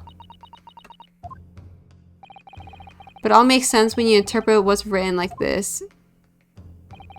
When curare enters the body through an open wound, it has terrifying poisonous effects. However, when it enters the body via the mouth, it has no poisonous effects whatsoever. Yeah, how'd that work though? What, Miss Brett? You authored this research, you knew curare's special characteristics, and you knew that you could make a spectacle of drinking that water without any danger to yourself. You meddling little rapscallion! Oh my gosh, she brought a London swan with her. Well, Renosuke, it turns out you're an even better lawyer than I thought you'd be. Really? Me? A lawyer? All this poison talk is fascinating, I'm sure, but I fail to see how it possibly... So, the ill-bred little puppy has a new toy to play with, some facts he read in a book. But I'm afraid knowledge doesn't suit you, little boy. It only makes you look silly. What are you trying to say? Your schoolboyish logic has a fatal flaw. Schoolboyish flaw? As even your brain has managed to deduce curare is safe to ingest. It seems likely that its effects are neutralized by the acidic nature of the gastric succus. Oh, yes, well, of course. Gastric suckers? Who are they? So, if this lethal poison is completely harmless when drunk, the professor wouldn't have died when he swallowed it, would he? Ah, that's right. Goodness gracious. That's basic science. Science that even a schoolboy should be able to understand, no? And we got it. It's from the burn mark. Maybe it got in through a burn mark? The logic holds. If the lady and the professor drank the same poison, they would have been affected the same way. Are you trying to suggest this curare poison is completely irrelevant to the case on the trial? That's right. Surely even a little cockroach like you could understand something as simple as that. It's like the GTA end screen. What is this welling up inside of me? I've never felt like this before. It's a sort of conviction to break down all the discrepancies. It's so intense, almost rage-like. And more than anything else, it's an animalistic desire to take down my prey. Objection! I like how soft his objection is. Objection! I don't think so, Miss Giselle Brett. How dare you use that tone with me? You know very well that there is no fatal flaw here. You know exactly why, even though both you and the victim swallowed the same poison, you are still alive, but Dr. Wilson is dead. Counsel, I'm sure I don't need to remind you. You must provide compelling evidence. As we now know that this poison is completely harmless when ingested, why would Dr. Wilson alone have been killed by curare? Is it the burn mark? I don't know if they're gonna accept my logic, so I'm gonna save. Okay. Take that!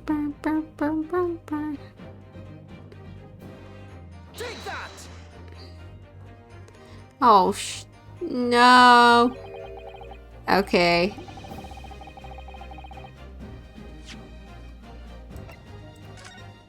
I'm jumping the gun, man. I need to slow down.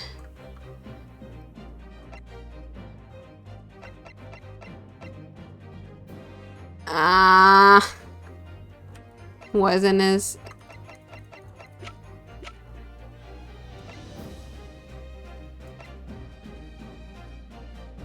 Oh, wait, he has a wound from his thing. His mouth. As Miss Brett so readily pointed out, she drank the same water as the professor. However, there was a fundamental and fatal difference between the two diners. A fatal difference? The toxic effects of curare are only felt when the poison enters the body through an open wound. So for a healthy person with no injuries, drinking it is completely harmless. But what if there was a wound inside the mouth of the person drinking the poison water? Yes, like the wound you might have if you had just been to the dentist and had a tooth extracted, for example. Miss Brett, you've acknowledged many times in your testimony already that you were well aware of Dr. Wilson's dental appointment that day. So that's it. You used that knowledge to orchestrate this.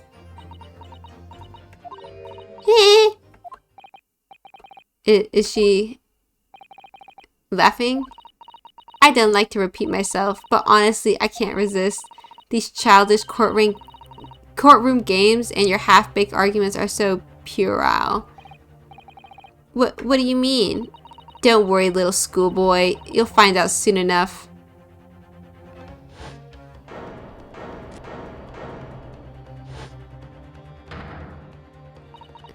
You see, when you leave vital evidence lying around, you never know what might happen to it. No! I mean, I could just slip...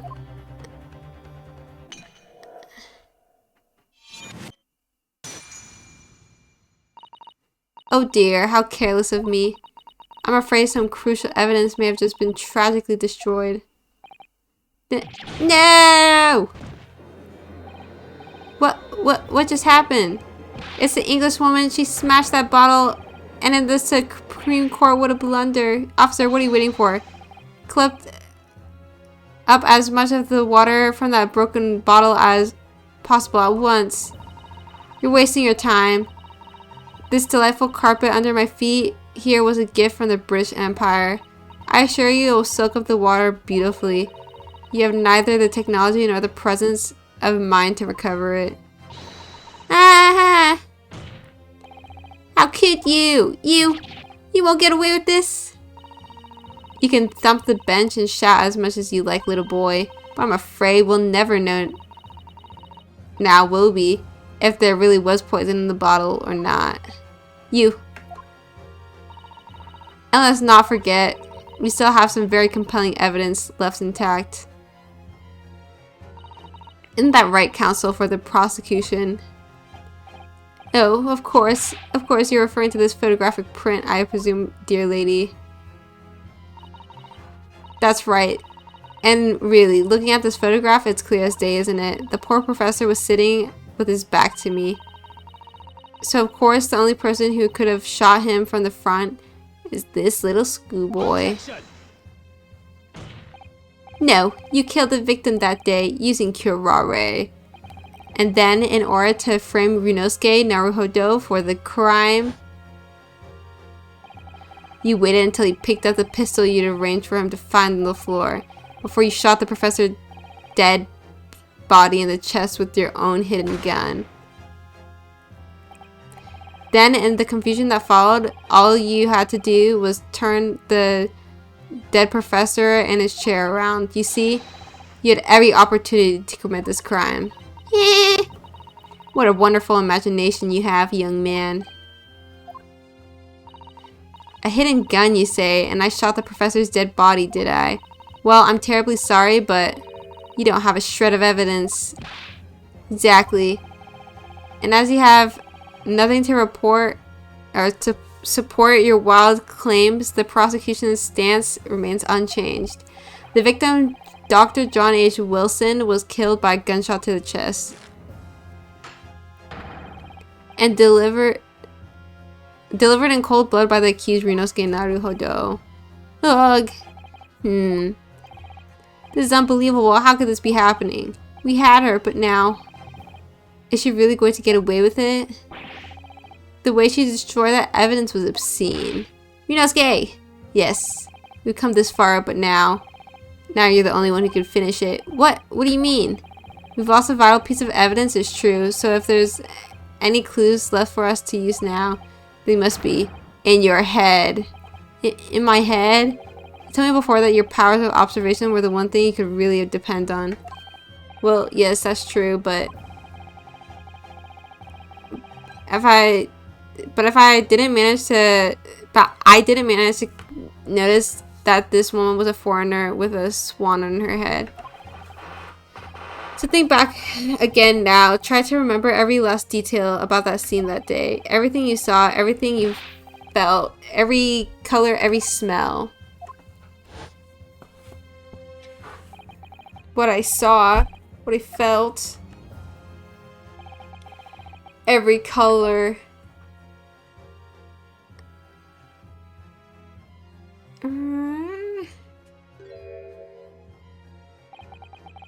Is Kazuma right? Somewhere in the vibrant memory of this same scene in my head, could there have been another clue to expose the identity of Wilson's killer? There is a clue. Actually, Kazuma, I think I might have something. Thinking back over everything I saw, I think I might have uncovered another clue. Haha. You always have something up your sleeve, don't you, Ryunosuke? Come on, then. Let's wipe that smug smile off that Englishwoman's face with some evidence. Alright, I can't wait. It's been niggling me for a while.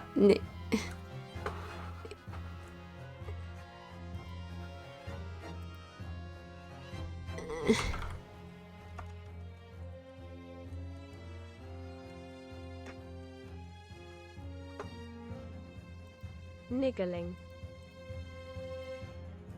Niggling. Niggling me for a while that something feels amiss in my memories of that day. Whatever it is could be the key to arriving at the truth about all this.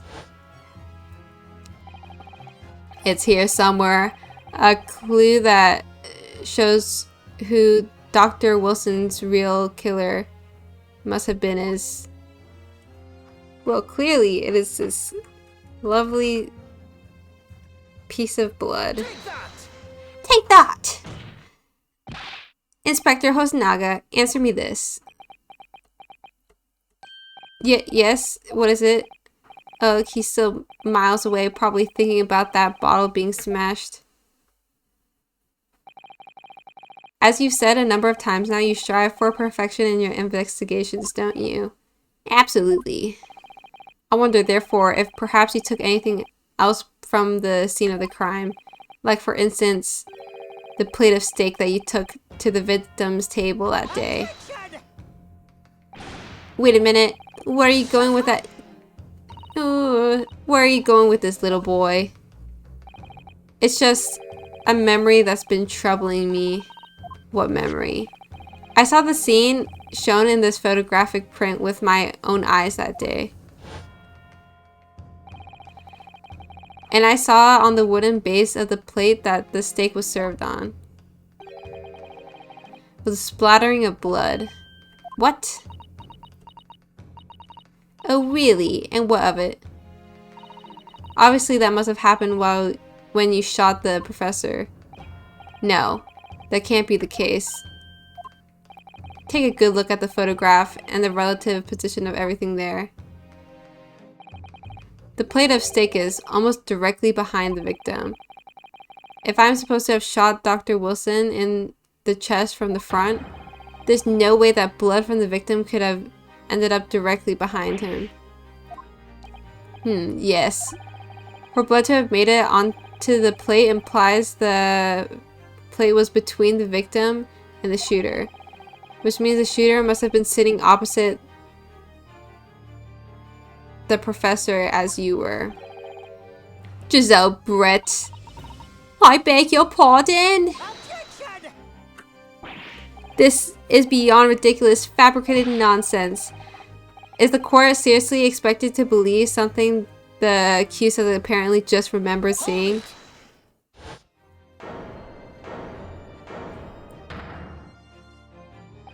This could be the moment that my entire career in the police force has been leading to. Inspector, you mean? Yes, I took the plate in the interest of preserving evidence from the scene of the crime.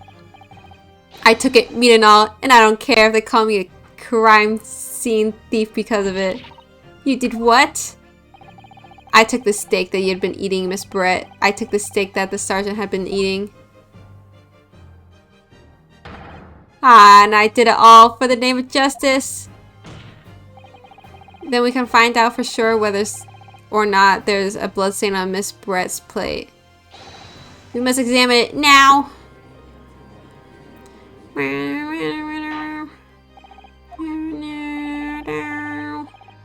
The court wishes to examine the plate from the victim's table immediately. Yes, sir. Guys, I have work tomorrow, man. I was expecting this to be so long. Sorry for the delay. Here is what you ordered. The steak. Well, what about the blood? Is there blood on it? Of course there isn't. Quickly, Inspector. The blood, man. Show the court. Of course. Examine the plate at your leisure. Boom, boom, boom. There's no blood. No. No blood. No blood anywhere. But no, that's impossible! I know I saw it. I'm sure of it. It was right there on the table behind the professor. There was blood on the side of the plate. What an unbecoming expression, little boy. You see, this is why I always say you can't trust what the Japanese tell you. Ugh. I couldn't agree more. In the case of this disgrace to the empire, I believe we may finally have reached a conclusion in this trial. Let's hope so. This let's pretend attempt at courtroom proceedings is painful to watch, but I do promise to do my best to forget all about it when it's over. Heh. This sorry-looking steak reveals the facts all too clearly. If the sorry-looking accused wishes to examine it again, be my guest. What was the plate I saw? Or was it just a figment of my imagination? This is it now. I've lost. Ryunosuke. It's not over yet. Not until the final gavel. Huh? Never stop believing in yourself. Keep looking forward, no matter what. Believe in myself? Really? Maybe I should at least examine the evidence for myself. As the evidence requested by the defense has not been shown to be problematic in any way, I presume any further examination of this evidence in this trial will be unnecessary. Does the defense have any objection? That bloodstain was going to clinch the trial for me. Can this plate of steak reveal any other clues at all? There's another clue. Your Excellency, please wait. This plate of beef is hiding another clue. Another clue that will reveal the most shocking truth. The only thing that's shocking here is your unhealthy fascination with beefsteak. Your Excellency, I think I've made myself clear, haven't I? I will not be able to turn a blind eye to any more unnecessary procrastination in this trial. I'm sorry, Miss Brett, but we must ensure a thorough examination of the evidence. I will not give a ruling until I'm completely satisfied that all reasonable doubt has been dispelled. I see. As a newly affirmed ally of my country, that's still your position, is it? Thank you, Your Excellency. Counsel for the defense, you will now clearly show the court what you are alluding.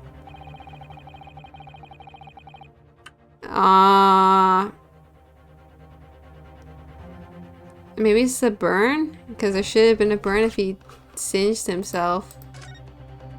Let me...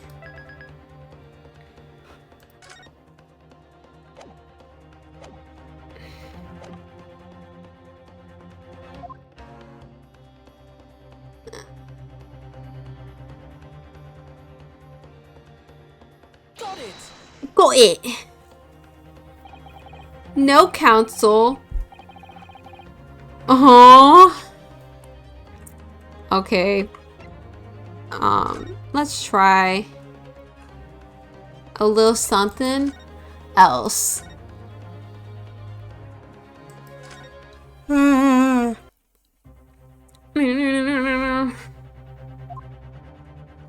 I turn this around?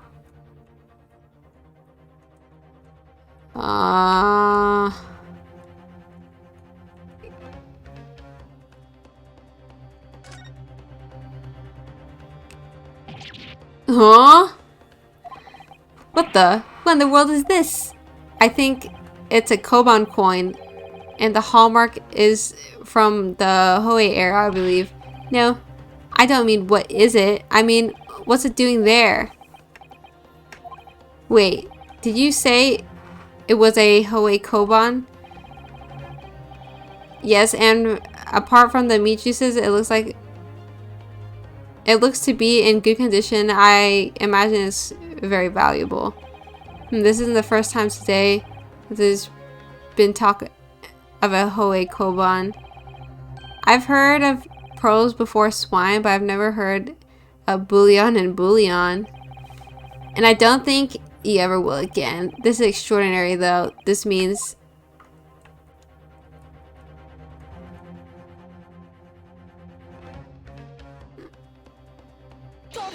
Got it! Good gracious, that's... a Koban? What on earth? A Hoei era one at that. Miss Brett, this is in fact the beefsteak that you ordered at the restaurant on the day in question, is it? Tell me, why is there an old coin seemingly hidden underneath the meat? What a ridiculous question. How should I know? I've never seen that thing in my life. I don't know what this is, but I want no part of it. I fail to see how this is relevant. A coin under the meat? That could simply have been a careless mistake by the chef in the moment of distraction. Don't be absurd. We're supposed to believe that this happened by accident in the kitchen. A rare Hoei Koban just happens to be hidden underneath that piece of steak. If that turns out to be irrelevant to the case, I'll rip up my ticket to Great Britain right now.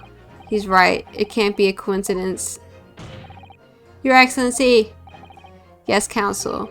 A rare Hoei Koban just happened to be hidden underneath that piece of steak.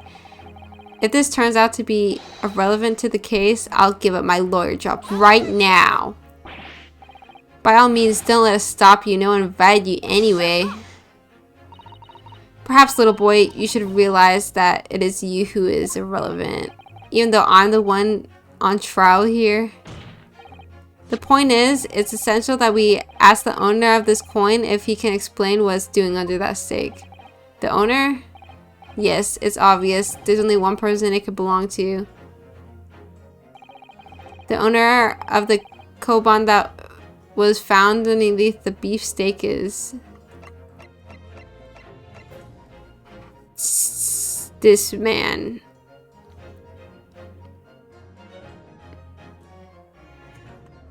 Take that! Obviously, it can only be the antiques dealer and the owner of Rasute Curio Korakuta-san. Curie, as in Mr. Cucumber or something. Honestly, these ridiculous Japanese names are quite unfathomable. Ah, yes. The old man who testified earlier alongside the military sergeant, correct? Yes, Your Excellency. I remember him saying that he was up to something with his koban coin when it happened. At exactly the moment the gun was fired. The gunshot interests me not. I was far too busy on the floor. Too busy on the floor? Sorry, what were you thinking? Hunting for treasure.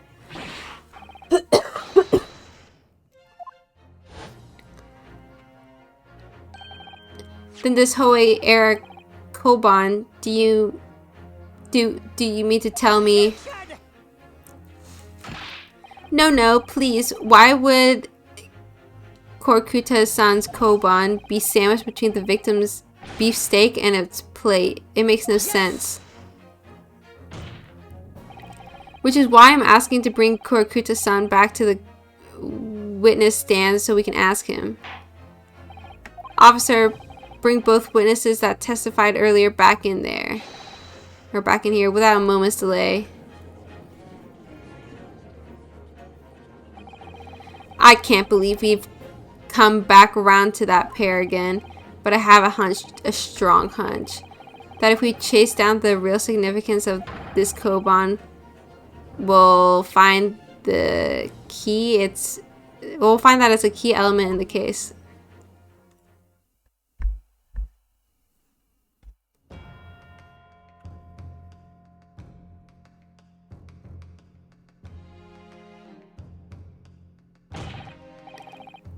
What's this all about? Why I've been called up again? Don't you realize that it's dinner time for our little baby Ido?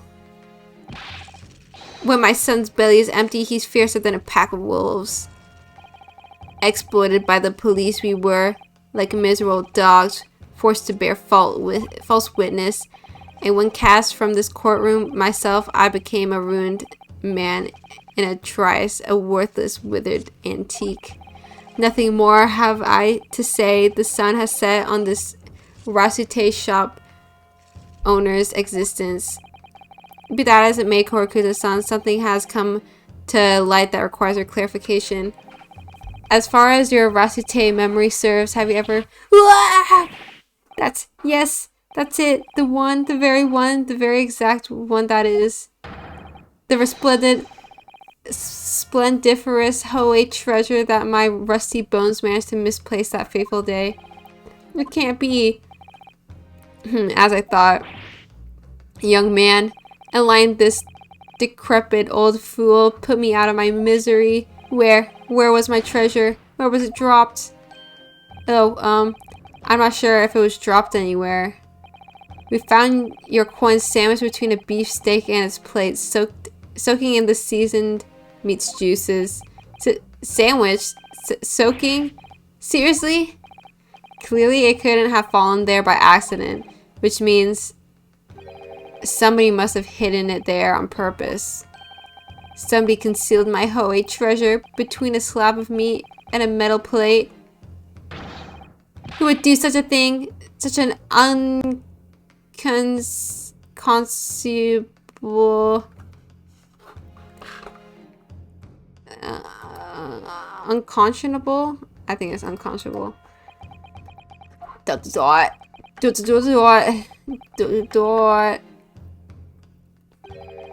Excuse me. Could I say something? Yes, of course. Proceed, Inspector Hosonaga. I mentioned this earlier on in the trial, but I was working undercover in the restaurant in order to investigate another case. Ah, yes, that's right. The secret undercover operation. Le Carnival is a high-class Western cuisine restaurant. It attracts wealthy diners, including many foreigners. Recently, there's been a run of similarly executed thefts targeting the restaurant's rich clientele. A number of such incidents have been reported to the police bureau. Wicked crimes indeed. We wanted to nip the case in the bud quickly, especially with so many foreigners being affected. So that's why you were sent in undercover, was it? Yes, I took on the job of waiter at the restaurant in order to flush out the criminal. It seems likely that this Koban incident is the work of the same thief. So unbeknownst to us, there was a master thief at work in the restaurant on a regular basis. The place was already the scene of several crimes, it seems. I don't know about the master thief part, but the identity of the person who stole and hid Kokuta-san's Koban is all too clear. What? What? I think the court would like to hear the defense's view on this matter.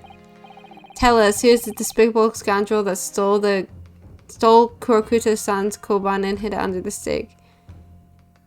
Oh, I can never be too sure, man. Save. Okay. I'm gonna guess it's the military guy. I wanna look at their profile. I didn't. Oh, she's a little baby. She's only 16. Oh, I'm surprised he's not on here. Main protag boy. Sorry, man. I'm going to throw you under the bus. Take that! Obviously, it can only be you. Sergeant Iesanosa. What? How? How dare you? You monster. Monster? I stole that Koban, did I? I'm the master thief of La Carnival, am I? You're seriously accusing me of these crimes, cadet? But it wasn't me, it was Ido. Ido's the mastermind behind all of this.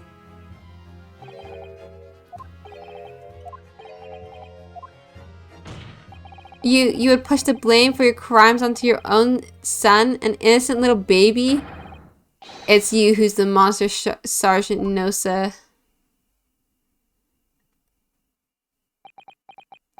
Dot. You.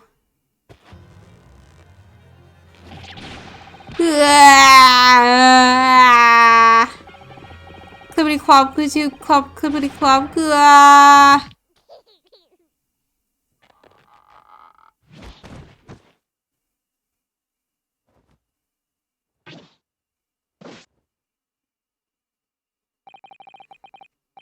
Nippon Imperial Army Sergeant Iesanosa preparing to stand down in the Supreme Court, sir.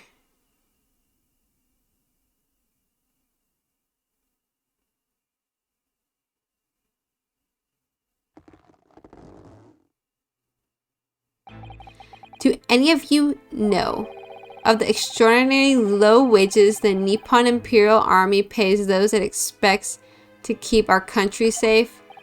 I understand that the temporary increase in taxation owing to the recently ended conflicts remain in place. And I have heard it's hard for lower ranking soldiers to make a living, yes. All I want is to put a hot meal on the table for my son. That's why you're stealing things at the restaurant? The place is heaving with money. Every 3 days I'd go there and do reconnaissance for a target. And I enjoy chomping my way through a good steak at the same time. Sounds like he doesn't bother with a knife and fork even, which is worryingly believable. And your target that day was the old man in his Koban? Yes, sir. He was an easy mark. I slipped the coin into my pocket without any trouble at all. A veritable phantom thief you are. I was all set to leave the steak. I was halfway through devouring when it happened. Bang. Yes, when the professor was shot, I knew that if the police conducted a search and found the coin in my pocket, I'd be finished. I do too. So I hid the incriminating evidence as fast as I could on double. I slipped it under the stake, hoping that I'd be able to rendezvous with it again at a later date.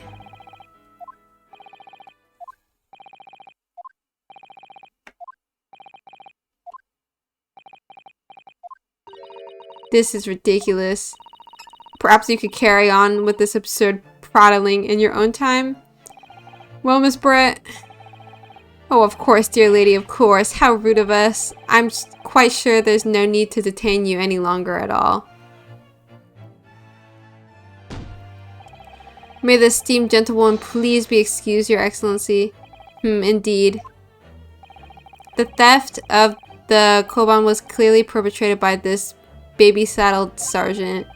It would certainly appear to be unrelated to Dr. Wilson's murder. Of course it is. Hiding a coin under a lump of meat? The sheer nonsense of such an idea astounds me. Nonsense, is it? Well, oof. And as for picking up your steak and biting it without using a knife and fork, it's beyond nonsense. It's pure madness. Very well. Now that all questions concerning this witness's testimony has been answered, I see no further justification for detaining her. Miss Brett, you are free to leave. Thank you, Your Excellency. Good luck, everyone. And good day. ... Ryunosuke, what's the matter with you? There's no time for daydreaming. Oh, no, it's just something about Miss Brett's parting words that got me thinking. I can't quite work out what exactly, but something she said jarred with me. It feels like there's a contradiction in there somewhere. Something doesn't quite add up.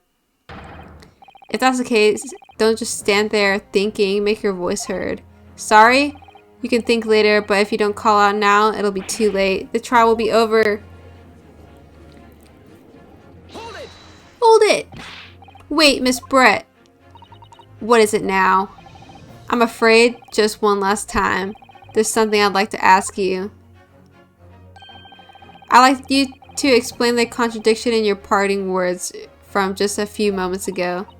What are you talking about? What contradiction? What new student nonsense is this? Well, what parting words are you talking about, Ryunosuke?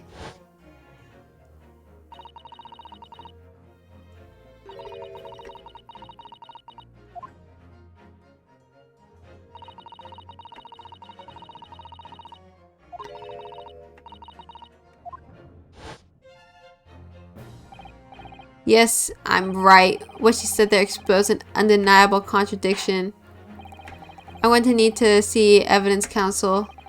If Miss Brett's words truly are contradictory, where's the evidence to prove it? Yeah, what the? Save?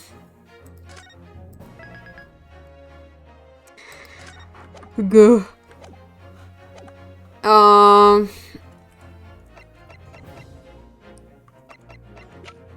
I mean, there's a knife and fork on the table. Take that! I don't freaking know. Oh, the photographic print of the scene taken immediately after the incident occurred. What's interesting is the plate of steak that you can see on the victim's table. The steak that Miss Brett had been eating before the professor was killed. Yes, go on.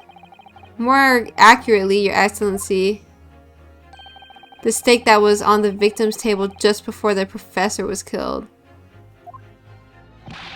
Now you're just splitting hairs. Not true. Doesn't something about this steak strike you as very unnatural? What on earth do you mean?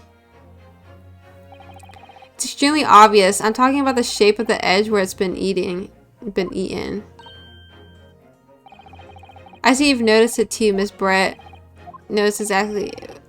What exactly? Just a moment ago, Miss Brett claimed no Englishman could even contemplate picking up a steak and biting into it without using a knife and fork. Of course she did. She's a refined English gentlewoman herself. And take a good look at this steak, in particular the edge where it's been eaten. Ow. As you can see, there are clearly defined barbaric teeth marks there. Duh! On British. It looks like Miss Brett has realized something. So, if the witness, as she claims, couldn't contemplate eating anything without using a knife and fork, there shouldn't be teeth marks on the steak at all. But what is your actual point? Perhaps the delightful Miss Brett was ravenously hungry. Whatever you say, dear lady. As I said, I really must be leaving now. Afternoon tea with the Minister of Justice cannot possibly wait any longer. Of course. This will all be over in a blink of an eye. Rest assured, I'm about to put this rookie in his place. Just leave. Ooh, I've heard enough. You're irritating little spectacled samurai relic. Oh, of course. Dear lady. What's the matter, Miss Brett? Have we ruffled your feathers? Clearly the witness knows what this means. She's realized the catastrophic implications these teeth marks in the steak have for her. Rinosuke, do you know where you're going with this? Yes, now at last, it's all come together. The mysterious teeth marks in the steak that had allegedly been eaten with cutlery. The reason why the bloodstain I know I saw somehow seems to have disappeared. And the most importantly, the evidence that proves once and for all who shot Dr. Wilson that day. I accept that these teeth marks in the steak are a little unnatural, as you put it, counsel. But what exactly are you suggesting that tells us? Everything, Your Excellency. Everything? Yes, I believe that these barbaric teeth marks in the steak here amount to conclusive evidence in this case. Evidence that will prove beyond any doubt who shot Dr. Wilson. Conclusive evidence? How many times have I heard that today? You wouldn't know the meaning of that phrase. Typical Japanese empty threats. How can you be so sure? Oh, it's quite simple.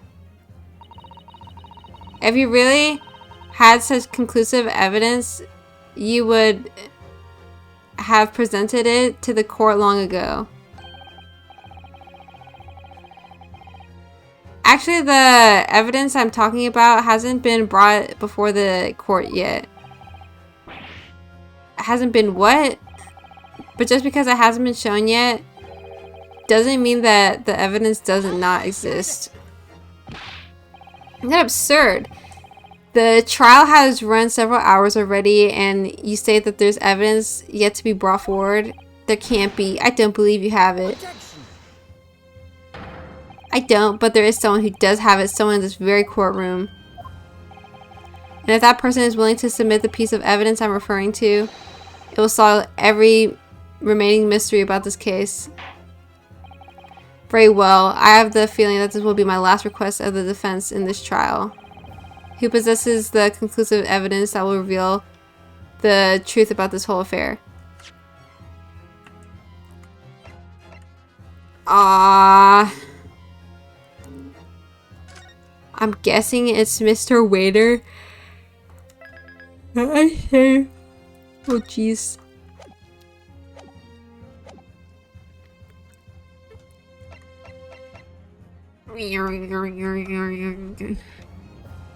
Present. The answer is obvious. It's Inspector Hosonaga. What? I have it? Yes. You think I've been withholding conclusive evidence? That's ridiculous. No, I'm not saying that. Everyone's attention has been focused on the steak with the teeth marks. Yes. Now, earlier this afternoon, Sergeant Nosa told the court the following. I'd enjoy chomping my way through a good steak. And as well as admitting to stealing Korkuta's son's coin, he told us that he slipped it under the steak. You watch it, cadet. I'm your superior officer. Sergeant Nosa, could you please confirm something for me? Was the steak you put the coin under, in fact, your own steak? Tension? Affirmative, of course. I might be a soldier in the Imperial Nippon Army, but still. I'm not brave enough to ask a foreign gentle lady if she'd mind me manhandling her meal to hide something in it. In other words, the steak that the detective submitted as evidence earlier was in fact Sergeant Nosa's meal. But that makes no sense. The plate was taken from the victim's table. Yet the gentlewoman doesn't take bites out of her steak, nor did she have any opportunity to steal the coin. Of course I didn't steal it. To even suggest such a thing would be an affront to the entire British Empire.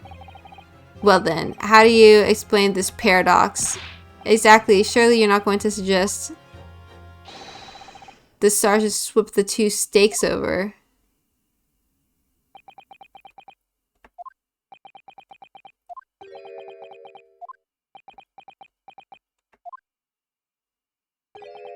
You did switch the plates? Well, after it happened, the, bang. When I saw the civilian had been murdered right in front of my eyes like that, I panicked. As I said, I immediately lifted my steak and hid the coin underneath it. But then when the waiter announced he was going undercover policeman, I thought I'd had it. If he decided to investigate my slab of meat, that'd be it. I'd be getting my marching orders. So when the cadet here was arrested and taken off to the kitchen, I seized my chance.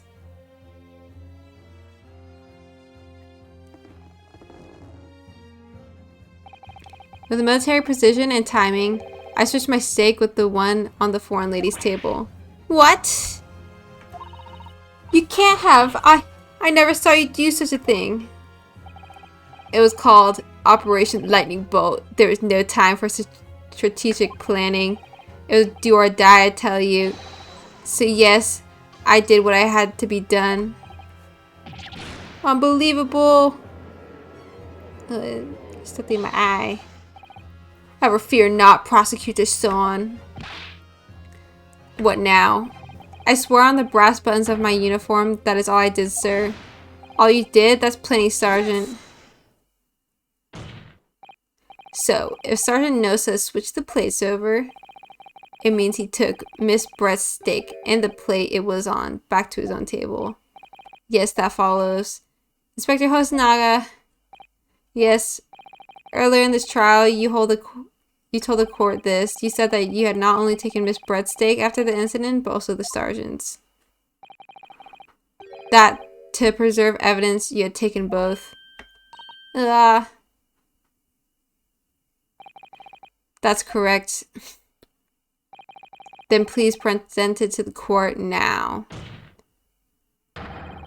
The plate that was actually on the victim's table at the precise moment he was shot.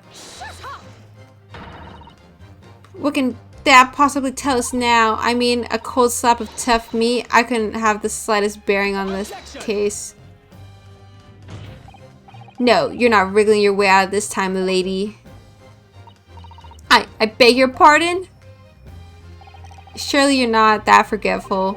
Surely you remember the reason why the steak pan promises to prove such a problem for you now.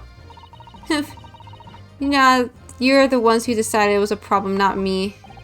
The reason the defense asked to see the plate was to confirm something the defendant remembers seeing. Things he remembers. I'm quite sure of what I saw, Miss Brett.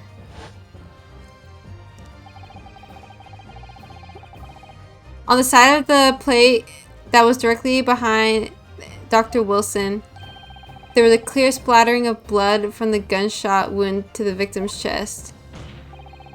I believe the defendant's memory serves him well. And now we have the evidence to prove it. The plate you were eating from, Miss Brett. Let us not prolong this any further. Inspector, you'll show the evidence to the court. Present the beefsteak and plate that was originally on the victim's table at the time of the incident.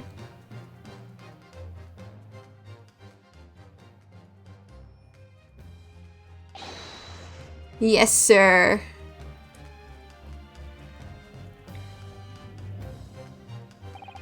Sorry for keeping you. Here's the other steak in its plate. Ooh, my god, eye boogies. Please feel free to examine it. The blood stain. It's clearly visible. Look.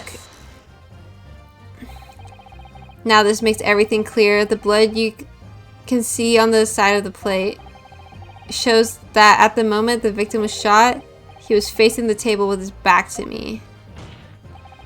In other words, it's impossible for Naruhodo-san to have shot the victim. It can't be. In fact, there's only one person who could possibly have shot Dr. Wilson from the front. I'm sure everyone knows by now who that person is. Ugh. That's right. Miss Giselle Brett. It's you!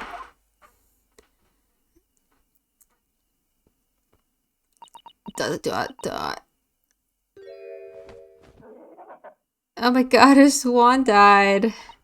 Outdone by Japanese? Me? By Japanese schoolboy? No. No. No! Oh, just kidding, it's not dead. I can't! Ah! Ah!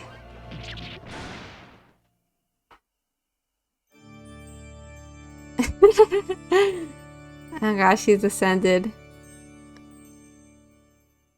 Oh my god, little peepers.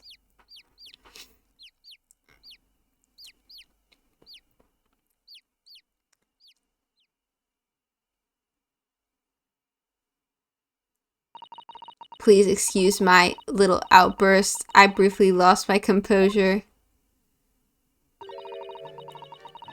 Most unbecoming behavior for an English gentlewoman. Forgive me. Well, Miss Brett, I think it's time you told us the court what actually happened that day. The truth, this time. Gladly, Your Excellency.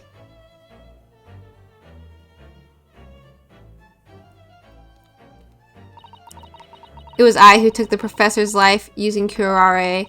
As you surmise, I chose the particular day for one very important reason. The professor had a dental appointment for the extraction of one of his teeth in the morning. So you planned to kill the professor knowing that no trace of poison would be found in his water, because curare is unheard of here in Japan. Yes, of course, I never intended to remain at the restaurant for as long as I did. I only needed to see the professor take one tiny sip of his water and it would all be over. I would place the steak I had ordered in front of him to make it appear as though he had been dining alone, and leave immediately. However, before any of that happened, there was an unexpected visitor at the professor's table. That would be me, I suppose. Yes, you. Who else? Such a trifling matter, but the fact that you decided to come over and greet the professor meant that I had lost my chance to slip away unnoticed. In due course, the professor took a sip of his water and was paralyzed. I made sure he was sitting in his chair such that he wouldn't fall. There was no going back at that point. So I concocted a plan on the spur of the moment. I planned to pin Dr. Wilson's murder on this innocent man. I happen to know that the professor always carried a gun. I decided to use that fact to my advantage. I had the bottle of curare in my handbag, and my own pistol concealed under my skirt. Under your skirt? So I was right, there were 2 guns. Yes. And when I finished my coffee and got up to leave, that's when I noticed the professor's gun, which you had presumably placed on the floor. A place where you were sure I would notice it. And everything went according to plan. You noticed the gun as I had intended. And then, just as you bent down to pick it up, bang. That's when you shot the professor with your own gun. Even though at that point he was already dead. Naturally, the gunshot caused a commotion, at which point the waiter appeared. Obviously, I assumed Naruhodo-san was the culprit and apprehended him. I took him to the pantry that adjoins the kitchen and locked him inside. That's when I took the opportunity to turn the professor and his chair around. Because of course, you needed to make it look like the defendant had shot Dr. Wilson from where he'd picked up the gun. Dot dot dot.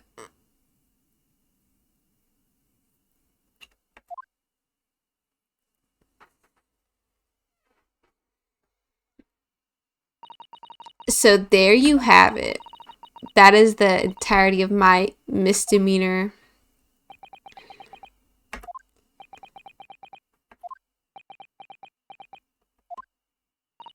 Your Excellency.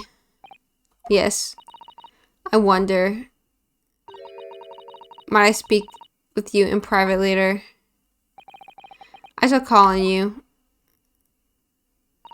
Thank you. Good day then, everyone.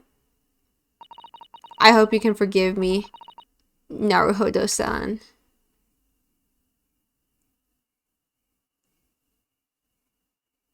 Why you kill him though?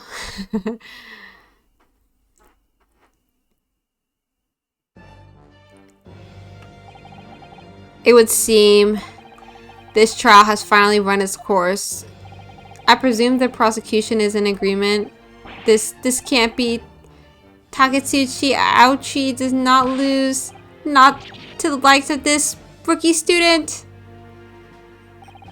You'd better start getting used to tough opposition. Yarr! Runosuke Naruhodo! What? Yes? This insult to the Aochi family name will never be forgotten. You've become conceited with age, counsel, but the old have to stand aside and make way for the new. It's the way of the world. May you never forget that. Hey, he let you bring a sword in the courtroom.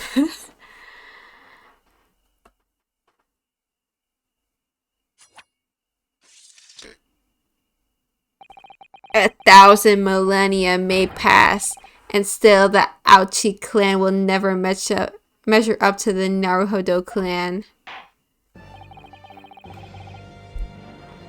This trial in the Supreme Court of Japan will, I believe, go down in history as the start of a new chapter in our country's judicial system.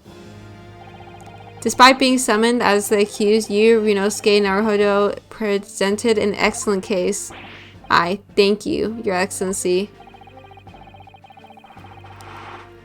The use of evidence and deduction to unravel the truth is a modern methodology. After all, it has only been a few short decades since our country opens its doors to the wider world. But the Western ideas of science are rapidly gaining acceptance here. I feel sure that science will soon bring new methods of investigation and new procedures of justice. A new future of law awaits, but what it will look like, I cannot begin to imagine. This is for the young to pursue. Kazuma Asogi. Yes. After this trial, you are set to embark on a journey of discovery to the illustrious British Empire. Learn all you can, absorb everything of the wider world that you're able to. And do not forget to fulfill the mission imposed upon you. I understand, Your Excellency. Kazuma, what were you giving that look for? What was that about? Why do you look so grave all of a sudden? Never mind. As for you, Rinosuke, Naruhodo, oh yes.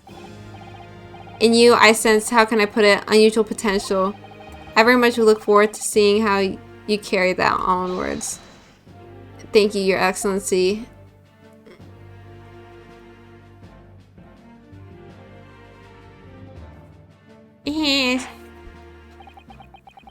It is time to deliver the final verdict. I hereby find the defendant, Rinosuke Naruhodo, not guilty. Wah! Oh my god, they have sakura petals instead of confetti.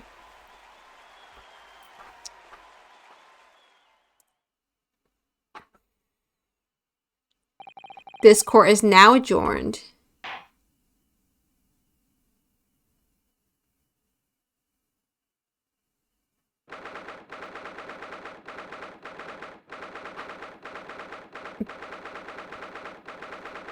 Let me get a quick time check. Oh my god. 1:44. No!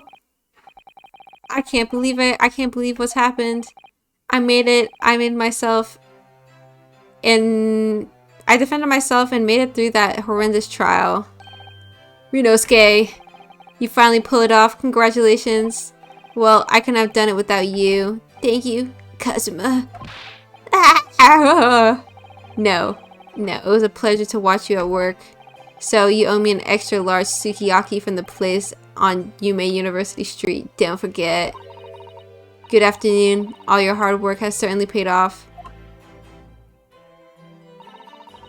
Congratulations to both of you for providing Naruhodo's son's innocence. Our trustworthy judicial assistant. You worked hard for that result, you know. Oh no, I didn't do anything. Oh, thank you so much. If we hadn't had that research report of Miss Brett's, I don't know how things would have turned out. Your kind words should really be for my father. I was simply doing as he asked. It was his idea for me to go to the university and investigate. Your father? Ah, yes, of course. Forgive me for intruding on court proceedings, Your Excellency. Susato Mikotoba, Judicial Assistant to the... Speaking of Mikotoba, there you are. I believe congratulations are in order. Naruhodo, you did an excellent job. Thank you, Professor. Oh no, it is I who should be thanking you. After all, your efforts exposed a true criminal that took the life of my good friend. Good friend? Oh yes, you mentioned that before. It was you who actually invited Dr. Wilson to Yume University, wasn't it? Yes, that's right. Professor Mikotoba said he overseas himself. He went to study forensic science in Great Britain. Presumably, that's where you met Dr. Wilson. Exactly. In those days, we worked together in the same hospital. Oh, you worked together? I've never heard you mention that before. Well, it was a long time ago now. Besides, it's your turn, Asogi. Great Britain is a magnificent country. It leads the world in science, medicine, engineering, culture, and of course, in law. Watch and learn, my boy. See what's happening in the world's largest melting pot. I will. I'll learn all that I can. I swear on this, the spirit of the Asogi clan. You're not taking that sword to Great Britain, are you? Of course I am. A Japanese man's katana is his soul. This blade shows me where I need to go. And cuts down anything that's in my way. Yes, I've definitely seen how sharp it is already with my own eyes. That reminds me, what happened to the woman? To Giselle Brett, I mean. After all, she's guilty of murder. Ah, yes, her. It's not easy to tell you this, but... What do you mean? Surely she's going to face trial herself now. She's the true culprit after all. She will be leaving Japan in the very near future. For Shanghai. What? Shanghai? Giselle Brett will not appear in court again in this country. I'm certain of that. What? But why not? It's a matter of consular jurisdiction. Inspector Hosonaga. It was a hard-fought battle in the courtroom today. Very impressive to watch. I must congratulate, but what's all about this about consular jurisdiction? We cannot try this particular foreigner for her crimes here in Japan. What? We can't try her? But then who's going to bring her to justice? A British consular court will hear her case somewhere far away where our voices can't be heard. But why consular court? Professor, I simply don't understand. I thought consular courts were a thing of the past now that we've signed the friendship treaty. Yes, in normal circumstances, you're right. Then, so long as this is not a serious incident of a highly political nature to our respective governments, they can't invoke a consular court just like that. Oh, can't they? Yes, she's a student, but it doesn't justify our governments making secret agreements about her fate, does it? Something strange is going on. So Miss Brett can't be held accountable for her actions here in Japan. I'm afraid for the young student. Today's trial was nothing more than a game all along. There was never any danger of comeuppance for her. I don't believe it. The British government's Foreign Affairs Ministry has demanded we hand over custody of Miss Brett. They're obviously taking this case of a foreign student committing murder very seriously. But it's all going to change from now on. We can make it change. This is a time of great turmoil, this new era heralded by the start of the 20th century. One day, I have no doubt, that woman will receive the judgment she deserves. Yes, change is coming, and we're the ones driving it.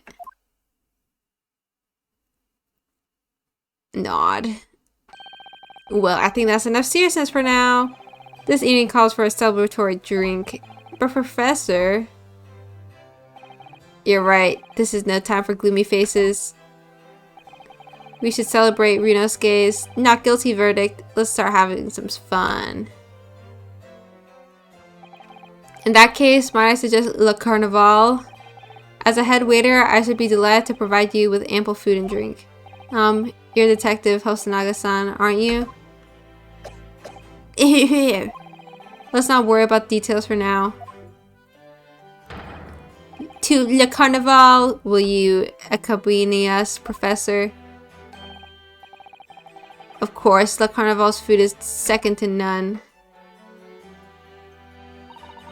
I shall go and attend to the paperwork for Naruhodo-san's release.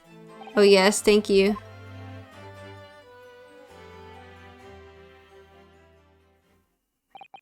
So Giselle Brett won't be tried here. I suppose that means I'll never know. I'll never find out why she killed Dr. Wilson. Kazuma. Yes, Ryunosuke? I just wanted to say thanks again, that's all. You really saved my skin today. I didn't do anything. You were the lawyer in there, weren't you? The defense was all your own work. Your skills made the difference though. One day I bet you'll be the best lawyer in the world. I'm not so sure about that. To be honest, something kept occurring to me over and over again during that trial. I couldn't help thinking that maybe you're the one destined to become a great lawyer, not me. What? Come on, be serious. If I helped you today, it was only right at the very start of the trial. But you have a natural talent for it, for being a defense lawyer, I mean. Oh no, not me. All that tense verbal combat, I never want to go through that again. I just did what you told me to do, that's all, because I knew I could trust you. That's the point. Sorry? What do you mean, that's the point? Listen, Ryunosuke. Do you know what the most crucial weapon is that any lawyer needs in order to win? Knowledge of the law? No. The ability to believe. To believe? To believe what? A defense lawyer has to fight for his clients. He has to believe in them at all times. Like he believed in me when I said I didn't do it. I'm human just like you. I don't have some superhuman ability to know the truth. But you have to make a choice about what to believe in and stick to it when you're defending someone. Sometimes in the courtroom you can't really be backed into a corner. But being able to remain faithful to what you chose to believe in even then, well, that's not something that anyone can do. It takes a special kind of person. Believing in your client. Just look at today's trial. I'm a student lawyer with precious little real experience, but you never stop believing in me. Well, you face seemingly hopeless situations time and again, but you never stop looking for the truth. And in the end, you found it through your own efforts and because you never stopped believing in me. Thanks, Kazuma. Oh my gosh, didn't look so sad. There's something I want to ask you actually, Ryunosuke. Well, it's a favor really. Something very important to me. It sounds serious, what is? Ah, you're still here, are you? No! How dare you interrupt my intimate conversation. Oh, Inspector Hosonaga, I've arranged some rickshaws for us, let's go. Thank you, we'll be right there. Let's pick up this conversation again later. We should be celebrating right now. Your first court victory. And your study tour to Great Britain, don't forget. Oh yes, that too.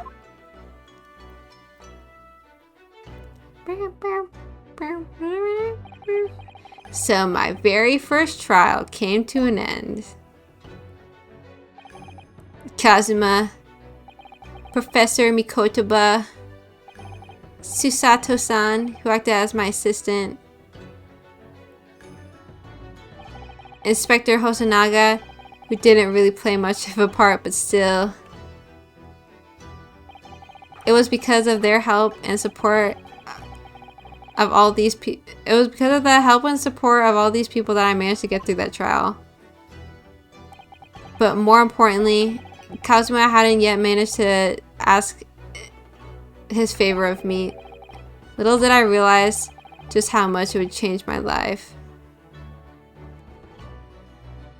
And